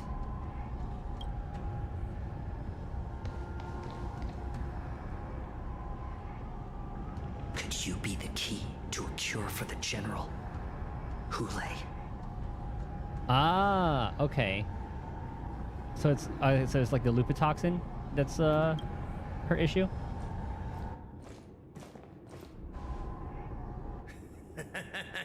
You. And once again, the envoys of the Yao Qing will leave disappointed. However, I won't say the same for me and my brothers. Who's there? I'm just a humble counselor of the Rhino Hound Pack. You can call me Mock Talk. Ah, that's Mock Talk. Wardens, intruders on the lowest level. Send reinforcements. Nobody will hear you here. At the bottom of the shackling prison. Thank you for opening up the prison for us, Your Honor. We'll take it from here. No wonder I kept smelling that familiar stench. So it wasn't just my imagination. Do your thing, Moza. We mustn't let these abominations get any closer. Well, let Moza do all the work. Okay, there we go. Detestable things. Oh, this is the team. Once we were inside the shackling prison, we found soldiers available for us everywhere. It's better to make no move. A little more sheep. I weep for the departed. I don't want to do this because he's just gonna kill everybody. It too shall fall. I suggest Okay, there's more waves. surrender now. Good. Of course, I'll still kill you. But I promise. Oh, here we go. Let's see what it's like. Yes, the Acheron stacks, baby. Enemy data signet markers activated. Time for a good old counterattack. Well, unfortunately. How about letting the enemy strike first? I hit the mark. It's I know people are gonna be playing this and then be like, Another journey begins. so where's that healer? The healer talk, huh? How familiar. I weep for the Oh, those things are almost dead anyway. It too shall fall. How presumptuous. Die now! Leave if you can, Moza. It's not time yet. Was it already 6 stacks? Oh, never mind. Watch your head. Oh, never mind. It's because it hit, Dice it have hit been him. cast. Bust. Or maybe I'll take it all. Enemy targets detected. Enemy data net markers activated. Time for a good old counterattack. Oh, that's something that would work. A little more heat. Hedge your bets. Just for oblivion. I weep for the departed. How are my Acheron stats now anyway? I'll take it. It too shall fall. Guard the gate! They can't be allowed in!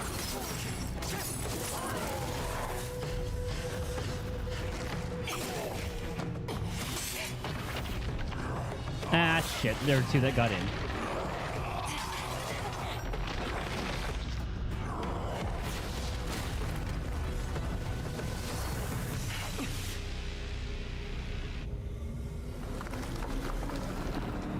Oh, this is the 2.4 boss, eh?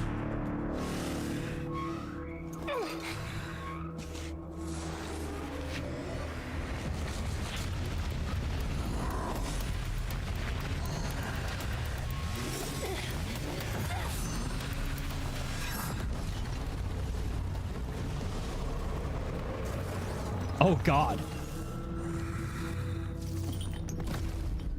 I've waited for too long.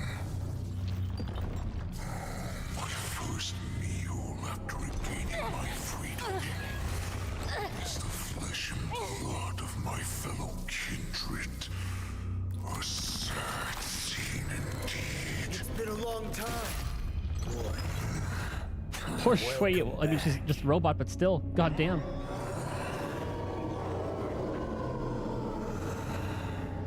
His design's actually kind of cool. Seeing like his little the tails. How many times has your verdant home spun around since our last hunt? Duran's whelp, tell me your name. Oh, great Hule, nemesis of the Foxians and the hunter of all beings. I'm Moktok, a humble counselor of the Rhino Hound Pack. I am only one insignificant heir spawned from your bloodline. It's been at least 7 centuries since you led our pack through the hunting grounds of the stars. I'm thrilled to see that you are as cunning and skillful as ever. 7 centuries. 7 centuries have passed. But why have Duran's whelps grown to look like this? Tell me, Moktok, why have you grown to resemble our most despicable slaves and enemies, the Foxians? I've been commanded to release you from this cursed prison. It is Senjaya's will. That's why I had to take a magic pill, don the skin of Oh, that's a what they lonely did. They just took a beast, pill to do it. and play along with their hypocrisy. Since you have an escape plan, tell me, what's our next move to get off of this ridiculously large ship? My brothers and I will lock down this prison, trapping the prison guards inside. This will buy us some time. The rest of my crew, who are undercover like me, will secure the vessels for our escape. According to the plan, we only have a tight 2-hour window to get out of here. Originally, I intended to carry out the plan tomorrow, but they're planning to transfer you to the Xianzhou Yaoqing now. So I seized this opportunity to set you free. What a reckless plan, you idiot! Even if we manage to get the ships, our chances of escaping are slimmer than a Foxian slipping through my claws! But we have no other choice. The angel serving under the Master of Immortality sent me with a message. Only your return will end the prolonged divisions among the Borisin. Every one of my crew is ready to lay down their lives if it means setting you free. A sneaky weakling like you is actually showing some reckless bravery with this plan. Fine. You'll get what you want. And all of Duran's whelps will too. I like how Jiaochu is kind of just like standing there awkwardly. Like, ooh, I'm a Foxian. Ooh. Is he just gonna pretend to be like, hey, I'm one of you guys actually? Me too. Well then, my lord. We should. Or is he holding him now. prisoner? Before we go, give me one of those magic pills. Or is he gonna look like Jiao Chu? My lord, you seriously want to don the skin of a lowly beast? That would be a disgrace to your greatness, my lord. You idiot. Greatness means nothing without freedom. Once I get out, I'll need a disguise that won't raise any suspicion. As you wish, my lord. Is that Foxian slave my meal? No, he's an envoy from the Xianzhou Yaoqing. I plead you to endure him a bit, my lord, as he's more valuable as a hostage. Take him, guys. Time to move out. Oh, if we see the general in action. She's trying to save her boys. So what the hell's Mose doing? At the same time, Blank, Don Hung, and Hanya realize that the Madam situation... Hanya, the wardens in all areas are regrouping. Those Ingenium enemies are wandering around and causing heavy casualties. And to make things worse, those iron wolves broke open the cages and let the criminals out. We've called for backup, but it seems like all communication is jammed. Let's preserve our strength and first take down the isolated prisoners. By decree of the 10 Lords, all prison breakers and intruders shall be apprehended, dead or alive. Say less. Just a short time ago, the nether key mechanism was activated. It was probably Madame Shui and the Yaoqing messengers, heading to the bottom of the prison. Given the situation, I'm afraid that area is exactly where our enemies are targeting. We mustn't let that vile beast escape from its cage. Ooh, about that. We've gathered all the prison guards who can still fight, and we'll split up and secure each floor. Go! Those intruders are quite bold. They must have been planning this for quite a while. It'd be a good time for you to pull out the dragon form.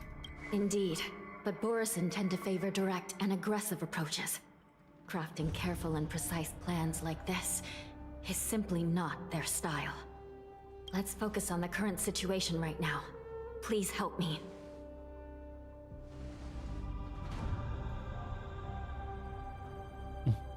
Looks like the testimony will have to wait, huh? What's the fastest way to the bottom of this prison, Miss Hanya? Jumping. If we don't get there quickly, we'll soon be outnumbered by all the enemies inside. Time to bust out the dragon form, that's what I'm saying. We'll have to bend the rules. Please, follow me. Prisoners must remain in place and obey the By decree of the 10 Lords, all prison breakers and intruders shall be apprehended, dead or alive. Goddamn right, we'll get him. Yes, ma'am!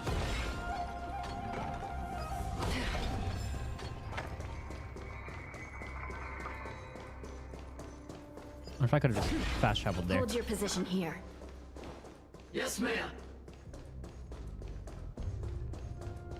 We need a few tools if we want to reach the bottom quickly. Follow me to the next floor. The path is cut off. Someone must have altered the mechanism. No matter. It'll just require a bit more work to get through. Oh, the side crane. Rest in peace, buddy. Okay, she has to give us perms.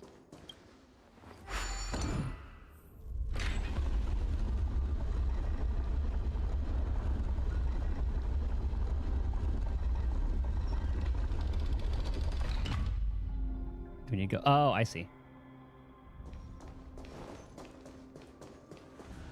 Oh, which side was that?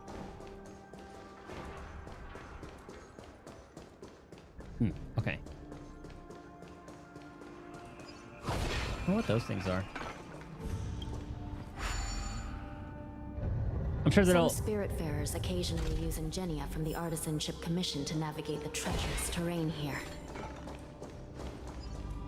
Normally, using devices like the shifting screen is strictly forbidden, as they could help prisoners escape.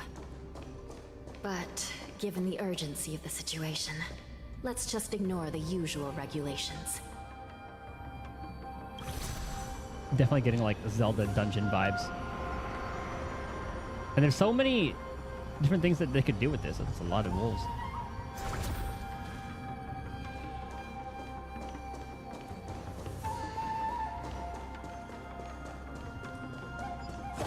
Well, we can one-shot them Another anyway. key has been activated.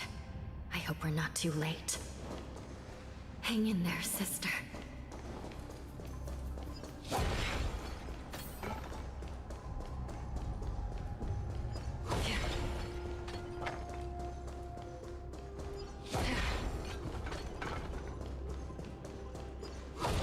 Well, before I do that, how are we in pulls? 162.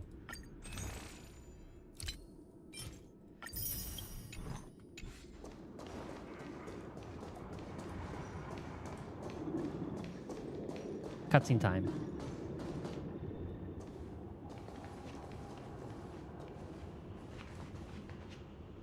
Looks like there was a fierce battle here not long ago.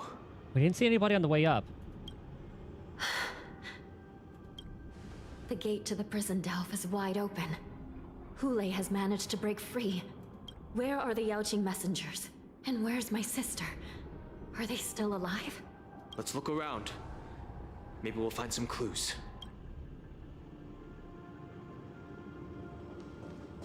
I'll grab that chest later.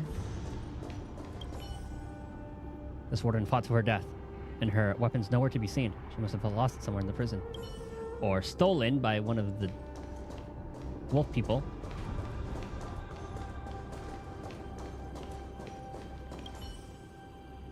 Whoever impaled this Borison from behind probably caught them off guard. It could be a judge or a Yaoqing messenger. Definitely Mose. Sharp fangs grew unchecked along the deceased protruded lower jaw, bearing an uncanny resemblance to the other Borison corpses. You begin to see why the Borison could easily infiltrate the lower levels of the shackling prison. They not only shapeshifted into Cloud Knights, but into Foxians too.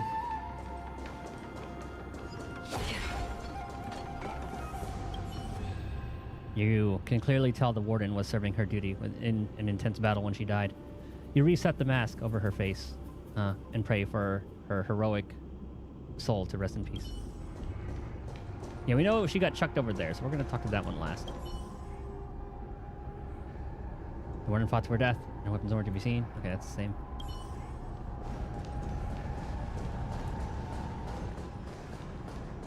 Nothing, nothing, nothing. Okay, should be everything.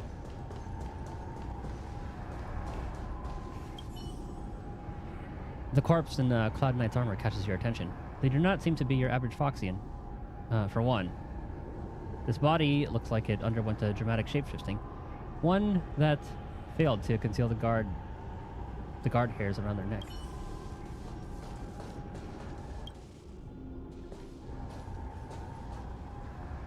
Zhuyi is here.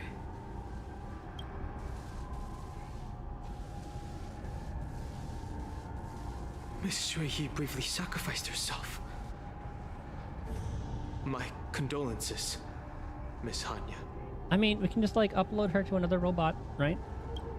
Condolences. Well, that's unnecessary. You misunderstand. Thanks to the Ten Lords' blessing, my sister turned into an Ingenium centuries ago. Dying and returning as just a soul to the Hall of Karma's document office has become a routine for her. See, there you go. While I'm not keen on seeing her throw away her body like it's some replaceable part, but... By the way, have you seen bodies that might be the Yaoqing messengers? One of them is a Foxian wearing exquisite clothes, and the other wears a dark cloak, like a fugitive. No, I haven't found any Foxian bodies. Only Borison ones. So, the intruders and Hule are holding the Yaoqing messengers hostage. This is the worst situation. With hostages in their grasp, the prison guards can't do anything about the prisoners. If anything happens to the messengers, the relationship between the Yaoqing and the Luofu could be irreversibly damaged. We must rescue the messengers, get out of here, and spread the news. We mustn't give up as long as there's a glimmer of hope. The Psy Crane? What have you found, Miss Hanya? They're gonna be our messenger? A little bit broken. Huh? the heck? Reconstruct. It's my sister. Looks like her soul hasn't returned to the Hall of Karma yet. Oh, is there like a whole network that she can kind of just like, boop, she can be in a psych At right now. such a critical moment. Her death can give us information that we can turn into an advantage. Let me see. The damage isn't too bad. If I can fix it up, my sister will have a temporary body. We can do this. Oh god, we haven't done one of these in a while.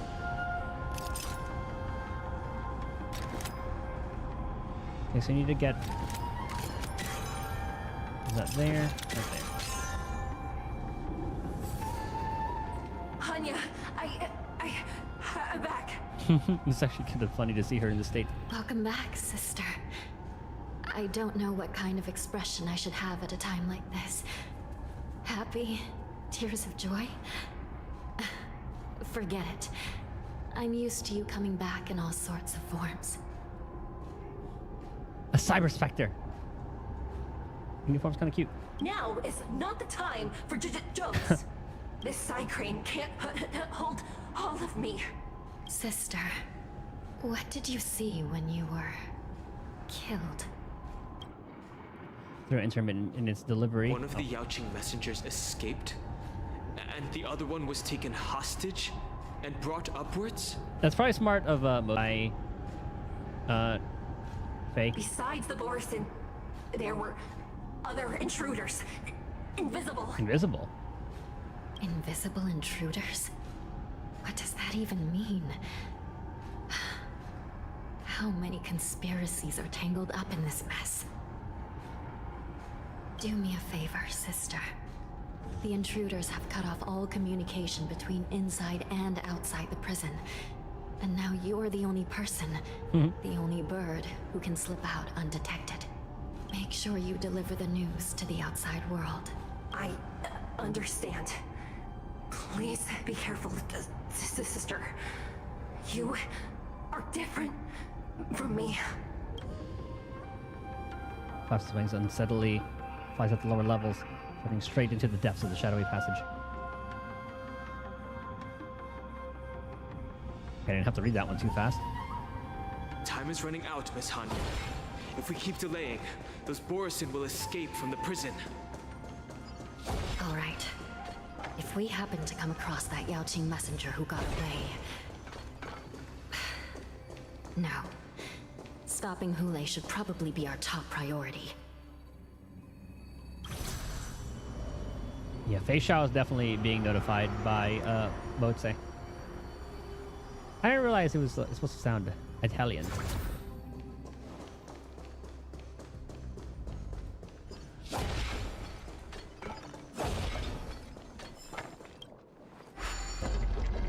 Ah. I didn't realize it was a drawbridge.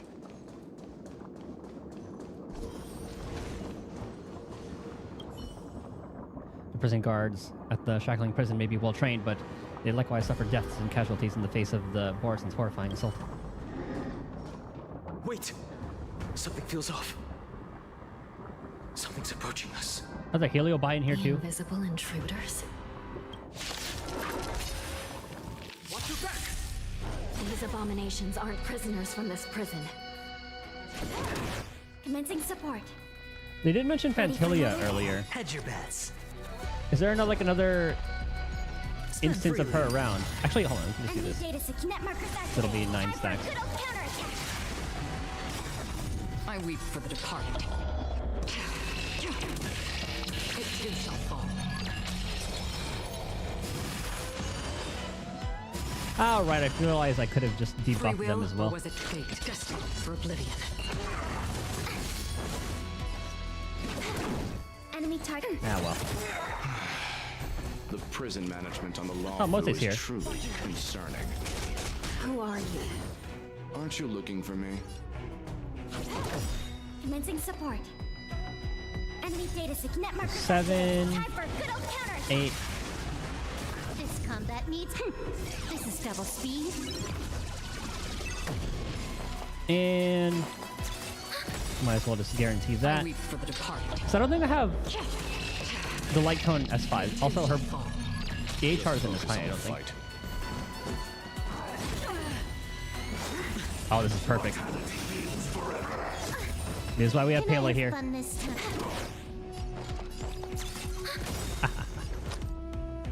It'll never get old. It's on me. The dice have been bust. Or maybe I'll take it all.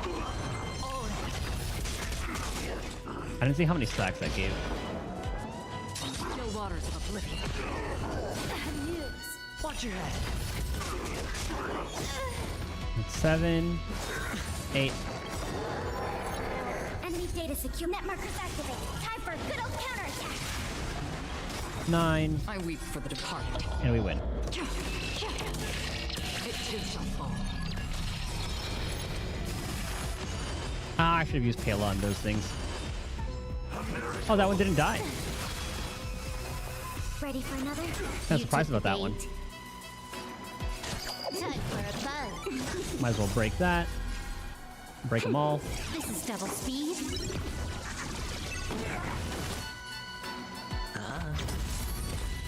Just for oblivion. I swear her crit is about as strong as my Another blood debt repaid. Silas ult.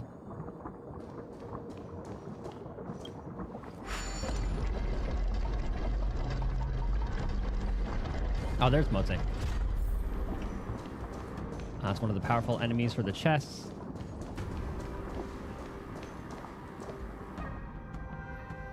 The man seems to materialize from the shadowy corners of the prison, as if he could vanish into thin air at any moment. The fugitive wearing a dark cloak, spoken of by Hanya, now stands before you. His face is devoid of any expression, cold and indifferent. Yet, inexplicably, you could never decipher this expressionless facade, as if it whispered, "You're finally here." The prison management on You the said law. that last time. Yeah, you already said that. So what if I repeat it? It's the truth after all. The prison management on the Lawfu is truly concerning. At least 2 different groups of intruders infiltrated here. The Wolf Cubs and these Mara-struck soldiers. So is that some more Fentilia fuckery? Their hiding technique. It's pretty similar to the wind mantle technique used by the Vidyadhara serving Kailorum Venti on the Yao Qing. What do you think? Is that a nod to Genshin? Because I remember Venti is like a wind person, right? Well, never mind if you don't have any clues. Now is not the time to exchange assassination techniques. I'm Waza. My friend fell into the clutches of that wolf. I was planning to escape and report back as quickly as possible. But now it seems... The thing is the Animo Archon, yes. Ah, okay. Was that technique he mentioned the same kind of name as well, or is it? The Wind Mantle? Was that name from there too?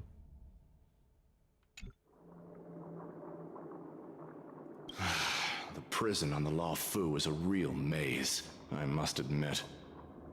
It's like wind mantle, I think. Yeah, wind mantle technique. Thank you for your help, Mr. Morza. We'll do our best to ensure your friend's safety. No, you can do nothing for him now. And you shouldn't be focusing on his safety at the moment. Isn't he your friend? Your friend is in Hulei's clutches and you're just going to leave him behind?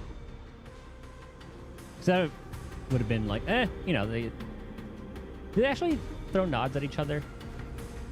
Being Hoyo games and all?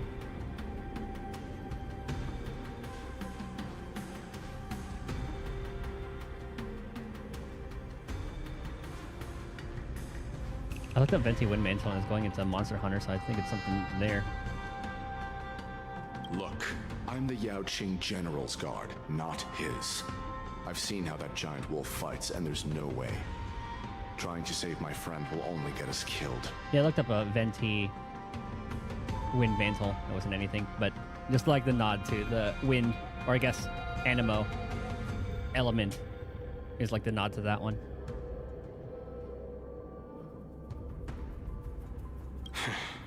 I don't know how you think, but I won't throw my life away for a lost cause. That's why you're a 4-star. I've been tracking these fugitives, and I know their next move. They're planning to seal off the entire prison to keep the outside world in the dark. The worst case scenario, we are all killed by that giant wolf, and the shackling prison is sealed off. No one will know about us or about their escape until it's too late. And here I thought Mose was gonna escape to tell Fei Xiao about what happened. And the best case scenario... Skyward Sonnet and Wind's Grand Ode. Okay. We trapped them inside this prison. No, we won't be able to. We're one step behind them. We can get ahead. The best case scenario would be we seal the gates and trap the enemy inside with us. We can't let that monstrous wolf escape. Speak for yourself. Hopefully, someone will eventually notice that something's off and come to help. As for whether we'll still be alive by then, it's not something we should think about. I think we'll be fine. You sure have a way of comforting people, Mr. Mortse. As a person of the Yaoqing, I've always searched for something meaningful to give my life to. I have to make it out alive. My companions are waiting for me. As a netherworld dweller, I've already died once. I want to make it out alive too. Don't worry. Even if we end up dying here, I won't let it happen to you first. You better go Imbiber de Lune. Imbiber de Lune. Well, you're just as good at comforting people as Mr. Mortse. None of you are part of the Ten Lords Commission, so sacrificing yourselves isn't the right move. As a judge, it's my responsibility to guard this prison, and if someone should step up to stop Hule from escaping, it should be me, not. Once we reach the gate, I hope you'll help me seal it. After that, I'll do everything I can to fight the Borisin. And you find a safe place to hide and wait for reinforcements. But Hanya, you are a support character. Now, let's proceed upward. A 4-star support character.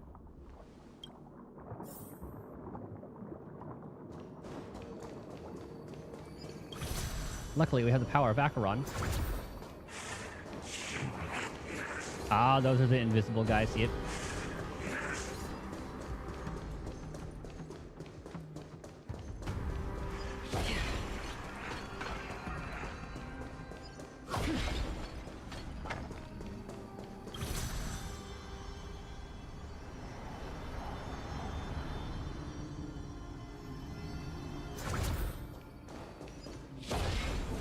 Moving this back around. We must seal the entrance before the Borisin fugitives get out.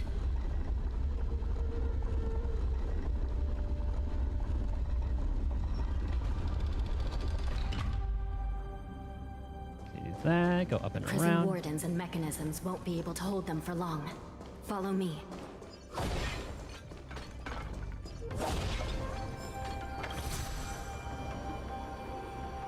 It's nice having these shortcuts.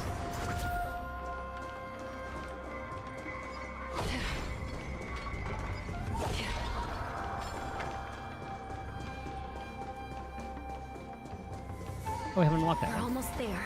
The gate is just ahead. There are many fugitives. Please be careful, Your Honor.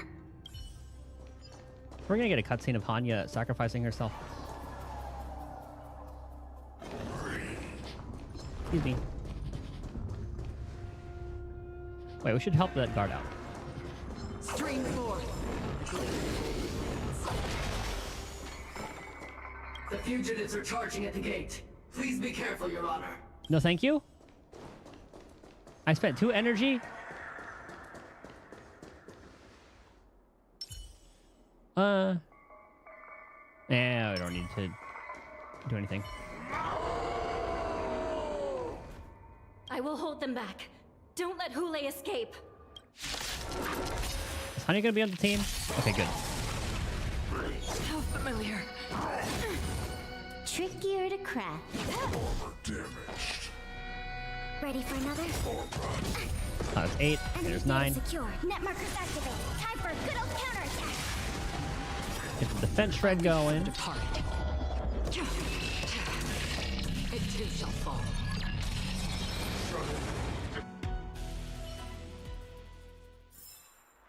To Another think blood debt repaid. Acheron will only get stronger once I get her at E2.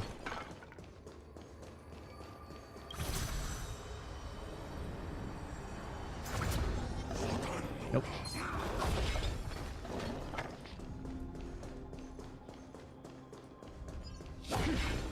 I can see the same thing. Shackling prison has become a killing field. The prison guards try to resist, but Zhao Chu can only watch them fall. This brings back such familiar memories. Memories of chasing, gnawing, and tearing. Oh, they're back. They're back. They've all come back.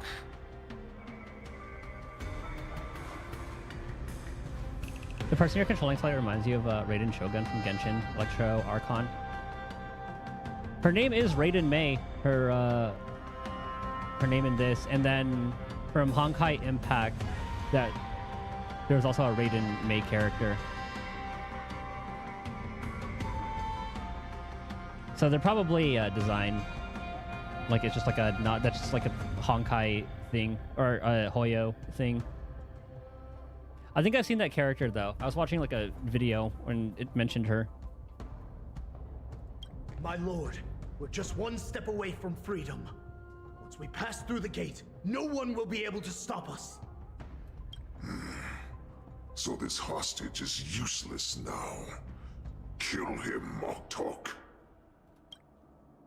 He's getting away. Do something, Jiao Zhou. It's just like the old days, you useless loser. Just do something. The sweat bead. Maybe this Yao Qing messenger can strike a deal in exchange for his life. He can use his status to help us escape from the Xianzhou. What do you think, Mr. Jiao Zhou? He can use that to his advantage.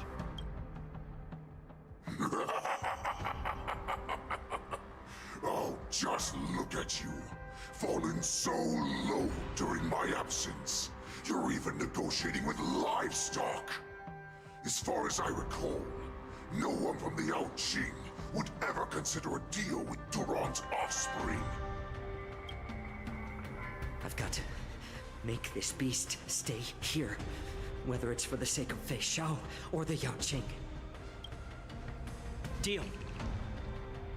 I certainly have more value alive.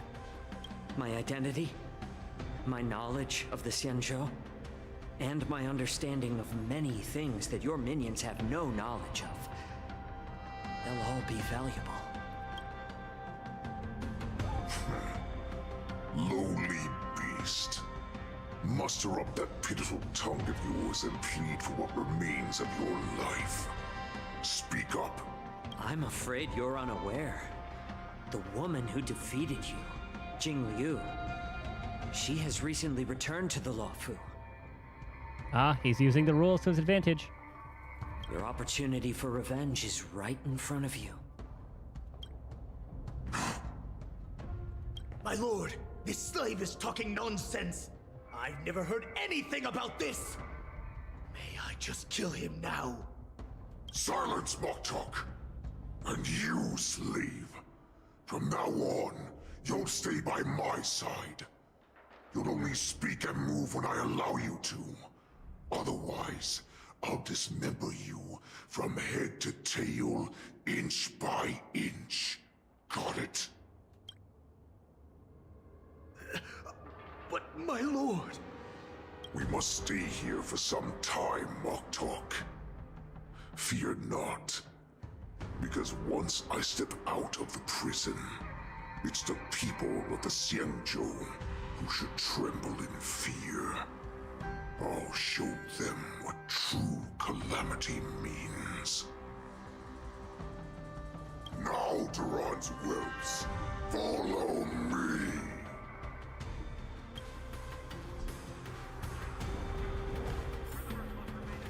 Oh, hold on, time it. Stop them! For our great Lord Hulei! Oh, I guess we have to go that way. Excuse me. Excuse me.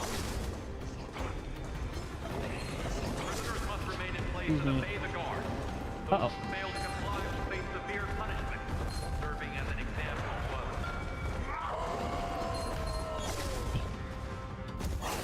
I wanted to grab that stuff.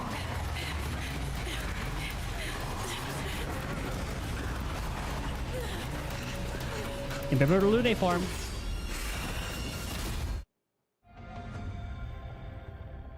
Shushang? Oh. Report! After we lost contact with the shackling prison, we received a message from a Psycrane. The prisoners have revolted, and the criminal Hule is nowhere to be found! What about the Yaoqing messengers and the Nameless? No news at the moment. We're trying to restore contact with the shackling prison as soon as possible. I see. You're dismissed. General Jing Yuan, General Hua Yan. It's just as we suspected. The rise of the Ambrosial Arbor was not the end of things, but the beginning. Well, it'll be a good time for Jinglu to come back and, you know. The hand of the Ruined Legion has already sown the seeds of destruction. From this moment on, the Xianzhou Alliance will face an even greater challenge, from both the abominations of abundance and the destruction itself. If this is what they want, I'm always up for a challenge.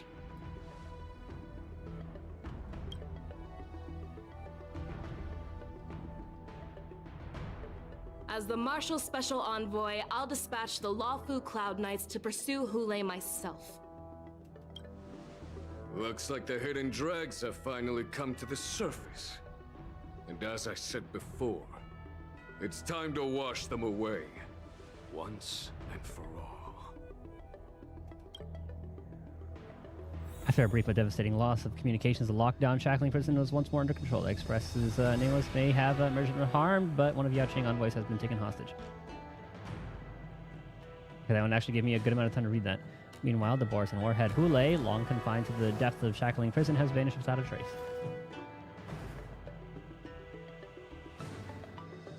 A pursuit between the hunter and the hunted will soon play out on the Jianzhou Lawfu.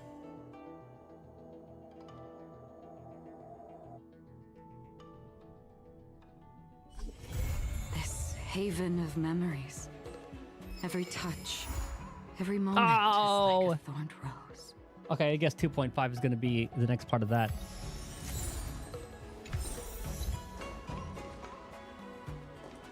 Dang it. I had to do all these.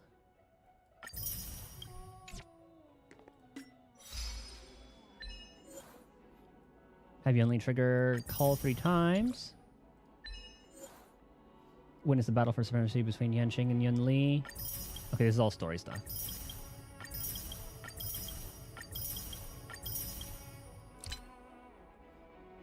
Tell Cleo the truth. 80 readables. Psycrane. Okay, we'll grab that later.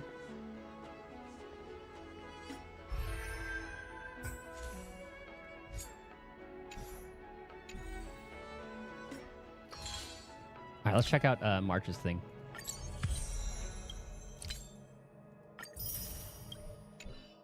All that fuel.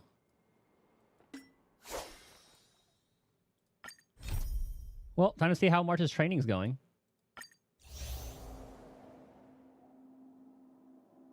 Oh, there's a quest I have in Penacony still. Wait, are there more? Ah, I see.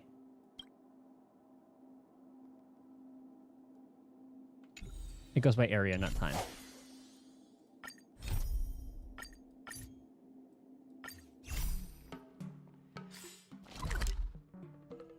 Oh, how's the best way to get there? Probably just through here.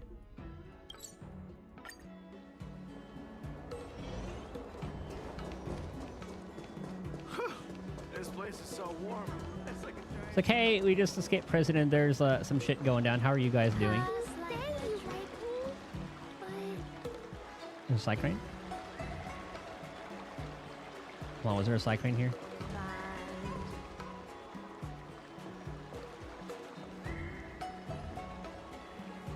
Oh yeah, I guess we can look at that. Big L-shaped one. Oh yeah, I guess that is around here somewhere. Well, might as well grab that real quick. Imprison criminal.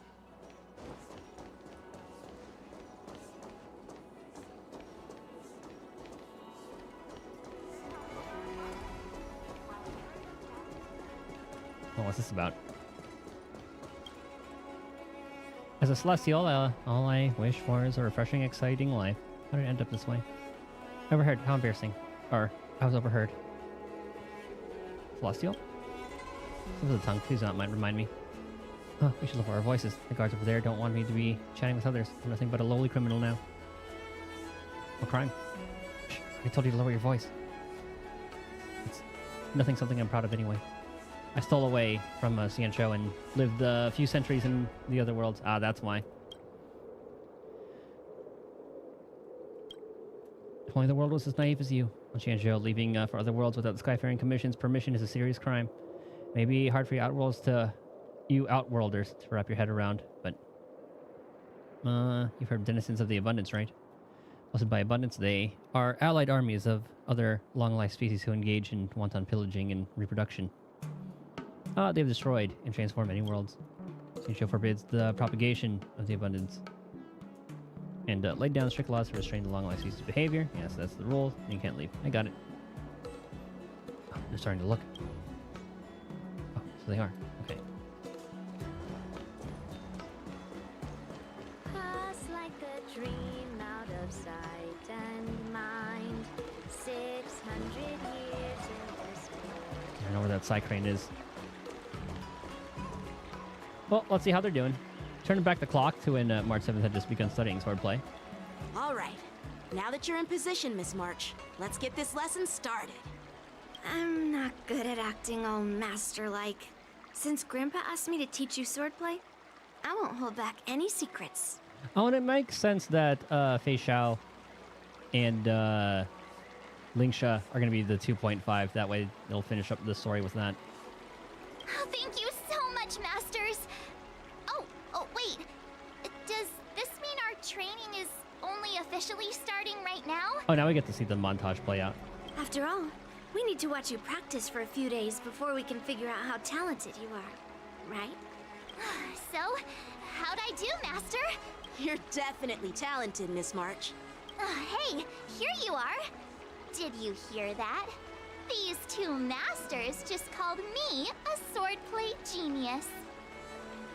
That's our March. Just wait until I go back. Everyone's going to be so wowed by my new skills. Swordplay requires rigorous training. Before we start, Miss March, you need to find a clear reason to keep you motivated while you train. It doesn't have to be something huge, but it needs to be clear. In other words, even though you didn't exactly choose to be our apprentice, you still need to take the initiative during this learning process.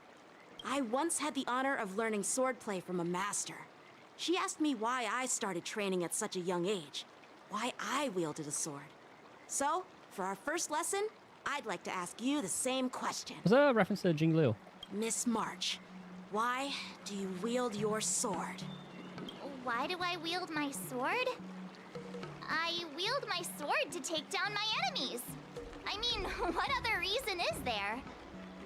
I also questioned that sword master about why she uses her sword, and she said, to vanquish my enemies, nothing more. Miss March, you gave a similar response, which shows you've got potential. There are countless ways to take down enemies. Yeah. The best way to take down your enemy is with a blaster gun. I heard a hero say something like that in an immersia. He also mentioned that sword training can push a person's physical abilities to their ultimate limit. A sword and a gun. The Dante way. Seems like you've seen your fair share of immersion, Miss March. But if you want my opinion, if your goal is self-improvement, you'll feel just as accomplished even if you put down the sword and go back to your bow. Oh, come on. Don't listen to his empty talk. Oh? Now I'm curious to hear what Master Yun Li has to say. Let me ask you something, March. Do you have any specific goals for learning swordplay? Like achieving a certain ranking in the war dance, or maybe you want to defeat someone, like Yanqing, or me. Who do I want to defeat? Her? Dan Heng? Himeko? Or Mr. Yang? If you can't think of anyone specific, why not set a simpler goal? Like, how many opponents do you want to defeat at once with a sword? I'll fight 10! 10? Guess it depends on which opponent, but that could be feasible. Oops, that just slipped out. It's actually another line from an immersia. Having 5 enemies on the other side of the battlefield is the limit. I could have sworn there were more, but I think that's right. Because I could have sworn if someone tries to summon, like the wolf, you can get up to 6.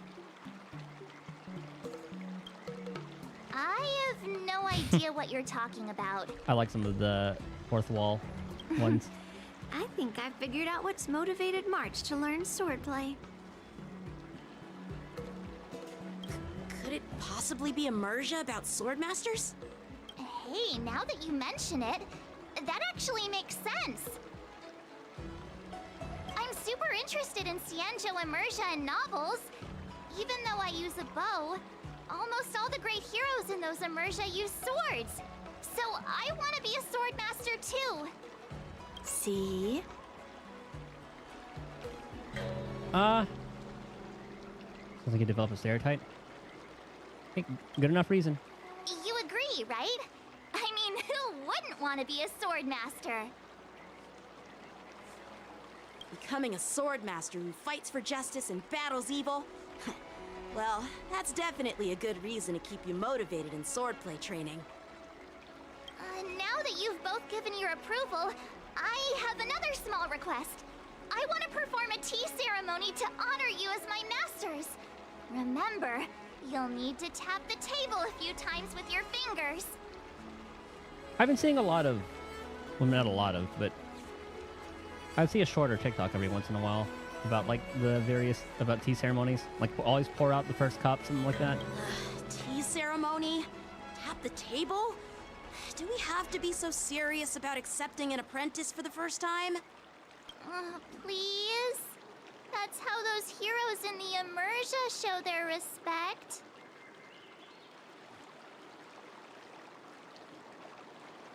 Yeah, let's play along with the team Play ceremony thing. along?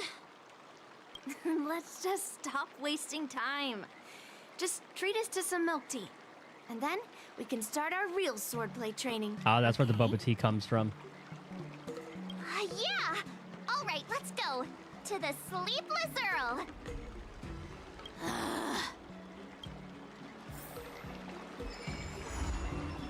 I guess we'll see the battle next time. Oh, training notes. I'm kind of curious to see what that says. Is it in the data bank? No. Bookshelf? Xianzhou.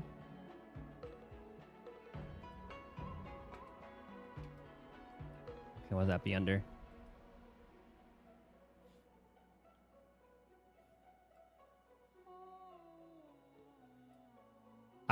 Sword training notes. I want to skim this. It's difficult. Hold on, I'm just going to skim this in my head.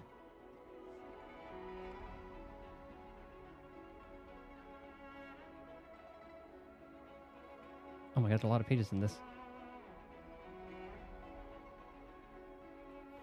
Yanqing footwork.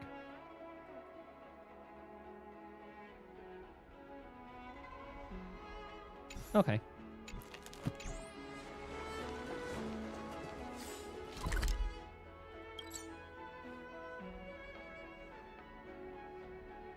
What we're doing right now? Fantastic story. Okay, there you are. Hey, this is not how it's Oh, supposed you're to be, here too. right? The Xianzhou is known for its tea culture and hospitality, but you're not treating me like a guest at all. Seriously, am I not a guest? Dear guest. Stop! Don't call me a guest. You're not even treating me as one. I want my tea just right. Not too hot, not too cold. But the tea you served was either freezing or scalding. Is this how you treat your guest on the Xianzhou? How fantastic! Your tea tastes like slop, and you even have the nerve to charge me for it. Are you trying to scam honest folks? Everyone's watching. And that name, the Sleepless Earl. It's so hard to remember. How about we give you a new plaque that says Xianzhou Slop? It suits this place better, don't you think? Let me slap him. Oh, dog scratching at my door. Hold on. Let's give him a good beating. Stop! You've gone too far!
Okay, I'll let the dog out in a minute two after he finishes eating.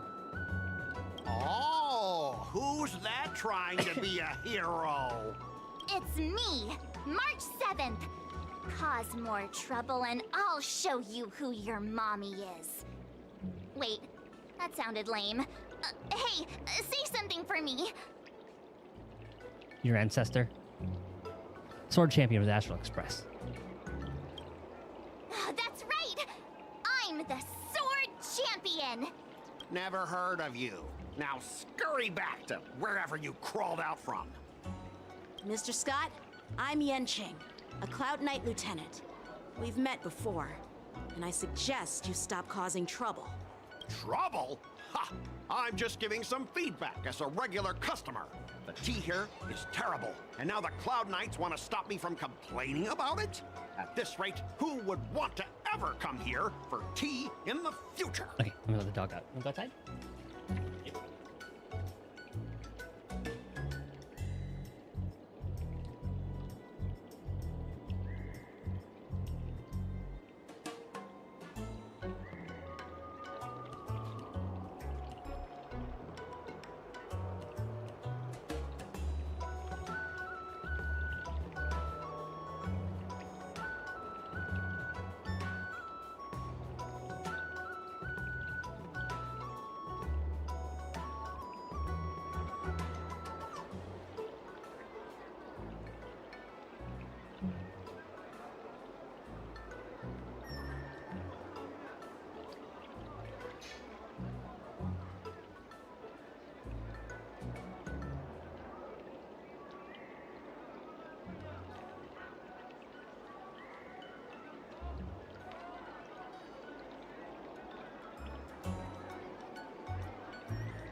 Okay, we're good. I just gotta keep an ear out for the puppy when he scratches at the door to be let inside.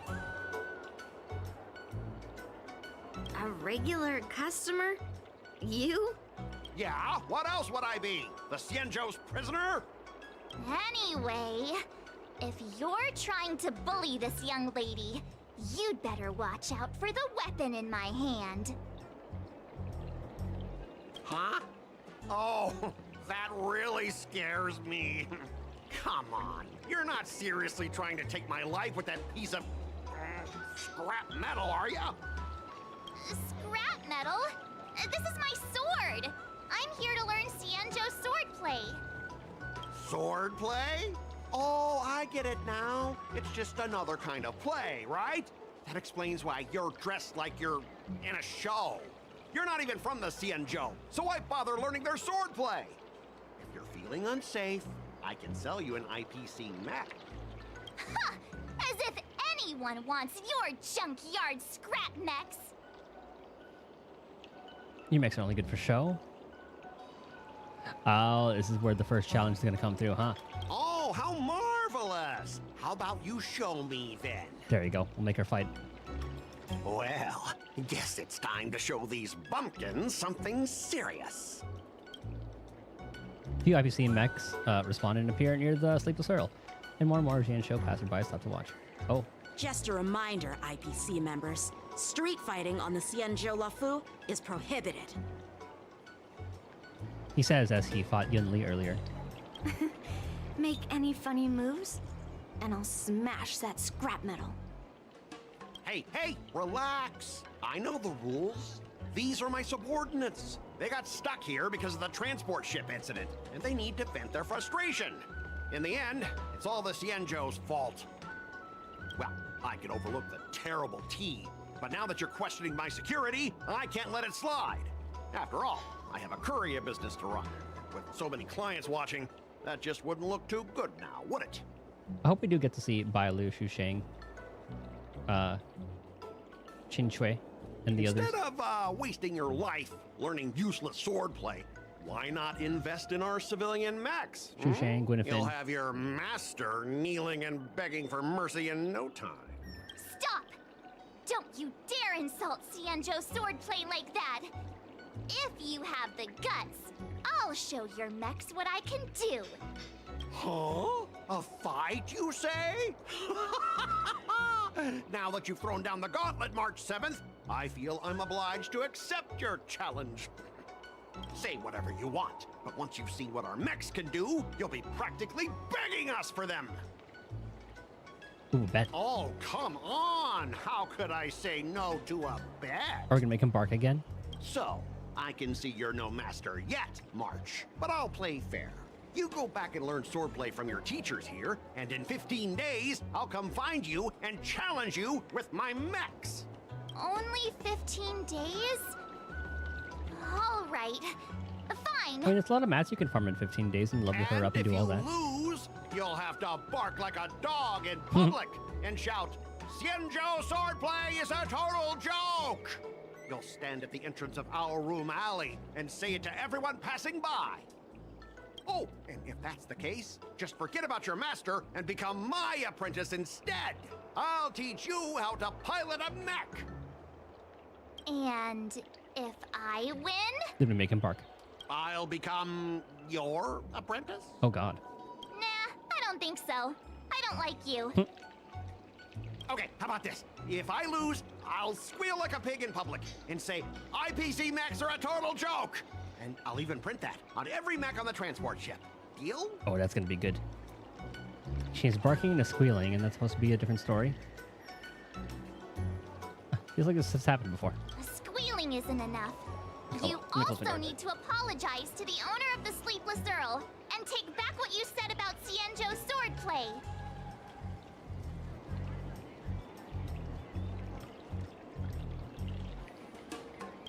Fine, I get it. But you've got to actually beat me with that little scrap of metal first. You all heard it, right? We'll meet again in 15 days. Oh, I cannot wait for that to happen again. Ugh. Those IPC guys just want to pick on an easy target so they can promote their scrap metal. So typical. The Xianzhou and IPC signed a trade agreement, so those IPC people won't dare to cause any trouble. But, I mean, a bet like this is quite unexpected. I'm glad all of these are voiced. I'm still worried about the owner. Let's go check on her. Are you okay? Yes. Thank you all for your timely help. The shop facing a bit of flack from visitors is a minor issue, but Miss March's decisions to challenge him is serious. I feel responsible as if the shop has inconvenienced you. Don't worry. I can't stand by and watch someone be bullied. I have to stand up against injustice, no matter what. Not only do you speak like a hero from an immersia, but you also have a kind heart. Your charisma has completely won me over, Miss March. I'm not quite a hero. Yet. I know you're here for the tea ceremony. Please, come inside. Thanks for the invitation, but right now, I just want to focus on practicing swordplay. Masters, let's save the tea for later. Sure, the tea can wait for now. However, I have a question, Miss March. How confident are you about the bet you just made? I think she's confident. Oh, I don't think she's confident enough. Come on! How could I possibly lack confidence? You believe in me, right, Masters? What do you think, Master Yunqing? I think you already know the answer, Master Yunli. I don't see any issue with it. Let March give it a shot. As long as she trains diligently, I believe she can easily deal with that hunk of IPC scrap metal. As long as she trains diligently. I'm now filled with determination, Masters. I'll learn swordplay well and teach that guy a lesson. You're my most trusted friend. You'll be my assistant teacher and make sure I learn swordplay properly. Do I get paid? Hey, when have I ever treated you poorly? Masters, Yes, I don't know. Miss Teaching Assistant, let's go back and start the training now.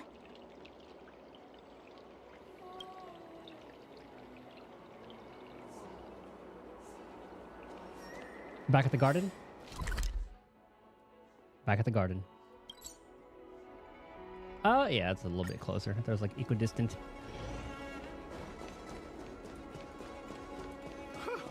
This place is so warm. I wonder if there's an event. You say you like me? This it?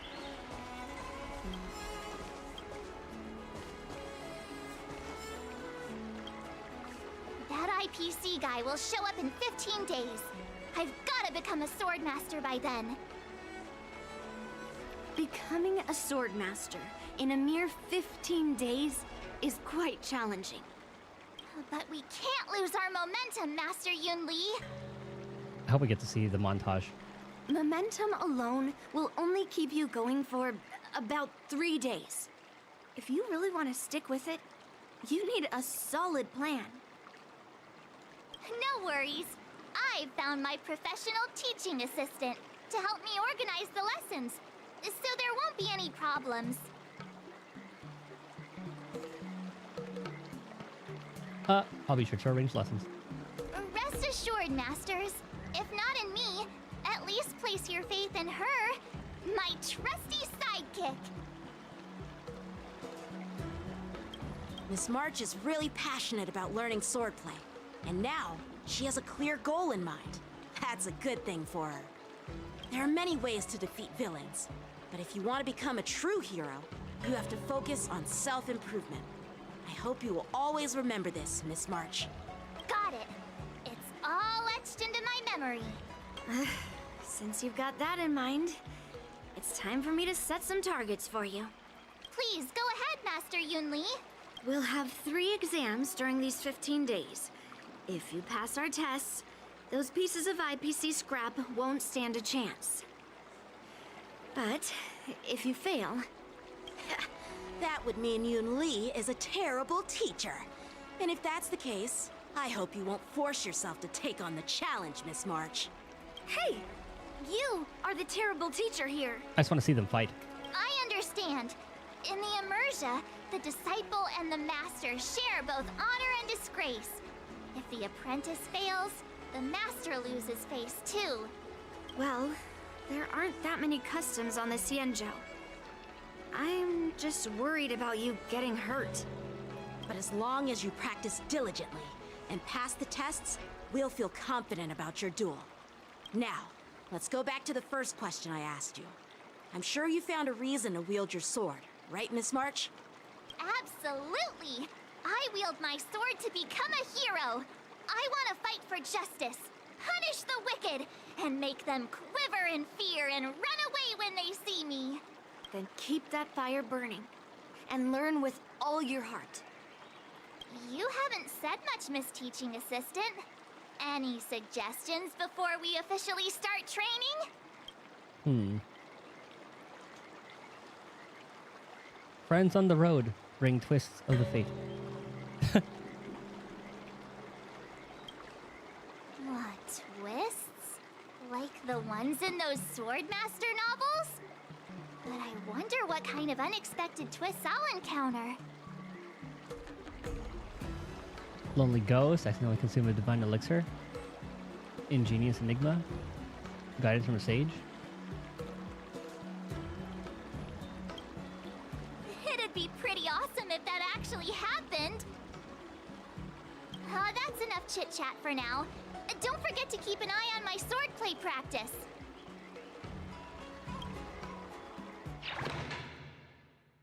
Passed the first sword trial. Alright, so let's see what this is all about.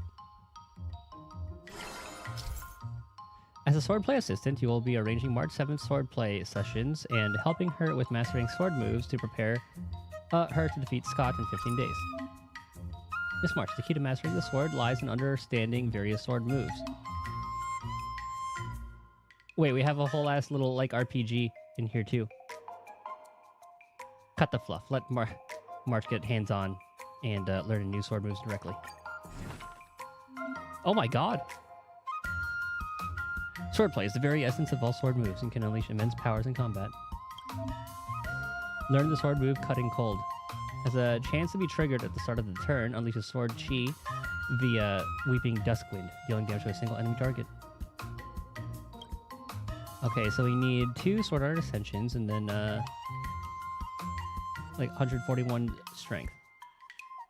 Noted.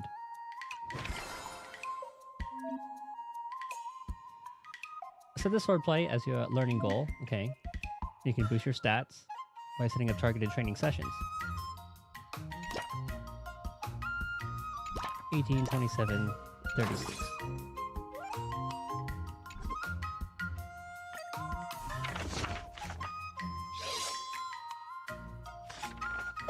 Ah, 10,000 cuts. This is a really cool way to do this. You only swung it 5 times. And there's a little stamina meter. A little D-ting.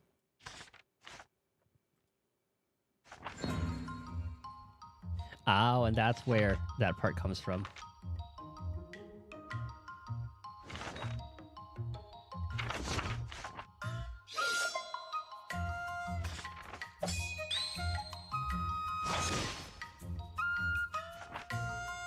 Keep muttering those words. Do you even know what they mean? Absolutely not.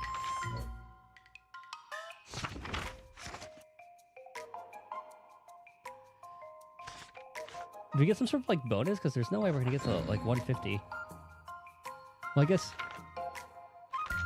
Oh, this is just one day.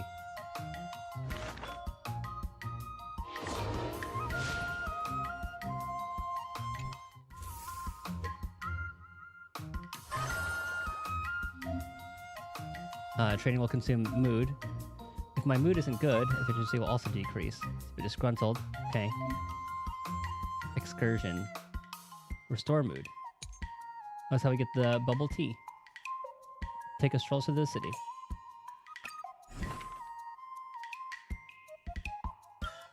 So does that count as a Sword Art Ascension?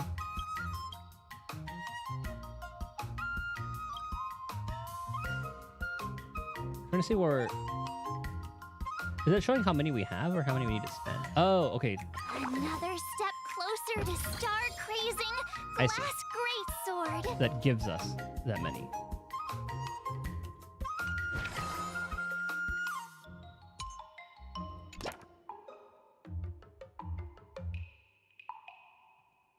Does it go again? I mean, she doesn't really need to go to 100.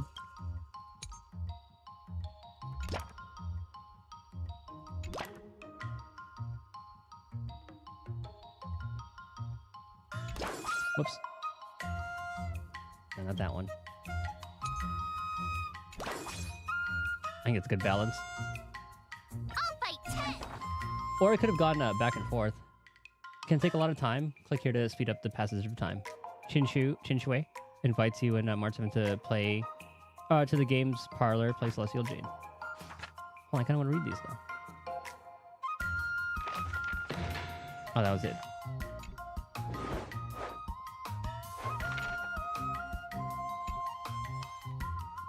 He has a very extraordinary physique. Is persistent and is hawking. What do you recommend? Little random events.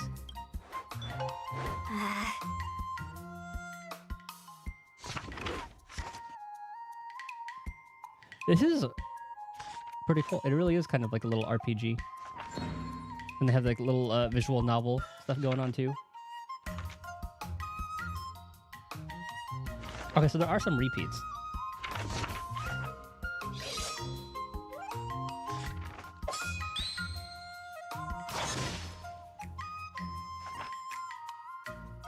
Okay, so those are about the same now. That's enough training for today. Okay, I 128. need time to absorb everything.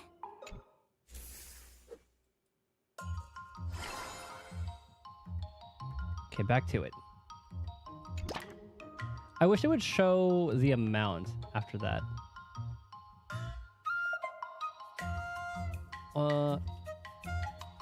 Calculator. What are we at? 128. Oops. 128 plus 9. That's 1, 2, 3. 1, 2, rest, 3. Okay. Let's do this. That one thing really helped out a lot.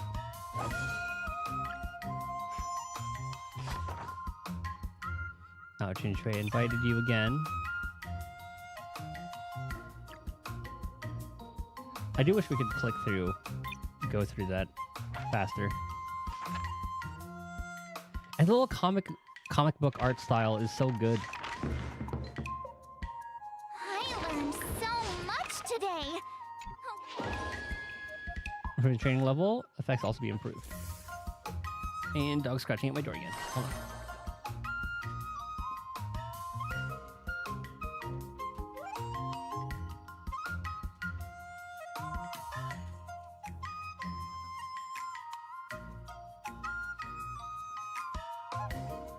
Okay, so we got that skill. Yeah. Nice. Another new move under my belt. I gotta find time to try it out. Next goal, build this move and learn the next level, swordplay. 500 strength. Okay, so we need tenacity, strength, and then all the other things on the way. Okay.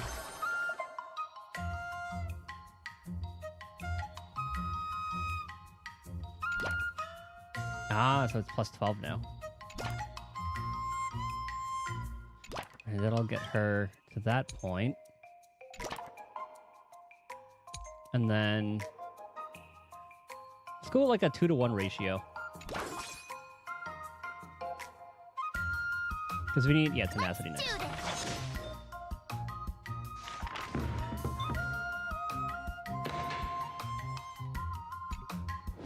Oh, this is new. The engineering starts a Cloud Knight's officer's combat record from the seat of divine foresight.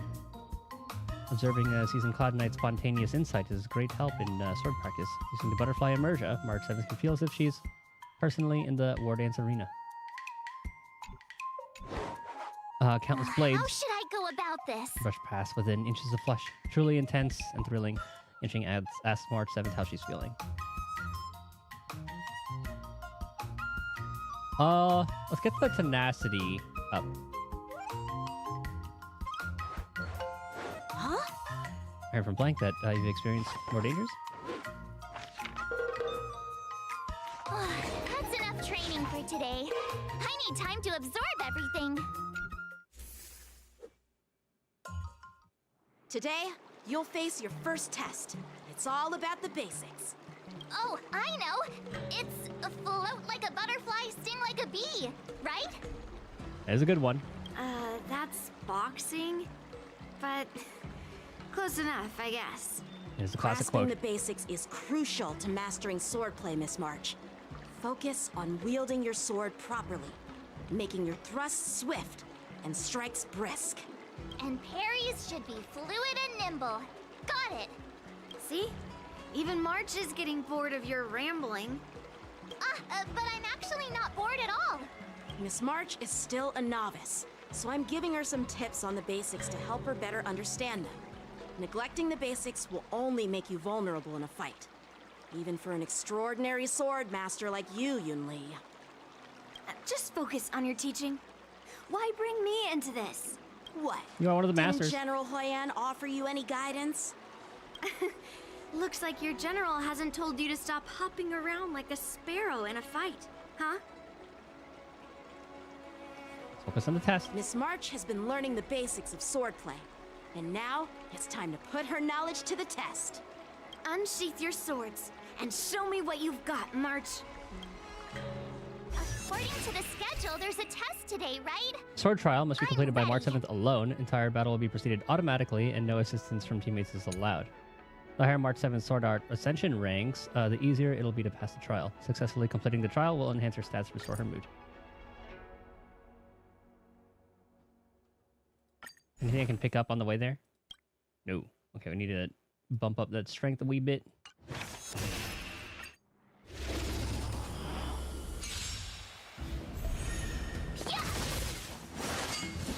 Not very sportsmanlike. Oh, that was one of the moves, huh?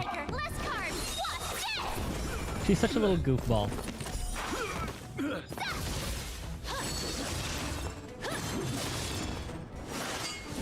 Not very Azure Dragon, White Tiger, less cards. What? It's making me a little nervous, though.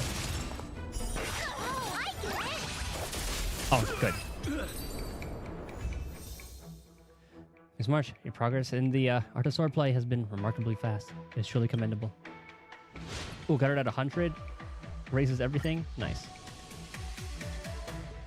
So I guess I could just kind of go all in. Looks like I passed the test, right? Though maybe that last training session won't be... it's probably better to take a less efficient one. Because you're still raising some stats, as opposed to raising your mood and then winning a fight and then raising the mood again. Yeah, well done. You passed with flying colors. Great! Hey, hurry up and congratulate me. Yeah, congratulations. I couldn't have done it without my masters and you, Miss Teaching Assistant. I do wonder what her eidolons are. So if I were to take on that IPC guy now, what would you say are my chances? Alone, probably 0. You already have a martial arts background and plenty of real combat experience. With swordplay guidance from me and Yunli, if you were to challenge the IPC's security mechs now, I believe... You wouldn't stand a chance. Yunli's... right. No chance? Hey, are you trying to crush my confidence? I'm the kind of girl who performs better when I'm showered with praise, just so you know. Maybe you a chance to use your bow? No, I like imaginary march. When you're taking a break, the mechs are still training. Our marching totally crushed those mechs, even with that one hand tied behind her back. I'm not that confident, but thank you for believing in me. I thought teaching March was just something of a hobby, but now, actually seeing her progress gives me a sense of accomplishment. Oh, really? So now you finally acknowledge her talent, Master Yunli? Don't worry, Miss March. I've been serious about teaching you from the start. Don't try to cause a rift between us. Every move and technique I taught March is straight from the Juming art of swordplay. 15 days of training is short, Miss March. Whether you pass or fail this test, I hope you'll continue with the basics, because that's your best shot at winning. After every test, the General would take me to the Artisanship Commission for sword maintenance. Let's go, Miss March. Today, I'll follow the General's example as a way of acknowledging your progress. Thank you, Master Yanqing.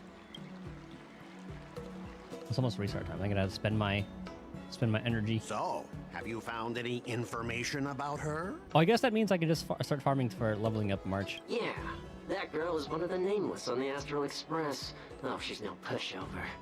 Don't you think this bet's a bit too risky? Yeah, it is. So what? Have you seen those big shots in the strategic investment department? Do they ever make safe bets? She thinks she can fool me by flying under the radar? You there! Get me the most powerful mech we've got! Understood. Checking the inventory now. Now I'm curious to see what this 15-day crash course apprentice is really capable of.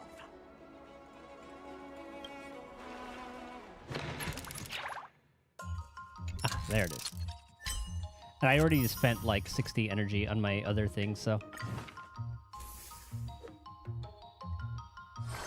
we are good to go. Actually, before I do this,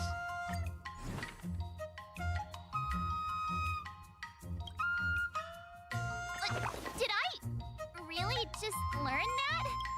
I guess I am pretty awesome tenacity. after all. Okay, so we'll just go all in on learning that. Oh, hold on, before I do anything though, save and exit. We'll crank these out real quick.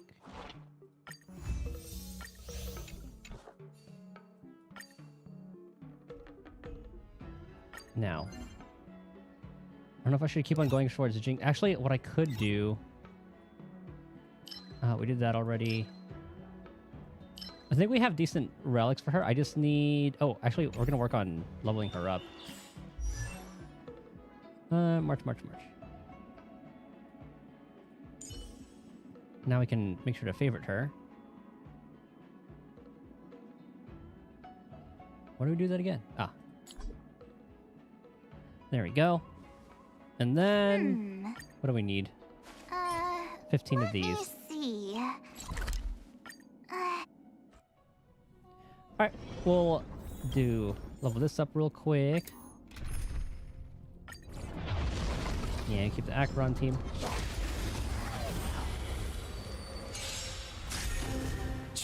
And just let Auto do its thing. Ready for another?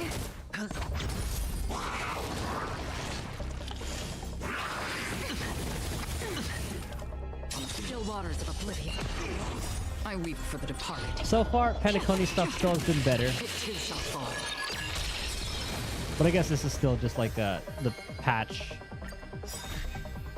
story. This is double speed. I'm not getting Imaginary March. Glad we met the new characters who I really do like. Fei Xiao is going to be really fun to use. Or maybe I'll take it all. I weep for the departed. From her drip marketing, she has a fucking gun blade. What was it, 15? Time for a buzz. Ready for another?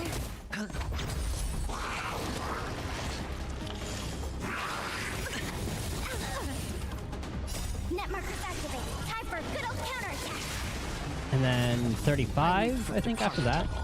Is it 60 to 70, then 70 to 80? Okay, so it should be... Okay, it's 15.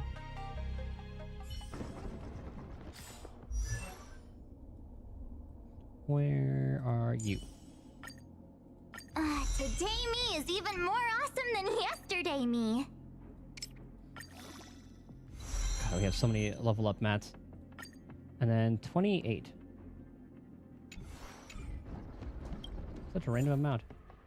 3, 6, 9, 12. So 5, 10, 15, 20. Actually, I might as well do that and start getting traces for her too. We'll probably spend one of the batteries that we got.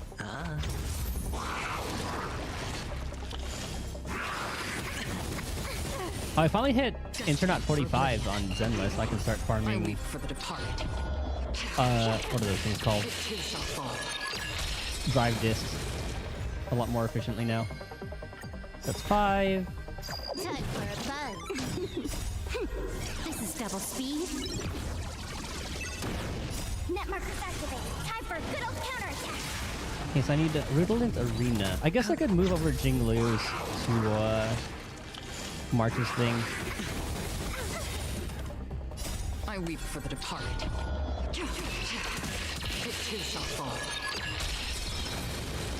I don't really use Jinglu a lot anymore. That's 10. Time for a buzz.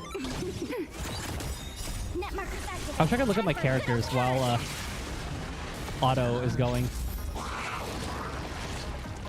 So I can see what relics everyone's using.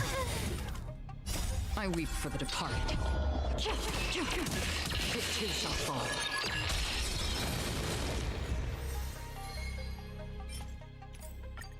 The more I do this, the more I'm convinced going for Acheron E2 is probably the move. I really want Fei Xiao though, but...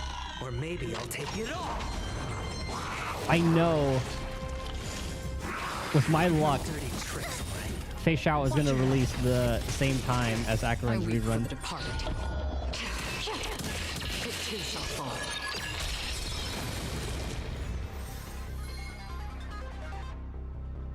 Alright, we'll spend one of these. We have plenty anyway. And then that'll be enough to get her to level 80. Time for a buzz. Then I'll just spend that extra energy on Double speed. the traces for her. Net markers activated. Time for a good old counterattack. Might as well get that going.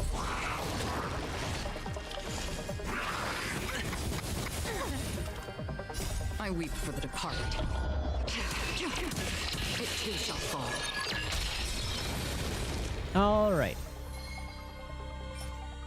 One more time. Time for a buzz. Ready for another? Net markers activated. Time for a good old counterattack. Yeah, I have to see how Jinglu's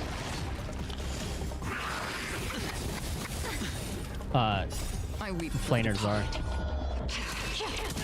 It too shall fall. Okay, that should be good. Then I'll get March to 80. Today me is even more awesome than yesterday me. I'm all grown up. Alright, we got her to My 80. real journey starts now. And which light I don't really use Sela.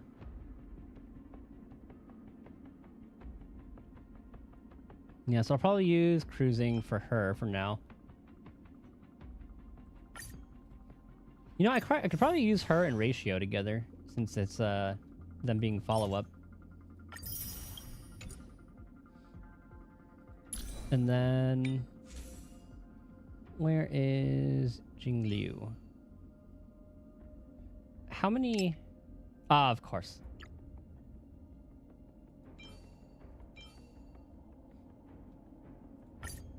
Definitely gonna have to farm some better ones. Ah, that's ice damage though. Fire. Oh, that's the wrong set. Oh, we have a lot here actually. Hold on. What planar do I want for her? I'll probably just do main stat first and then worry about everything else. Imaginary or attack?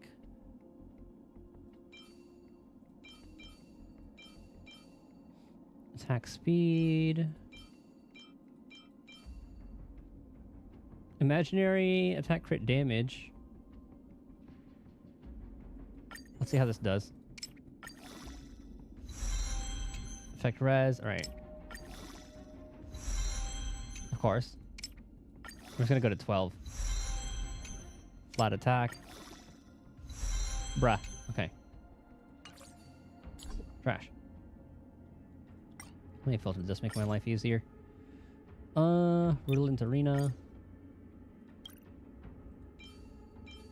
Physical, Attack, crit rate, crit damage. It's gonna go to either HP or the other stat. Watch.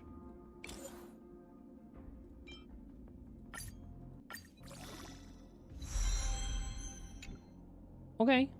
Double crit rate.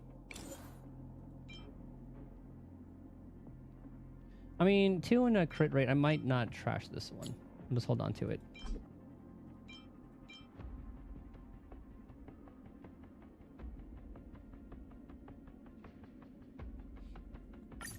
Yeah, screw it. Okay, 3 in crit rate. All in. Okay, all in crit rate. That's nice. I'll take that. Lock that. Equip that. Wait, does that mean I have a lot of planers with that too? Okay, hold on. So attack, rope. Anyone with bow with crit rate, crit damage? No.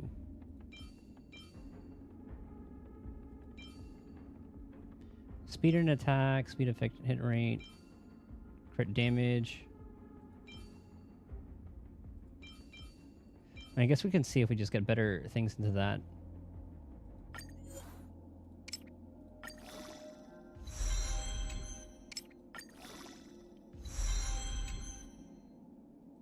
We'll go to 12. We're not going to 12. Garbage.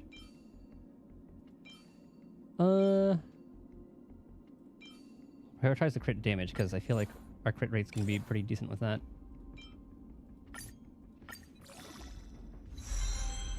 Crit damage and speed. Okay, I'll take that.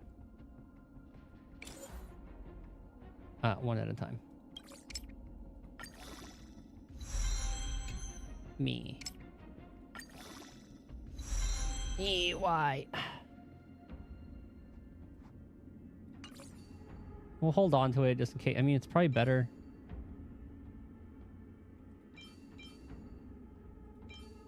Well, guess we know what we're gonna have to be farming.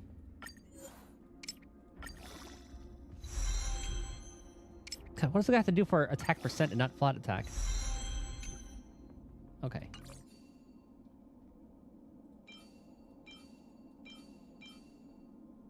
Let's try this one. I forgot to mark it as trash. Where are you? Was it you? We'll hold on to that one, because that one did have speed. You.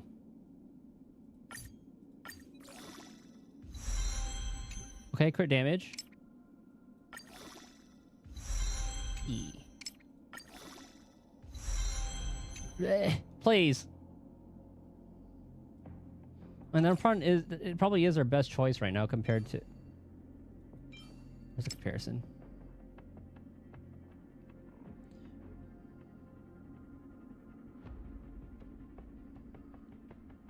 We'll take it to 15. Fuck it. We'll see what happens.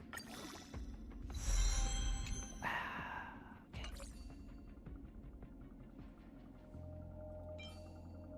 We'll get better ones down the road. Wait, should I have switched it actually? I'll worry about building her later.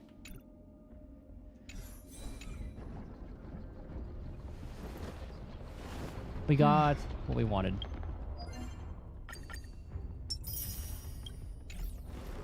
Love me some fast dailies.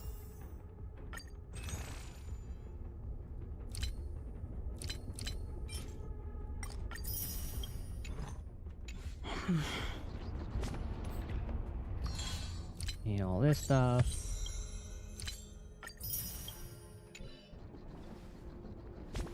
Okay. Back to it. Oh, we can straight up teleport there. That's nice. All right, let's continue training. Haven of memories. Every touch. Every Truly moment good sword masters, not created through intelligence and training alone. They also require a great heart. Practice dummy system will assist you in completing various types of swordplay training. Help march.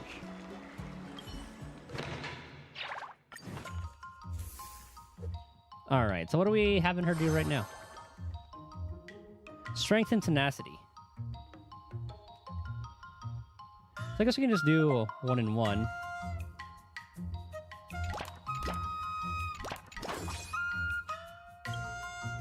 then we'll go on an excursion. I'll fight 10.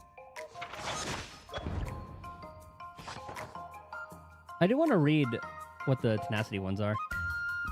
Yeah, we saw this one. Oh no, this is different. Is watching Gwynafin. Simplicity in performance speaks volumes. Collaboration is never overdone. Mark 7 falls silent at tense moments and cheers at exciting ones.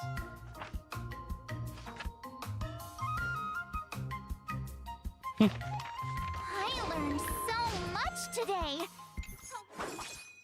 Is frustrated about how to improve her swordplay, but then encountered a familiar figure. Oh, Hua. Long time no see, Blank and Miss March 7th. Long time. Still busy besting Ghost recently. There are fewer Heliobus-related jobs than before, though they've been replaced with other matters. Oh, what's going on?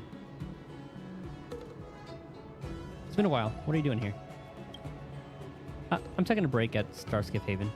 Just watching the Starskiff sail one by one. It's really relaxing. Being a 10 Lords Commission judge is pretty stressful too, I bet. 2? Have you run into something that's been weighing heavily on your mind, Miss March 7th? I started picking up Zhou swordplay, so there's been some academic stress and social stress. I'll elaborate on the matter. I think I get the gist of it. It's not easy trying to master school swordplay in such a short time. No wonder Miss March 7th is stressed out. I know some evil warding swordplay, so if you need some help.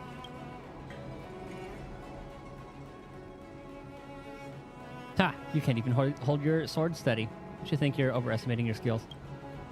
So, sure, I can't hold it steady, but I'm better than you. You don't even have hands. Oh, the timid fry's got a sharp tongue. If you were in the war dance ring and I possessed you, you'd have to try really hard to lose that brat. Or, really hard to lose to that brat from the Seat of Divine Foresight. Master Yanqing is really powerful. You sure you aren't just blowing smoke, Mr. Tail? As long as I possess someone of extraordinary caliber and absorb that person's memories and emotions, I can master the exact same technique. Isn't that the fastest way to do it if you want to learn that brat swordplay? No. I won't undo the seal. Tisk tisk. I guess your desire to help your friend is only worth this much, eh? Thank you both for looking out for me. Blank, I wonder, what do you think about the shortcut?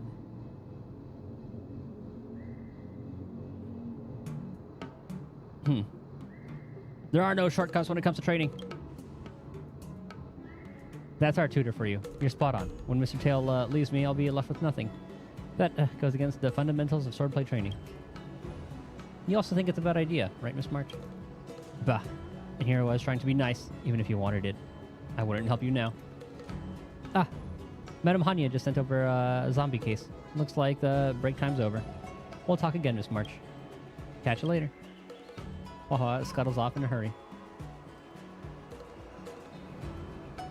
After giving it some thought, I think there's something to be gleaned from Mr. Tail's suggestion. When I see Hua again, I should ask for advice from both her and Mr. Tail.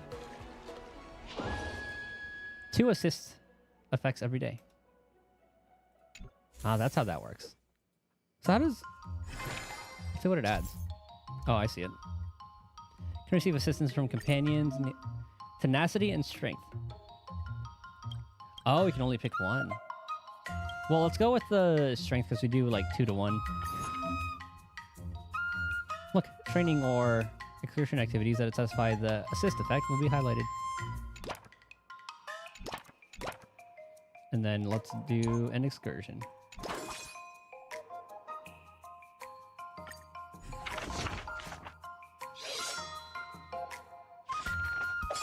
Okay, we saw this one already.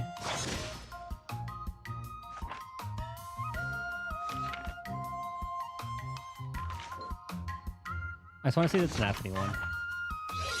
Okay, we saw that one.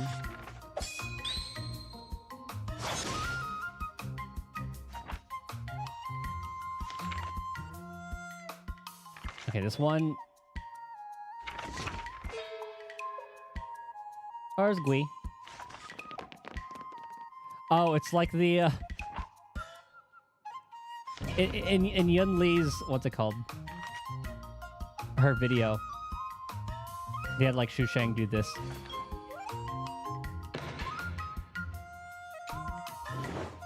I like that one.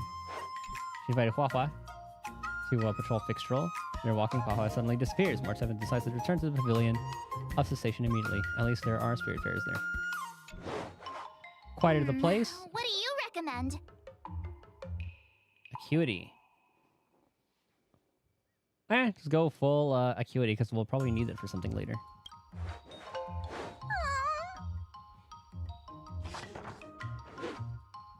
March, you're invited by Gwenfin. Okay.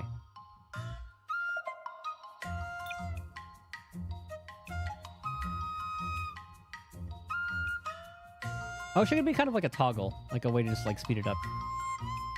Because sometimes some of them I want to read, but if I read them already, I don't want to look at them again.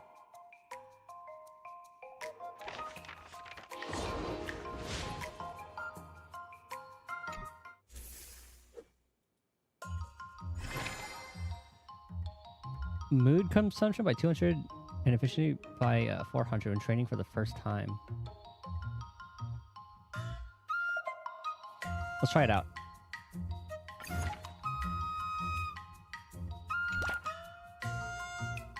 So that's 60. Excursion. Tenacity? Yeah, that'll work.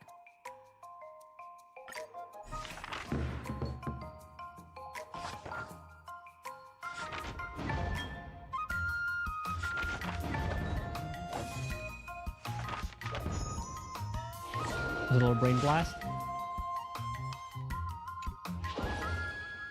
So I only need 115. Wonder what I'll run into today. Gave up on letting the Heliobus absorb emotions in exchange for sword skills. Just then, Hua Hua was leaving because of a certain zombie-related case. Yeah. Ah, it's blank and Miss March 7 too. Hua Hua, why do you look so dazed?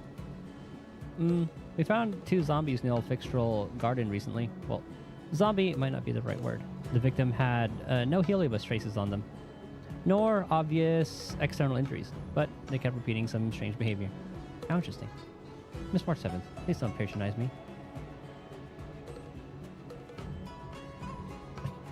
Still in the cyber stuff. Side effect from being scared silly. Like this cyber zombie. That everything will suddenly make sense just because you tack the word cyber in front of it. The person's still alive, so it's not very nice to call them a zombie. Just like when you and Blank formed the ghost hunting squad. Let's analyze this together. Next up, let's have resident expert Hua Hua introduce the case. Okay. Something might click if we put our brains together. First victim, War Dance Combat Registrant. Muscles were rigid when they were discovered. Arms were stretched out in front of them, and they were muttering all sorts of exercise rhymes. Second victim was also a War Dance Combat Registrant, former Cloud Knight proficient at the spear. Discovered practicing pole vaulting with a spear. Victims have something in common, both contestants. It appears the culprit is expressly choosing War Dance contestants as their targets. You have participant 2, March. So, I'll be the next target then? Should give the analysis a rest first and let us finish talking. Besides, the fact that they were participants, they also had a similar characteristic. They're both fools who went to Fictional Garden to poke around after reading the message on the Luofu's Ghostly Grove. These victims believed that Fictional Garden's vengeful gloom would temper their skills and decided to train here before their matches started. In some attempt to harness the worldly energies absorbed here, people still believe this mumbo-jumbo in this day and age. Finally, these 2 were shooed home by the Ten Lords Commission Spirit Fair on duty, Uncle Jew. They started acting funny the following day. He must be the murderer. He's a member of our staff. I think I've seen a similar story in the Xian show, Immersia. Does this Uncle Jew have 2 disciples, and one of them got bitten by a zombie, and the other got charmed by a female ghost? Uncle Jew has no disciples. Cut down on your immersion addiction and touch some grass. But since you want to join the War Dance, you must be careful. Don't forget to contact me if anything happens. Good luck, Wafa. Hope you catch the culprit and close the case soon. Goodbye. She scuttles off in a hurry. That Heliobus targets war dance contenders on purpose. Blank.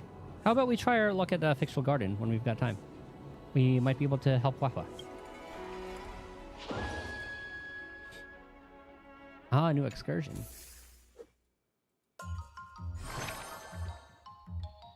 Dexterity. Increase the rewards gained from Midnight Paranormal Hunt excursion. Oh, this is definitely what we're going to be doing.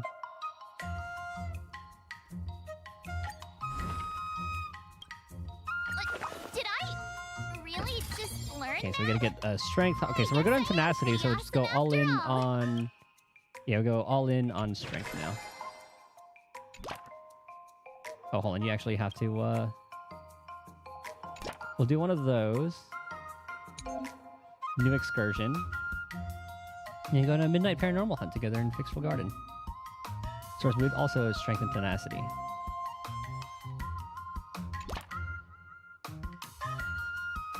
It's actually a pretty decent amount.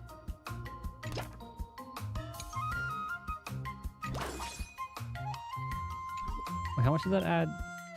Oh yeah, I guess it does increase it a lot more. Let's do this. Okay, let's do that. So here's Fixtural. Ancient painting has suddenly appeared. Painting seems to be beckoning travelers. 10 years in painting, 1 day out of it. It's a hyperbolic time chamber. For 5 years. Oh. How should I go about this?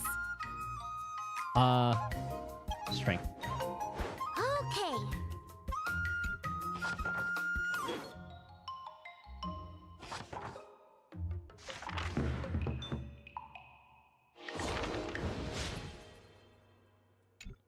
So, all in on strength again. The day of the Time trial. for your second test. I'll be your examiner this time, and I'll be testing your ability to defeat enemies with unconventional moves. We'll see how this goes.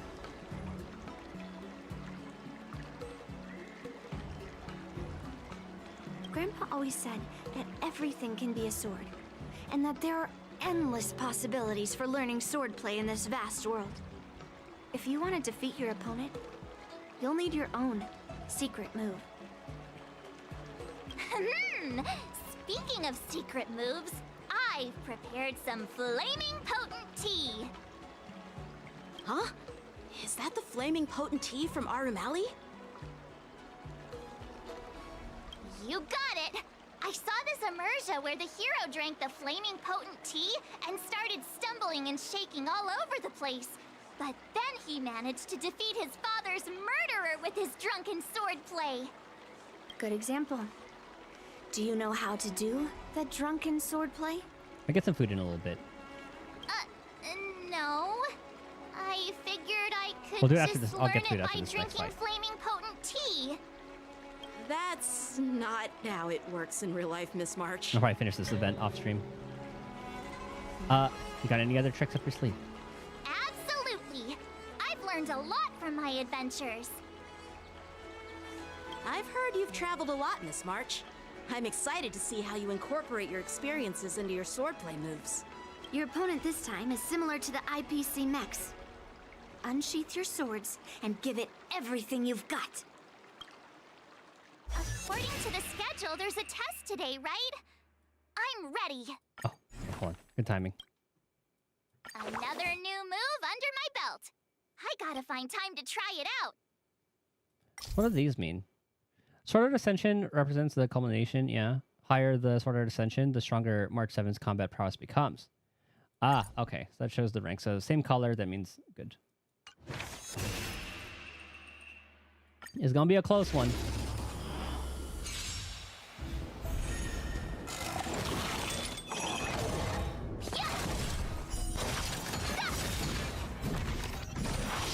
Azure Dragon, White Tiger, less carbs, watch this! Oh god. Oh, actually, that didn't hurt too bad. Awesome! Now watch this! Yeah, that follow-up attack's pretty nasty. Don't stun? Okay, good. Azure Dragon, White Tiger, less cards, Wasp, dead!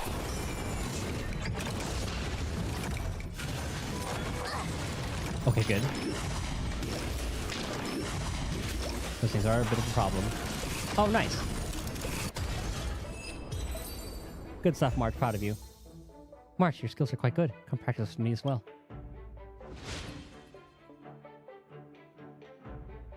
Oh yeah, day 0, I really should just go all in. I gotta remember that. Squeak out as much strength as we can, because if we win, it just puts it at 100. Phew, that was tough. Those moves were pretty unconventional, but the way you've blended them into your swordplay was impressive. It's like you've developed your own unique style, Miss March. So, I thought you were just wasting your time traveling around with Yun Li's encouragement, but it seems like it's paid off. Well, well. Looks like someone's finally seeing sense. Thank you both for your guidance. So, did I pass the test? Without a doubt. You aced it. Awesome! Hey, Miss Teaching Assistant. Isn't it about time you showered me with praise? Yeah, congrats. I won't be modest this time. My skills have improved by leaps and bounds. General Jing Yuan once told me that everyone has the potential to be my master. Not just Cloud Knight instructors, but also artists and outsiders. Actually, I was once convinced by Guinifin into swallowing a sword. That's definitely not something you learn from regular practice. So, what do you think your odds are, March? Maybe around 30 or 40%? Hey, it's getting better. You seem as confident as last time. What's up? Well, I've gained a deeper understanding of swordplay, and I'm more aware of my own strengths now. By the way, in those Immersia stories, the sword masters always hide their true strength before a decisive battle. Yep, those who usually boast they'd win usually end up losing. How do you just randomly throw out a... Did you just randomly throw out a number? Yeah, that's usually how it goes. From the test, I can tell that you still need some time to master your swordplay. But you did pretty well. Milk tea is on me today. Yeah! Moments later, in a dark corner of the Luofu. What's Scott The planning? progress report on the Nameless Girl's sword training is complete. What should I do now, Specialist Scott? Huh? Are you being sarcastic or something? I mean, don't I have other important tasks to do? It feels like a bit of a waste of time to keep tabs on some random girl's swordplay training. A waste of time? No! This is about safeguarding the reputation of the IPC and the honor of the Ember Lord. Are you saying that March 7th can actually take down an Arumaton from the Artisanship Commission with a sword? Come on, an Arumaton is no match for our state-of-the-art mechs. Go and strengthen our mechs even further. I refuse to believe that little sliver of metal can actually challenge our cutting-edge technology. But the armor's already pretty thick. No, it's not enough. Reinforce it more. If I lose face, it's like losing face for the IPC and the Ember Lord. That's gonna lead to its downfall. Can we afford to let that happen? Understood.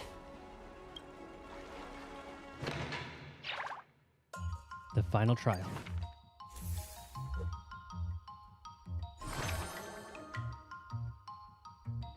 I mean, we're kind of close to the final trial. We might as well go for it. Acuity, we don't really need that. Let's do one of those.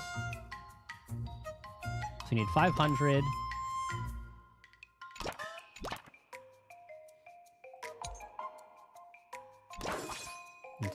Fixed roll.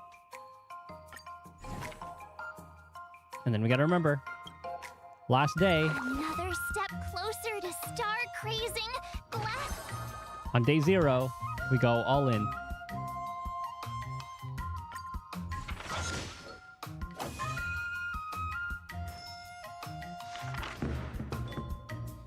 Okay, we've seen that one.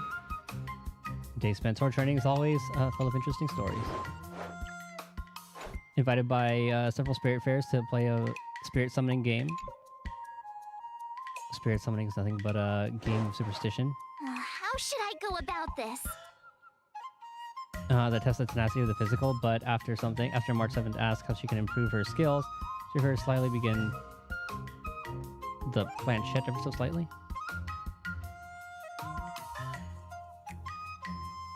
Let's get that strength. Might as well back. Okay, so this one.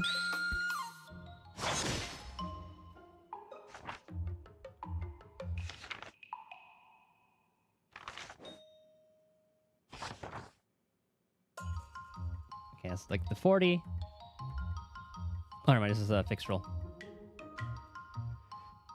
Couldn't help but shiver. Quickening the pace, yet the mournful singing persisted, haunting your every step. In a panic, you aimlessly and hurriedly stumbled upon the spirit farer. Trats, that was the music player on my phone. What do you usually listen to? Hey. I learned so much today. Ooh, we're almost there. Done me. Wonder what I'll run into today. After helping Hua Hua gather evidence related to the zombie case, March 7 thinks the culprit is hidden in the fictional garden.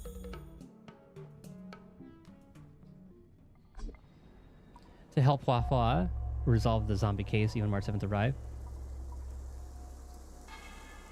Sorry, I had to read that one in my head. It was really fast.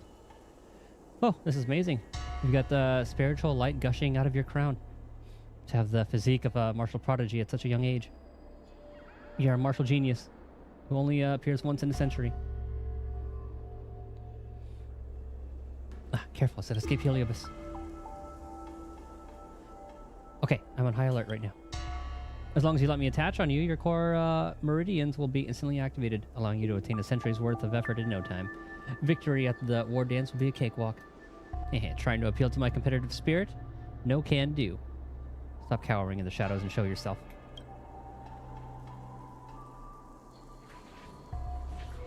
Fine, you got me. Honestly, though, I'm a master of all the martial arts across all schools. Just let me touch your head, and I'll be able to impart all my skills to you in the blink of an eye.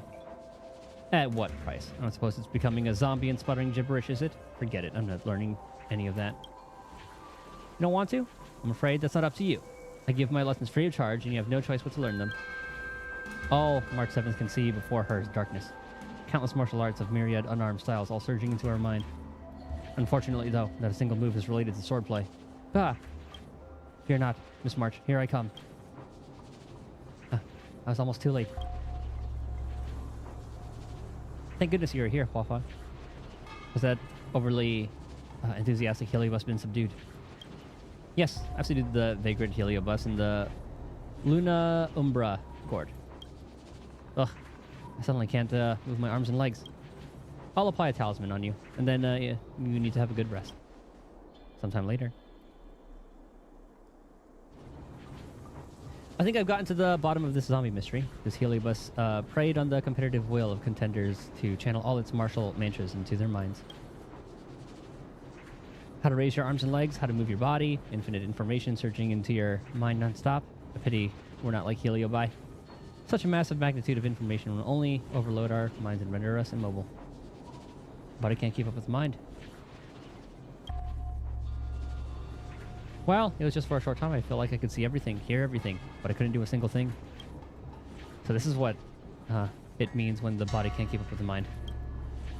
Now that you've recovered, I should be getting back to seal the Heliobus. We'll meet again. Bye, Hua. Nice that they involved her in this while the rerun's going. I was thinking about spending some time with Hua today, but she's got stuff to do. Let's chat again next time. It's draining being possessed by Heliobus. Let's go grab something tasty to eat.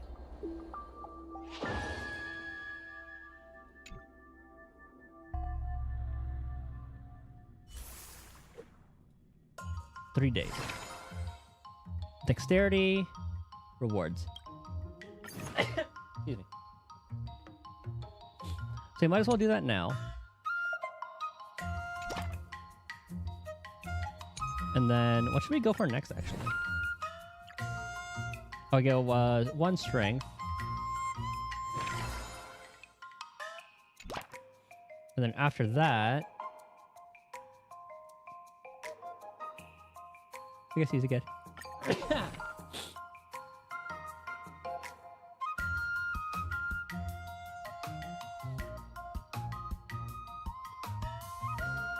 when does that actually proc? A chance to be triggered at the start of a turn. Okay. Might as well get our tenacity up. Has a chance to be triggered at the start of a turn. Unleashes a powerful sword pressure, dealing damage to a single enemy. I should go for some healing. Triggered at the end of the turn. Unleashes enemy binding sword intent via primal vinecraft. Single enemy to target enter the aura autumn lariat states to take dot, as well as having autumn lariat immediately deal 1 damage.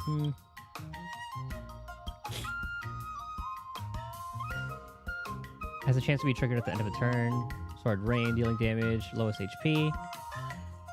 All of those are damage dealers. So that just improves all of them. So I guess I have no heals, huh?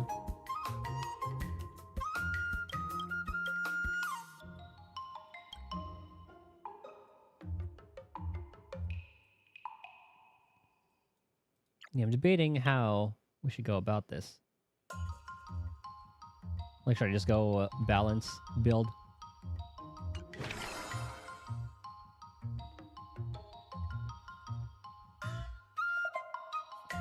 Yeah, let's go with a balance. What are we lacking on? Dexterity.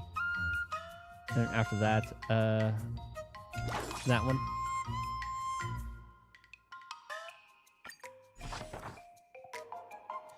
You walk along the rugged path. Oh, the faint singing. Oh yeah, that's our Trailblazer's phone.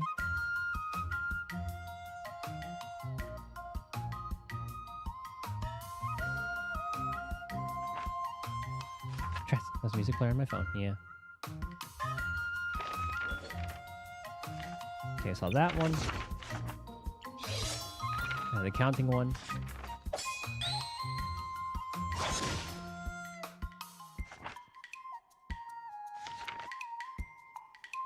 Yeah, I wish I could just like click to go through it faster because I do want to read through some of these. Like this one's new.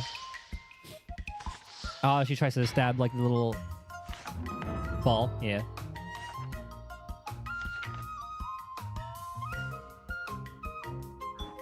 I love these.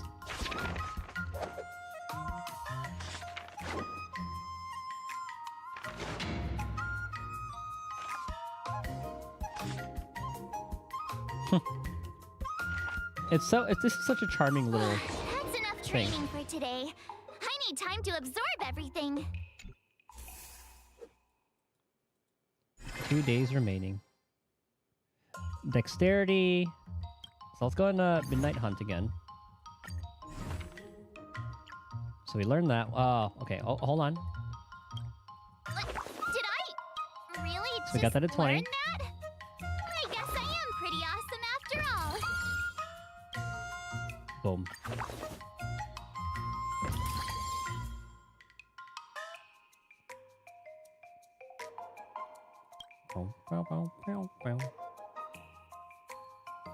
Now I guess I could just try learning like a balance of everything on the way down.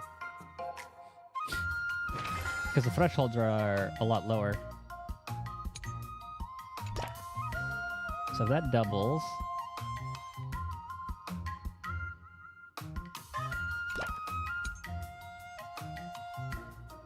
Let's see.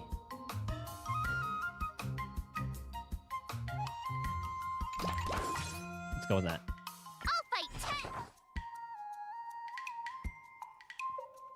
Okay, same thing again. Feel like I want to skip through this, but then all the new ones I don't want to skip through.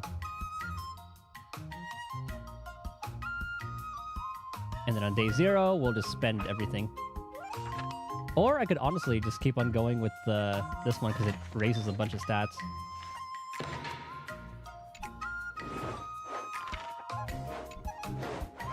Oh, that one worked. What do you recommend? While patrol, someone from a strange area. Was there such a place in Fixral? Has a way to leave this place. Think about rationally. Walk straight. Wall on the right. Ah, that's my plan. Instinct. Trust your gut. Well, I wish I could see what my stats are right now, though. Let's go for the balance of these two.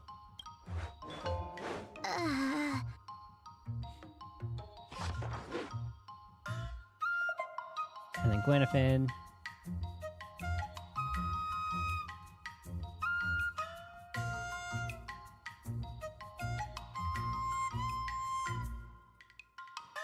Do.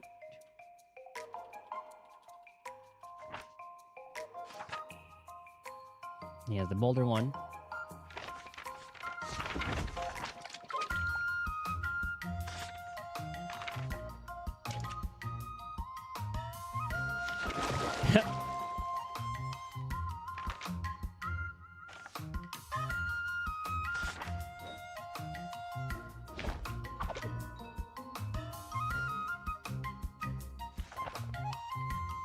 You meditating?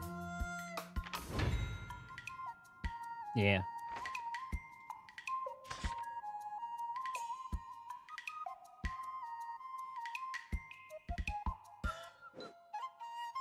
I learned so much today. Well done, me. Take a nice little balance. Into today. Possessed and paralyzed by a Heliobus that like to teach people. Thankfully, yeah, we saw that. Ten Lords Commission has sealed away that Heliobus, who's always eager to act as a tutor. It won't be harming anyone anymore. The war dance participants who fell to its antics are also slowly recovering their senses. It's all thanks to you and Blank that this mini Heliobi wars has been quelled. Thanks to you too, Huahua. No wonder you're 10 Lords Commission judge. You had something you wished to say last time. It was about when Mr. Tail said that memories of swordplay practice could be channeled into me.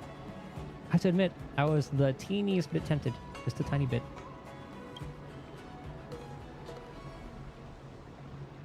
My idea is pretty decent, eh? I wanted to have Mr. Tail help me out then, so, to at least learn a move or two, but I was too embarrassed to admit it. No one can withstand the temptation of a shortcut.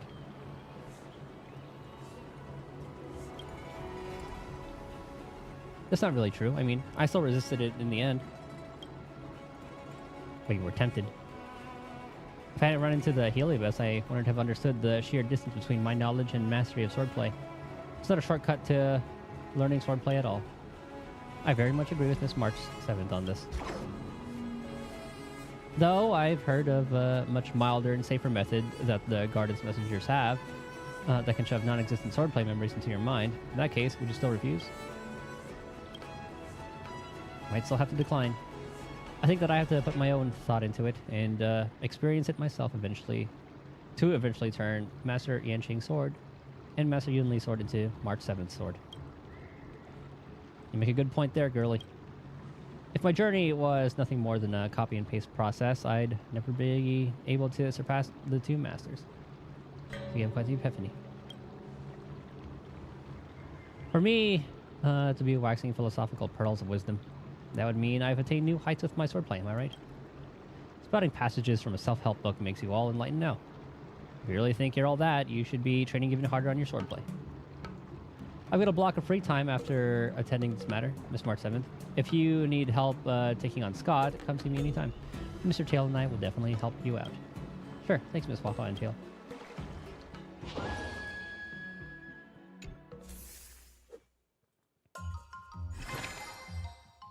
Each action additionally grants strength and tenacity by 9 when performed for the first time.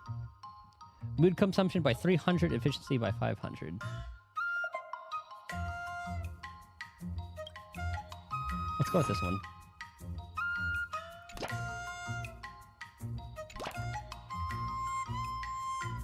If you keep upping the training, I'm gonna start skipping class.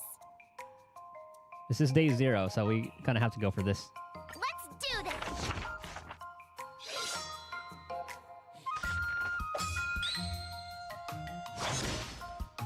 March, you want to be the best, right? We got to min-max this.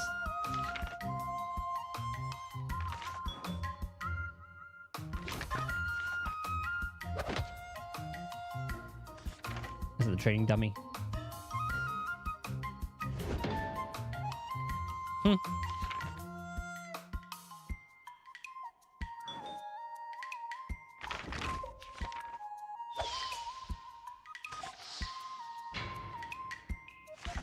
That's Dongo, right? I was wondering like what would be in those skewers, and it kind of makes me want some.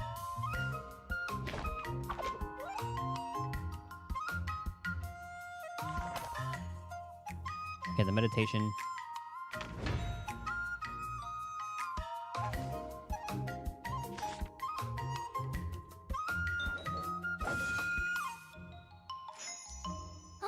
That's enough training for today. Nice. I need time to absorb everything. Okay. Before we start the test, there's something I need to tell you, Miss March.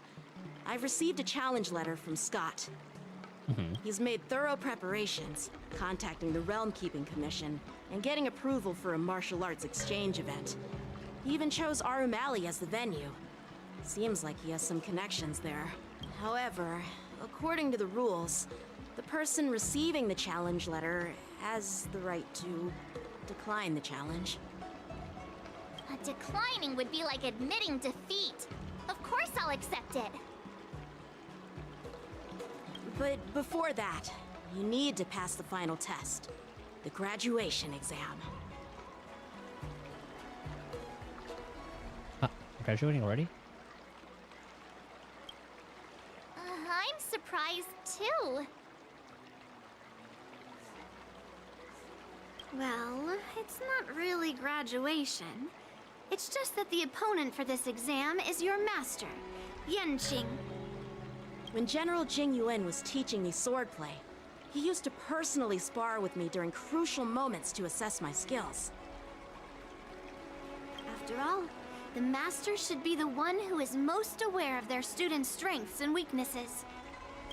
But, Master Yanqing, facing you in a duel, do I really stand a chance? How will we ever find out if you don't even try? Are you only scared because I'm your opponent, Miss March? Unsheath your swords and get ready, Miss March. The duel starts now. The final test. Didn't expect that one. I'm a little nervous. Oh, I think we're fine though. Oh, come on, March 7th. You got this. Okay, nothing new.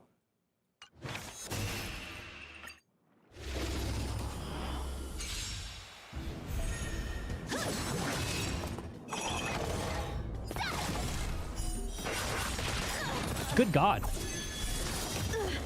Azure Dragon, White Tiger, less cards. What? Come get me.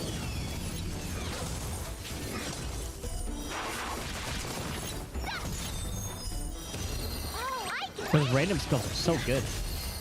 Azure Dragon, White Tiger, less cards. What? Those are definitely worth getting.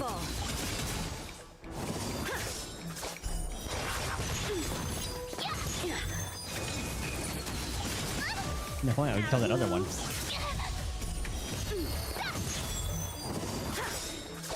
Azure Dragon, White Tiger, less cards. Do ults count toward? Oh yeah, they do. Awesome! Cut through the ranks. Not very sportsmanlike. Okay, didn't hurt too bad. Nice. Sword, heed me. God damn it. Azure Dragon, White Tiger, less cards. What? Punish evil. At least she's healing through it a little bit.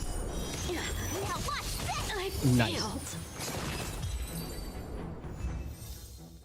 Master Yanqing, you go easy on me.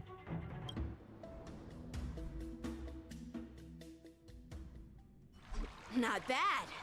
You've made it this far, Miss March. You've passed the exam. Oh!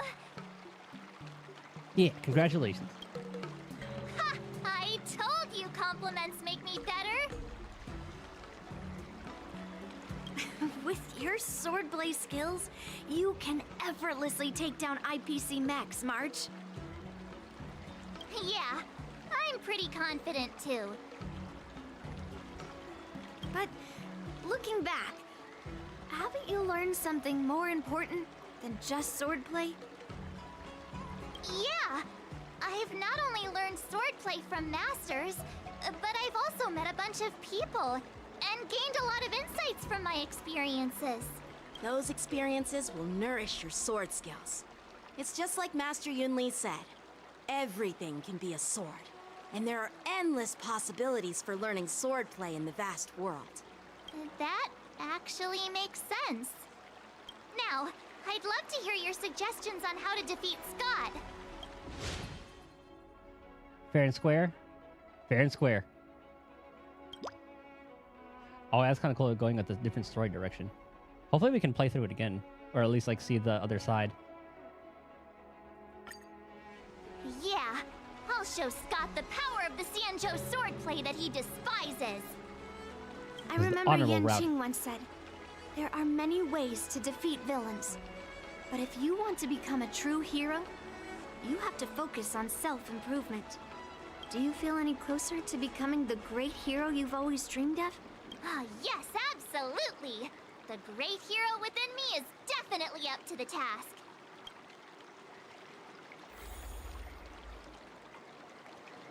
Oh, that's the promised duel, actually? Okay, hold on. We kind of have to do that one.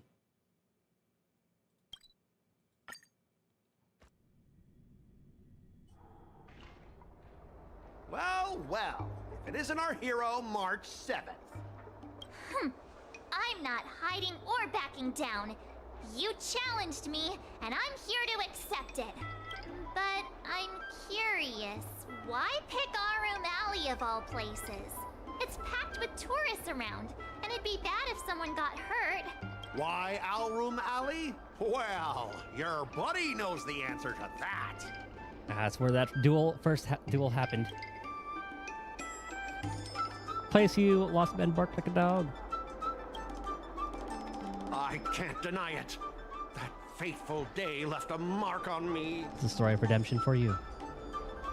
That's why I chose this place. I want to show all those people who laughed at me that I can stand on my own 2 feet again. Nice, gonna squeal like a piggy. They'll be like, what? That Scott is back again? What's he got up to this time? They'll see that I, Scott, who was once shamed in front of everyone, is back in Alroom Alley to restore his honor. They'll see that it won't be me squealing like a pig today, but you! Seems kind of petty. Are you even seeking revenge on the right person? Right person? No. I want to enact revenge on the entirety of Alroom Alley. But then, wait, where does bullying the owner of the Sleepless Earl fit in with all of this? Ah! Shut up! Look, I have my principles. I refuse to spend my life haunted by what happened in Alroom Alley. Do you think I'm just some sort of IPC small fry? Yes. I've been patient for so long, just waiting for the right moment. I don't care about proving my greatness. It's about showing everyone in Alroom Alley that I will reclaim what was taken from me! Spare me the lecture. No, you won't. I've been keeping an eye on you. Seriously, do you really believe that you, a rookie who's only been learning swordplay for 15 days, can defeat my invincible mechs? Dream on! Enough with the talk. Let's get down to business, boys. Huh. Once you bite the dust, you'll know what I'm capable of. All right, March, it's time.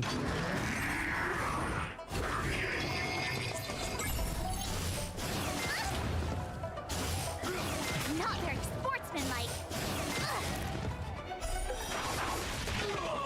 Yeah. Azure Dragon, White Tiger, less cards, what? Death!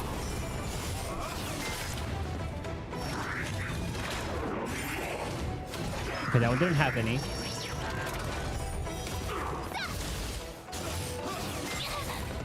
I didn't see if this was the only wave or not either. Not very sportsmanlike.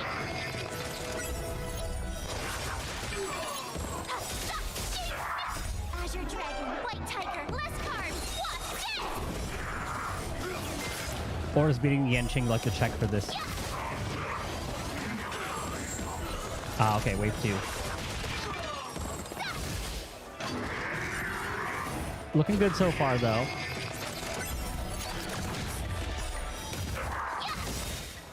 Azure Dragon, White Tiger, less cards, what? Death!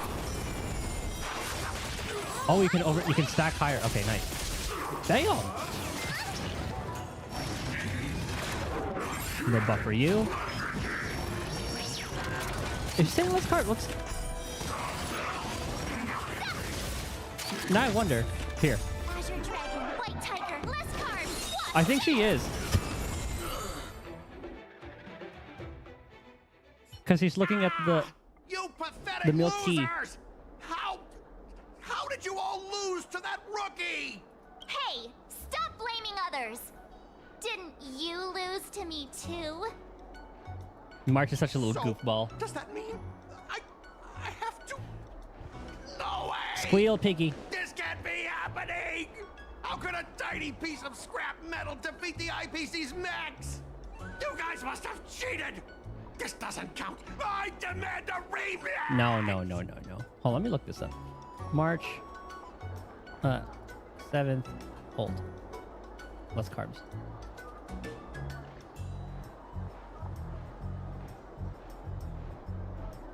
Wait, I'm not really seeing anything because I have to have that quote somewhere. Scrap metal, huh? The key to victory is never the weapon. It's the person wielding it. But let's not forget about our bet. Yeah, let's not forget our bet. Squeal, piggy. Enough! Fine. I've done this before anyway. I apologize. And? I want to apologize to the owner of the Sleepless Earl. It's my fault for causing trouble and making a scene on purpose.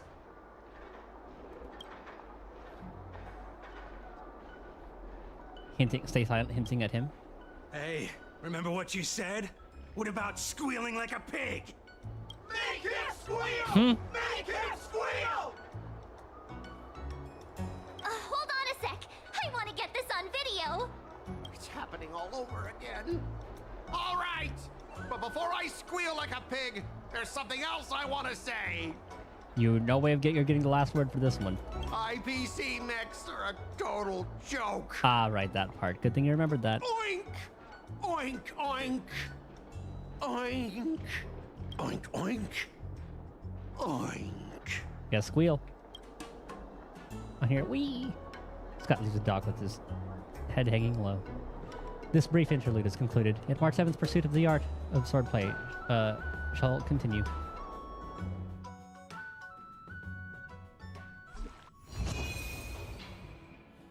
Good job, March. And training.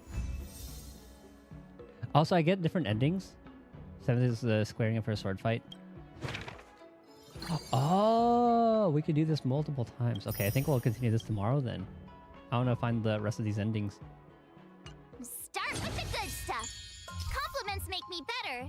So remember to Martin say can lots of nice things. complete the story through various sword art escapades, different Shansho escapades, companion assists, sword art anecdotes, and even different ways to ultimately finish the story. Each time the story is completed through sword art escapade, March 7th will gain trialed insight, which will enhance her stats when she starts a new round of training.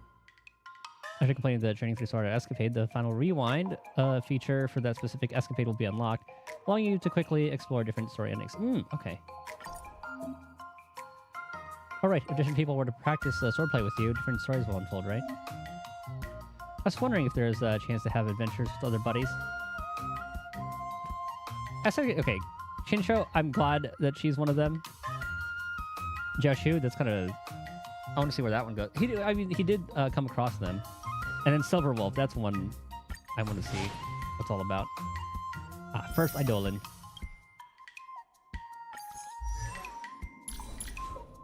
So what are her Eidolons? When Shifu is on the field, increases March 7th speed by 10%. Finally, some recognition for training my too. butt off. After Shifu uses a basic attack or skill to attack an enemy target, March 7th immediately launches a follow-up attack and deals imaginary damage equal to 60% of March 7th's attack to the primary target. Additionally, triggers the corresponding effect based on Shifu's path, then gains 1 point of charge. If there's no primary target available to attack, then attacks a single random enemy instead. Okay. I gotta get the traces at some point. Enhance basic attack, increases Shifu's crit damage by 60, break effect by 60 as well. March 7th can reduce the toughness of enemies whose weakness type is the same as Shifu's combat type. Ooh. When breaking weaknesses triggers the imaginary. You can never have enough skills. Let's train some more. I like that one. Battle starts. Advance forward. Okay. I'll definitely build her at some point. I just want to see what team I should have with her. Okay, 40 days.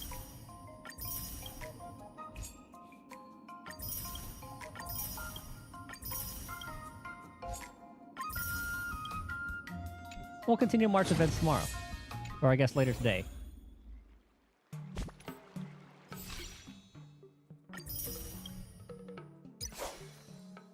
Okay, we got this already.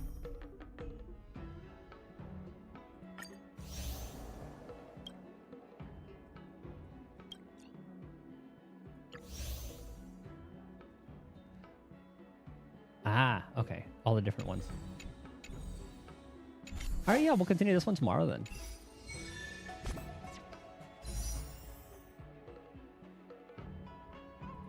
I'm gonna grab more of these before I forget. 169. Nice. Okay. I'm gonna call Derek, get some food. This is a really cool way to do the event, though. A lot of different things to do. Anywho, thank you guys for hanging out, chilling, chatting, lurking. It's almost a 7-hour stream.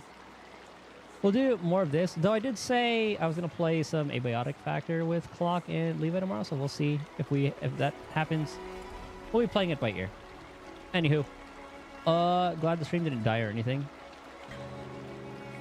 So, yeah, anything else I need to say? I don't think so.